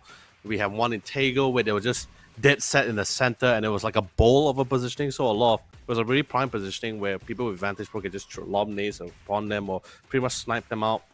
What Love Esports was pretty much doing to them as well. I think even for today's game, Tego, I believe it was Tego once more, they had no choice but to run through multiple teams who had already set up this impenetrable line of defense here. So wherever they were going to go, they were going to be gunned upon, they were going to be fired upon. There was no real safe route here. So at least in that round, that previous map, they definitely had a more comfortable position. At least they were able to take fights on their turns until we started seeing Pixelstar started pressuring them as they were also trying to gain control of the respective areas. As you know, there's barely any covers left in that final area during the last map of Erangel here. So, but of course, ladies and gentlemen, we're moving to our final map of day number 2. Once more, it's going to be Erangel. What a way to close out the night with the map that started it all here in the PUBG scene here. The flight path, actually, it's relatively similar to the last flight path, right? Like, it's a day 1 flight path, actually. Oh, right. It's a day one flight path. That's why you see that we talked about this, right? And that's why DCM has to crash onto Georgia Pole when they're a Severny team because of the flight path. This is similarly in day one, and I guess it's the same circle in day one. It's a Zarky circle too. Yeah, all right, pretty cool. And I think, like, it's like you said, it was like exactly like day one. I'm pretty sure the players would have recalled it as well in memory. That area, Highlands, you gotta get there. You gotta get there. I know. Ideally players would love to play around the edge of when it comes to your wrangle, but there are just some situations where the circle doesn't really give you that kind of opportunity as well. So but I'm not gonna doubt the players. They've been pretty adaptive so far. And of course, when it comes with adaptation, it comes with several conflicts with clashes of ideas from other teams as well. So pretty great to see how the teams were to rectify the problem. Yeah, it could be a problem for others. I guess those that didn't really perform in day one. However, I would say DCM is one of the highly performing team during the period itself. Oh yeah, however, consistent. it is PMA who won that game. So could this finally be a chance for PMA to steal the spotlight even for the brief moment here? Because it's been a while since we've seen them doing remarkable things within this lobby. Yeah, the past few matches hasn't been very favorable for them as well. Like it felt like from their greatest their gusto that they had from match one after winning out the chicken dinner for day number one, it just started slowly going downhill with every unfortunate situation as well. So I do love the bravado that they have here. Hopefully they get this nice burst of vigor in this last round and hopefully carries forward to day number 3 here. But let's not talk about tomorrow. Let's currently focus on this last final match here. FC Love Esports a little bit positioned quite far away from the rest of the squad, but like this is just one of those few times where because of the flight path, you tend to not end up turning a certain compound or a certain area into a hot zone or a hot drop. So teams tends to take the most safer path, although it may not be the most ideal location, but teams will just have no choice but to just split off to just salvage for supplies, whatever they can get, no matter how small it is or minimal it is. Well, talking about minimal arguments, one call about to have that one with Happy, who's crashing onto compound immediately. Evil Patrick gets alarmed from all cylinders, left, right, center, shooting one way. Happy, Evil Patrick nearly bows out. They will get Aya, which unfortunately, fortunately, comes and produce G-Coin. From his death, you get rewarded. Make sure to be claiming that code up on screen here. It's a limited time offer. If you miss this one, you're not going to be getting it again. So please do so. It's G-Coin once again. It's really great. The man fell, but I guess you could say with one passing comes a new here. So here's your G-Coin event codes, ladies and gentlemen. Like Keith said, redeem it while you can. Oh, it's gone now. But I hope you guys got the opportunity to redeem it. Get some nice G-Coin for yourself here for the betterment, or at least increase more betterment in your PUBG gameplays. But of course, regardless, back to the game itself. One call had a nice pick-off for an unexpected visitor here, and I think also Happy Squad didn't expect them either. But the vehicle that one call had, was it a vehicle that they actually took it for themselves, or was it something that EA had initially and just fell while doing the mid-rotation here? I think it's the one they had for themselves, because if I'm not mistaken, Evil Patrick was a solo inside the vehicles, crashing onto the compound with the rest supposedly playing cover fires, out looking from the back end. So, yeah, I believe it's their own, but I could be wrong. I wasn't there to see. Yep. Yeah, I wasn't sure either, right? Because it felt like the storyline. It felt like he wanted to reach that compound to start looting for supplies, and then EA was in his own respective vehicle, but also got gunned down in the midst of the process here. So, but yes, I almost wasn't too sure because we had the different POVs at the time, right? We were focusing a little bit more on Evil Patrick as he was trying to make that quick getaway. But now we got a nice point of view from PMA. Happy Squad had a little bit of a chaotic encounter with one call initially. It looks like they're about to face another encounter with another squad. But I think they heard the audio cue. They heard the vehicles being revved up as well. So I believe they're going to be trying to take the safer route. I love that this look. Oh, Okay, JFT. hold on. JFT. Are they Oh, gonna the crash? crashers. Okay, here comes the crash. It begins, kid. It's the signature Oceania meta right now in the garage. Tries to go in, but the spray is there to pretty much greet one member.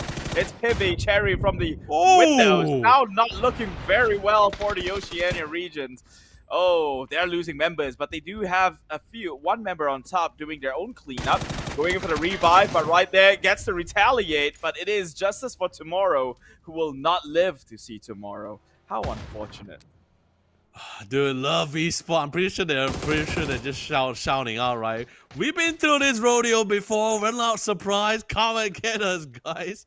Wow, what a hole. Seriously, what a hole. Well done coming from Love Esports as well. And I love the positioning too for the crossfire. The minute they heard the vehicles coming in, straight away we saw a player like standing position towards the stairway, right? Because that's possibly one of the most safest spots from any grenades that's going to be lobbing through the window area. Get a player also playing at towards the side door, the small room side doors as well. So you got this really nice crossfire between the garage entrance and the side door entrance as well. So really nice setup for defense. They did get one knock in the end, but they couldn't really get the kill point for it here. So Love Esports will still retain all 4 members here, and they also got a couple of four kill points out of it at the same time. So really well done, really well fought. Pixel Stars on the other hand, not much confrontation here on the north side of Georgia Paul here. I believe Irohani, Perpetual Samurai, they were currently on the south side, but I don't think they're going to be taking any time to the crossover via the bridge here. Hopefully we won't see a repeat of yesterday's interaction when it comes from traversing South Georgia Paul Bridge to the north side. I mean, bridges always comes with A the toll, whole right? thought. Yeah, it comes with a toll, right? But it's the fact that you're going to funnel your members through. But hold that thought, though, as, gets shot down at RG. Nothing clips there, so they'll be fine. But yes, bridges, I think the whole crippling part about crossing through bridges is the fact that you have to funnel through one of the most predictable pathing, right? At that point, if you're an experienced veteran of a player, you can even just pre-aim to where you know that they're going to pass and ensure that it clips onto them already.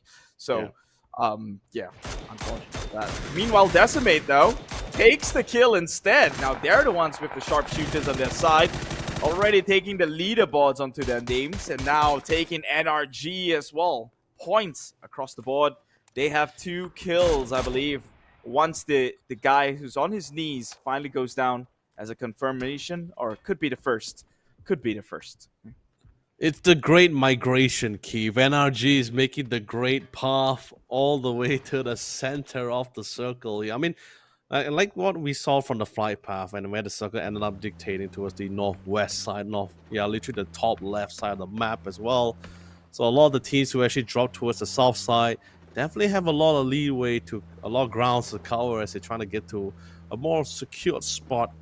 And of course, teams will tend to try to predict like where the circle is most likely going to be. If it ends up going to Georgia Paul's side, that's be fun. There's compound, there's a lot of building areas. But if it goes to those mountain ranges, between shooting range and Zarki, mountain ranges, you can notice from the ground, the landscape design as well. It's pretty much why you see like both Love Esports and NRG is currently there. DCM also have a very similar idea on where the circle might be like as well.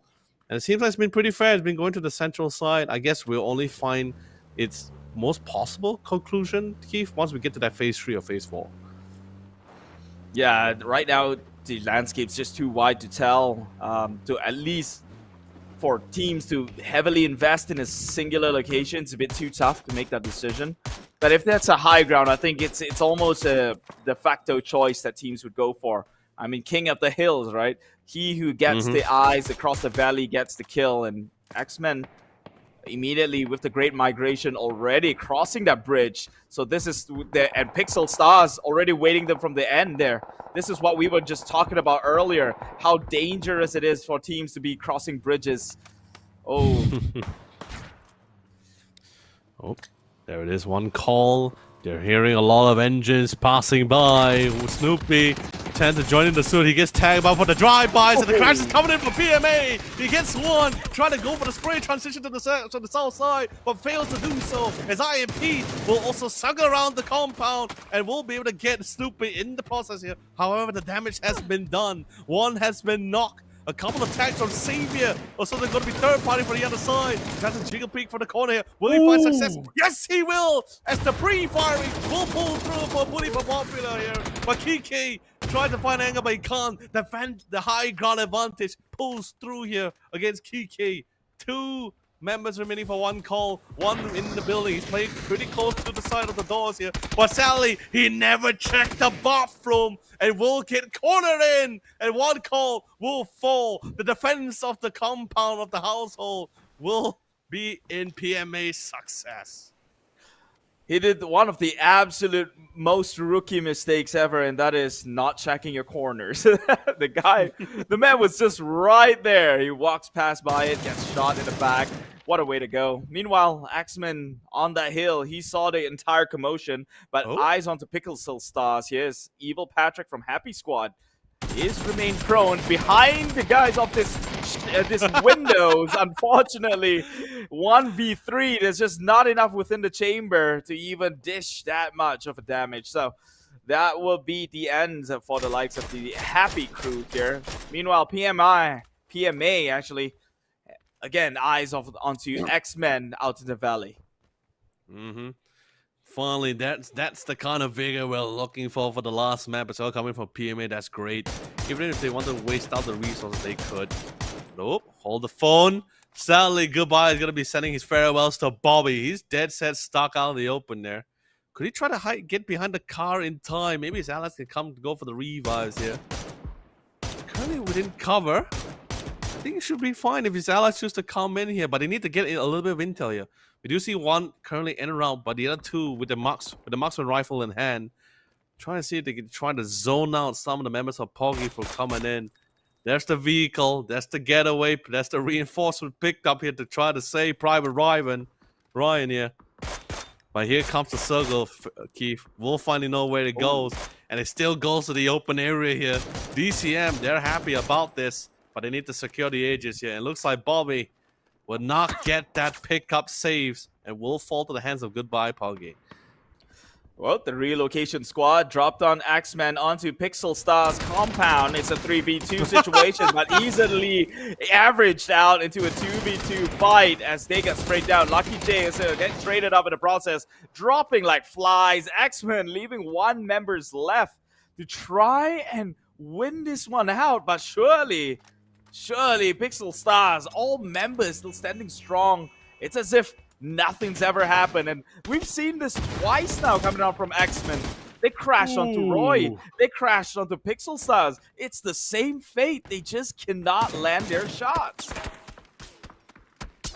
Hold the phone. They're getting tags from where? That's gonna be PMA, of course.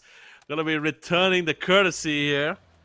But they still have the edge. They're still currently at the edge of the safe zone here. But it's not really the best of cover. It's still pretty open. He does have his UAZ in hand. Lun gonna be dropping a couple of love taps before excavating from the location here. Whereas here, I don't know why, but for some reason we've been seeing a lot of interaction between Poggy and Zen Esports quite often nowadays. I can never forget this color scheme so far on the minimap at all. I think that's the most natural thing to do, right? If you were the in-game leader, you're not performing well. The number one thing is I'm trying to avoid as much as I can with the teams who are currently firing insanely well. So I'll find weaknesses within a circle, recognizing their patterns and their pathways, and say, hey, maybe this is a team we think we can fight them. Yeah, let's choose to go this way, and so they just naturally coming close to each other. But that's all in theory. They still need to be able to be to wipe the enemy team when that situation comes, and I guess we'll see within the next few circles here. Oh, the blue zone is currently en route to the rest of the squad. Most teams is most likely going to be forced in shortly as well. Sure, I mean it doesn't hurt that much now. Probably phase 4. That's when you start to feel the numbers coming in. But Zen, they're going to be taking a nice slow approach. It is the final map as well, so trying to see if they can try to find any fortunate scenarios here. I think it's the same playbook as well when it comes from Irohani played the Samurais as well, the Japanese team. It worked for them for the second and third match.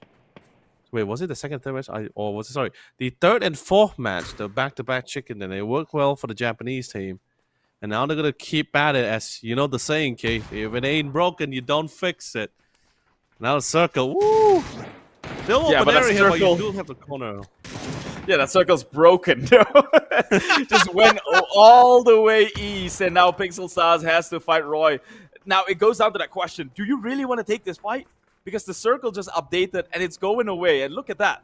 This was what Nexus should have been doing in that previous game in Tego. Roy, they were ready to fight it out for the edge of the circle. The moment it updated, they're like, nah. What's the best outcome from this? We win the team fight, we still have to make the move. It's just not worth it. The worst case scenario, we lose and we die, and it's not even the zone in the first place, right? So, well, Pixel Stars now they're finding themselves behind, being the late movers here. Roy will find their way on the inside. Yeah, they're buying them time, but I love the fact that they choose not to take the same route with Roy Esports. So at least now they got that intel, right? Like, okay, there's a team that's going to be playing on the west side. Let's see if they can find a better chances they were to divert it to a different direction here. Jervis, on the other hand, just spots on the member. He actually got the tag within midway here. But will that stop the momentum of the pursuit coming in from Pixel Stars here? Nope, not going to start at all. They're pedal to the metal. They're getting out of this. They're like, nope, we're not going to take this fight. We just want to run. We just want to be free men here. Nothing to see, nothing to look for, guys. But sadly, for a second, I thought they actually got the knock, but no. They actually got 2 knocks in the process here coming in from PMA. But at the same time, they did run into the Japanese team as well. It looks like Pixel Stars and ISG will have a very rude encounter for themselves here. And they will actually trade off a couple of members for themselves, but PMA, they smell the blood. Oh, and they know it's good. They smell fear, and they smell 3 points. They want it. They're going for it. It's not really the slice of heaven, but they did get a piece of fever instead. But then again, NRG, they also want a piece of the action and will be third-partying in for the sidelines here. Now the fight suddenly became a complete 4-way here. And finally, the Japanese team entirely annihilated before they got a chance to make waves in this match. While all that happening, I remember seeing KB leaving one member in the blue. I wonder why that is. That member is just down and out now. Look at that. KB lost one member, and they've not engaged in a fight. They were coming in northern side from DCM, and I saw 3 of them make their way into circle. They left one member tanking the blue. Too soon, I would think. But I guess questionable plays right there. Yeah, it could be just one of those moments. You miss the timing. When I said we gotta go, we gotta go. I'm sorry, brother.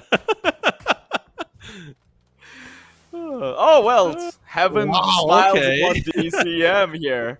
DCM against Kiwa. Now, this is going to be interesting, right? Remember, the 2 of these teams are competing for the top spot. So, recognizing each other's position for sure. Well, are they going to take on the conflict? I'm not too sure about that one. However, speaking of taking on fights, it seems that, Xiao Fang with the spray control. Great knockdown on E-Tord here, but Swan was there to quickly rectify and equalize the scoreline here. But again, NRG making their way in, try to hold down the fort here, but Zen Esports will have the final say as they secure one part of the edge. Now all that's left is Poggy. They're good neighbors on the right side. However, on the west side of the circle, Keith, we have a competition between Roy Esports and KB. And KB, they choose not to go quietly into the night now. They're very happy with their crash plane side here. They want in. They want full control. They're moving into it. They're getting ready to jump down as well. Defensive smoke coming in from one of the members of Roy Esports as EDV King trying to revive one of the members, TD here. But more nades. Blue zone grenades also being thrown out. Hopefully try to force him out of the circle. And it hurts. Oh, it hurts. Does a lot of damage. And the nade will finally put EDV King down to the ground as Zen Esports will join in the fray. Well, KB, good composure, not so hasty right there. Although they could have made that push, but they did trade with the one member inside the ditch. extending no. a little bit too much with no information. A little bit of a questionable play coming out by RZRZ. And now KB just instantly handicapped themselves against the like of Roy, who's only got one member down comparatively to KB, who's only have one member up. And so that nade flashbang gets tossed on forward. PMA is now eliminated, but the fight between Roy Esports and KB is looking like it might be set in stone unless this revive could do anything about it. Oh yeah, Roy Esports, that's definitely sending the clear message right there, saying like, hey, you know, you'll be feeling a little bit overzealous, wish to overcommit. Yeah, Roy Esports was well prepared to actually go for the punish here. But you know, Pog finally goes down by the hands of Nexus as well here. But finally, they got all the necessary revive. They're slowly making their way in. They do find an opportunity. One of the members of Roy Esports, Detroit, is currently knocked down on the ground. Pretty much equalize the scorelines here, but they're getting tagged out by Zen Esports as well here. Zen Esports, they can't see Roy Esports. So since the angle of the ditch they're currently in, this doesn't give them that lines of sight. However, it's a little bit different story for KB, as they now forced out in the open and choked out by the blue zone. He will die to the zone as well here, but the rest of the squad trying to find ways to get in. Argon, last member, toning it down, trying to see if he can do as much damage as possible, but sadly will not find the line of sight and will be the 7th team to be eliminated away. 6 more remain, Keith. And this circle, my God. It's just open area. fields from here on out. Yeah. It's I open think that's why season, ladies and gentlemen. DCM's a bit hesitant trying to leave their high ground. I mean, they're comfortable on the top side here. Oh! What? From the depths of the blue, he gets that kill. Zen maybe shouldn't count people on the outside of the blue zone out just yet. And as they look towards that direction, Nexus comes in from the next.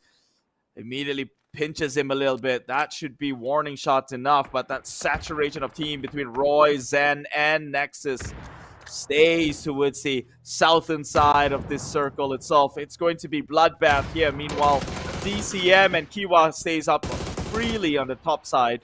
Is that Zen out? A member out at the very least, leaving only one to play around.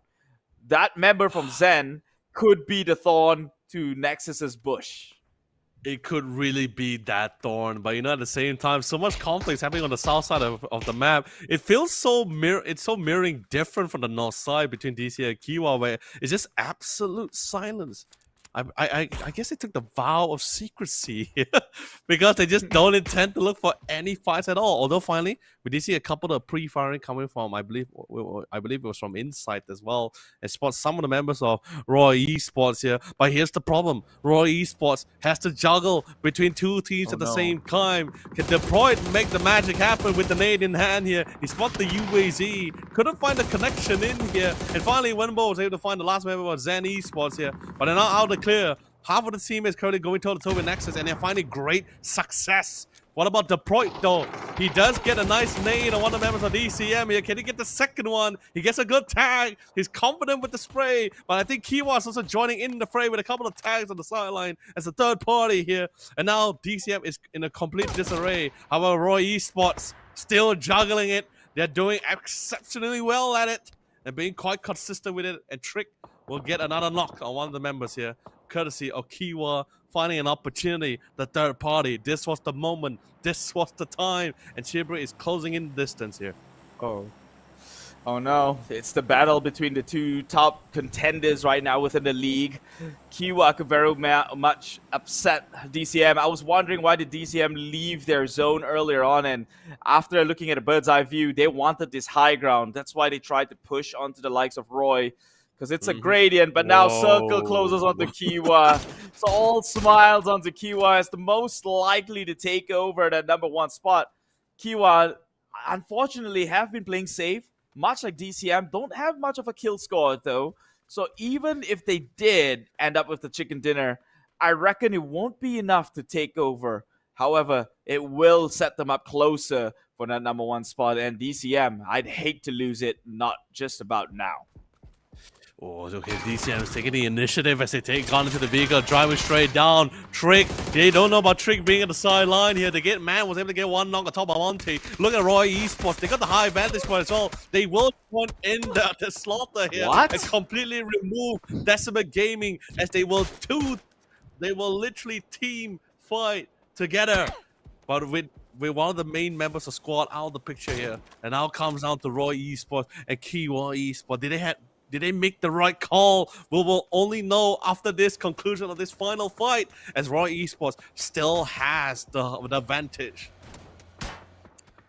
What was even that move, DCM? I do not know, but I guess it doesn't matter right now. It's yours to lose, and lose it you will. And now eyes onto Kiwa, who's taken the control of the entire circle. You could see he's trying to send Man onto the flank side here and poke Roy from the right. But I don't think it's going to be that easy. Roy does have the overseering advantage. They have the high ground, so they can peek down towards any sort of slithering movements coming out from Kiwa itself. Man gets knocked down from the head, leaving only 2 members behind. Roy slowly advances as they take over the last remaining circle and the play zone here. Already Elf King and Today inching closer, turning this far marksmanship battle into a close quarter soon enough. They've knocked down enough. Chinbrit is the only one remaining, and surely, slowly but surely, they've spot him out, get shot on. The retaliate fire is there. The information's been transferred. Roy Esports still not taking that hesitative leap or action. Slowing down actually, but 2 more coming in from the left surely can secure that. There's too many guns firing the way of one guy, and Roy Esports take home that final winner chicken dinner of day number 2. Really well done. Although the gamble being made by DCM to take a more initiative, aggressive approach here to try to secure the back line. I guess they were hoping the fact that maybe during that time, Roy Esports would try to divert some of the attention, or at least a majority of the attention away from Kiwa Esports, away from them instead. But that didn't really happen at the time. They didn't really sync it alongside with Roy Esports here, unfortunately. But however, with that being said, a really good hold, but then again, that positioning, it's so tricky, right? It's pretty much similar to like what we were experiencing with what ISG did against PMA, where with the vantage point, and of course you saw the design, the descending design of the hill as well. It's absolutely perfect for rolling down utilities or grenades upon them as well. So you pretty much saw, I believe it was Man, who was just having a ball of a time. Sorry, not Man. Who was it? I'm not sure, but one of the members of Roy Esports was having a hell of a time just throwing nades because he knows naturally it's playing in his favor here. But regardless, yeah, I mean, what a well done game, really. I do want to go back to that Decimate play, but I guess we'll see within this highlight here. So Decimate did pretty well for themselves, holding out their ground. Granted, most of it, they got the God Circle this time around. It does go to the path which they reside for 2 games in a row. However, the terrain was not one that's pretty much suitable for warfare, as it's all placed wide in the open. Happy with the nice attempt, but assume your theory is true, right? They were hoping that Roy gets into a battle with Kiwa in that final zone. Why did they wait for it to happen before making that rotation? Everyone was on a ceasefire. So when you turn on that car and start driving, you're literally the only target to be shot down. If not by Kiwa, by Roy Esports on the high ground.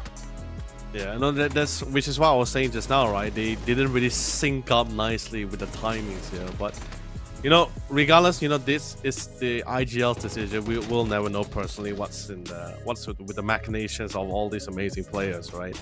We can only just pretty much just theory craft on the idea of what they're trying to go for, because if you think of it this way, right, they weren't able to, if QR wasn't able to line up those shots perfectly, even without the distraction of Roy Esports gunning upon them or gunning upon members of QR Esports, right, there's a lot of ifs kind of scenarios here. So regardless, the reality is Roy Esports taking position into the count, patience as well, and of course nabbing a decent amount of kills in the process here really allowed their stars to align to secure this first ever chicken dinner on their side here. Well done. Well done indeed. Well, I guess it goes down to the suspenseful question, right? Did Kiwa did enough to be able to take over the #1 spot? I doubt so, because they have been pretty passive. But I'm pretty sure they got real close. I'm pretty sure. I reckon so, because it's a winner. I mean, a second place finish. That's 6 points on top of the 4 kills you have. So that's 10 points through. Yeah. And last I checked, DCM was at 117. Kiwa was at 108.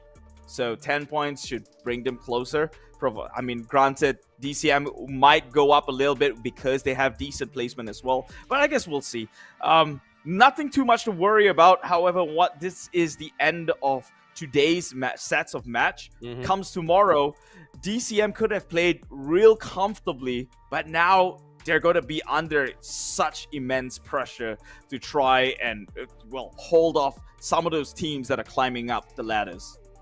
Yeah, they gotten real close as well. Like it's so different from day #1 as well. They had this massive lead, especially when you look, if you were to compare with firepower and playstyle as well, or aggressiveness. They were pretty much on top of a lot of things as well, compared to the other teams that we have in this tournament alone. But suddenly day 2, everything felt like everything changed. Teams are stepping up. Teams are having a lot more vigor, a lot more aggressiveness in their gameplays as well. Even the slow teams like ISG, yeah, sure, still playing slow in the beginning for sure.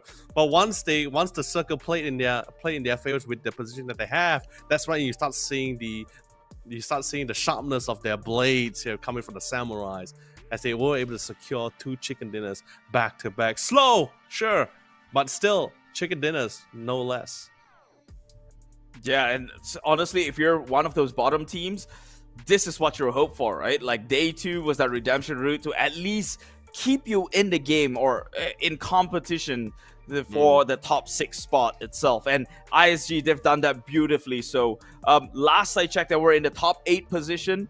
Maybe things have shifted since. Yeah, but we'll see later on in the leaderboard charts itself.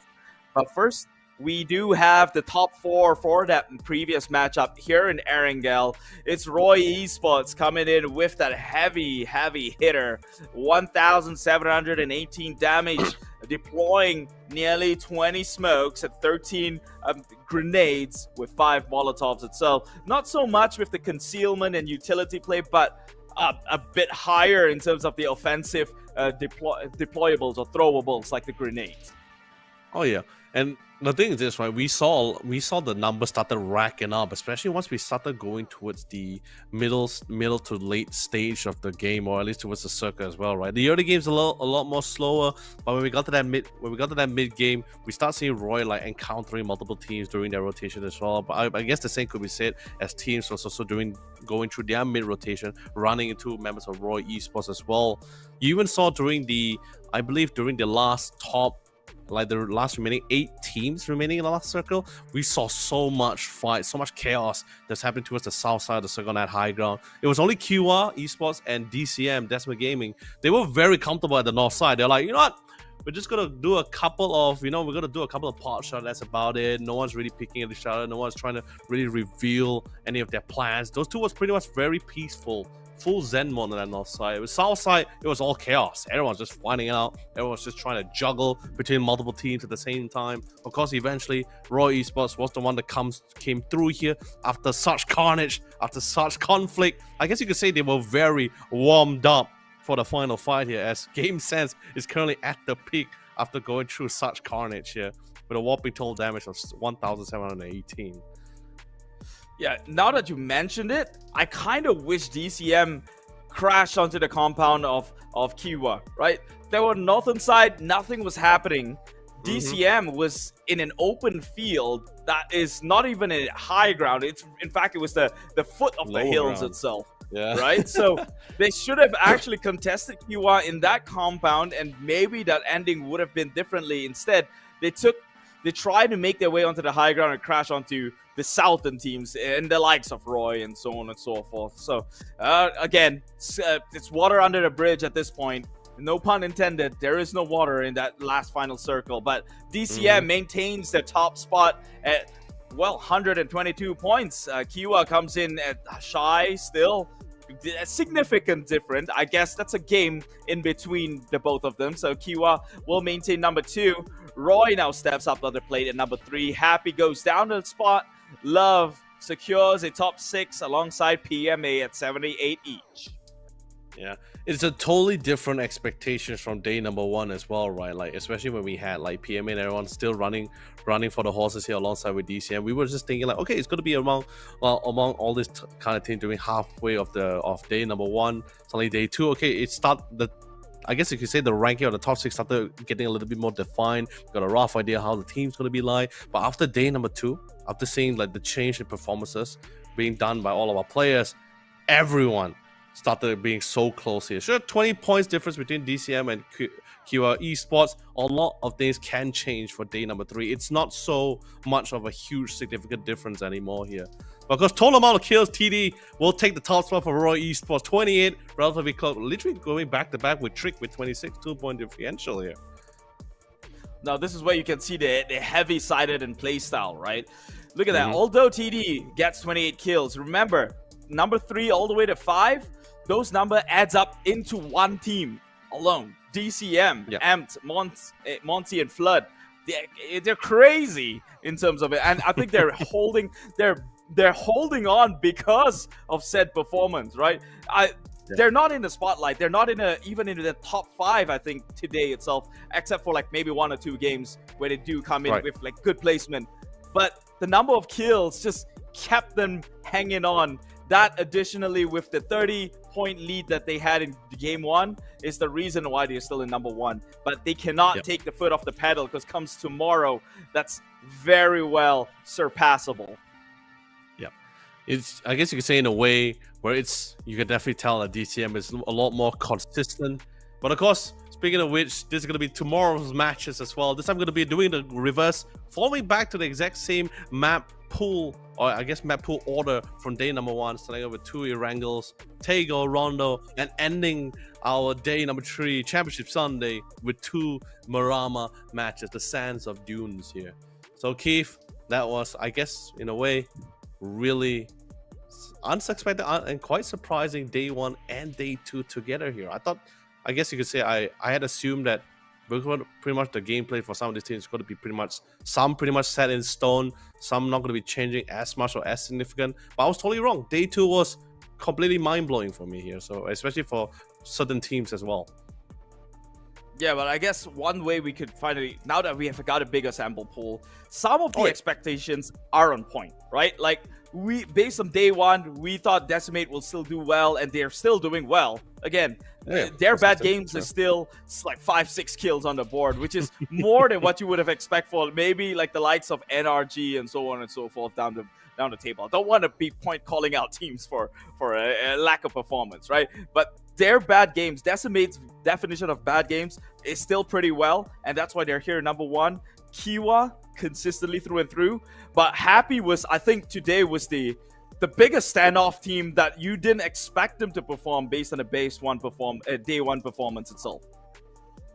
Oh, I mean, actually, let's be honest, Kip. I actually, from day 1, before we saw the games before the end of day 1, I already expected Happy Squad to go full throttle into this as well. So day 1 was a little bit quite the blow for me. But day 2, when they brought it back, I was like, yep, that's the team I recognize. That's the team players that I knew. Glad to see them back at it, and hopefully we see more in day number 3. Which, of course, with that being said, Keith, this will mark our end for day number 2 here, ladies and gentlemen.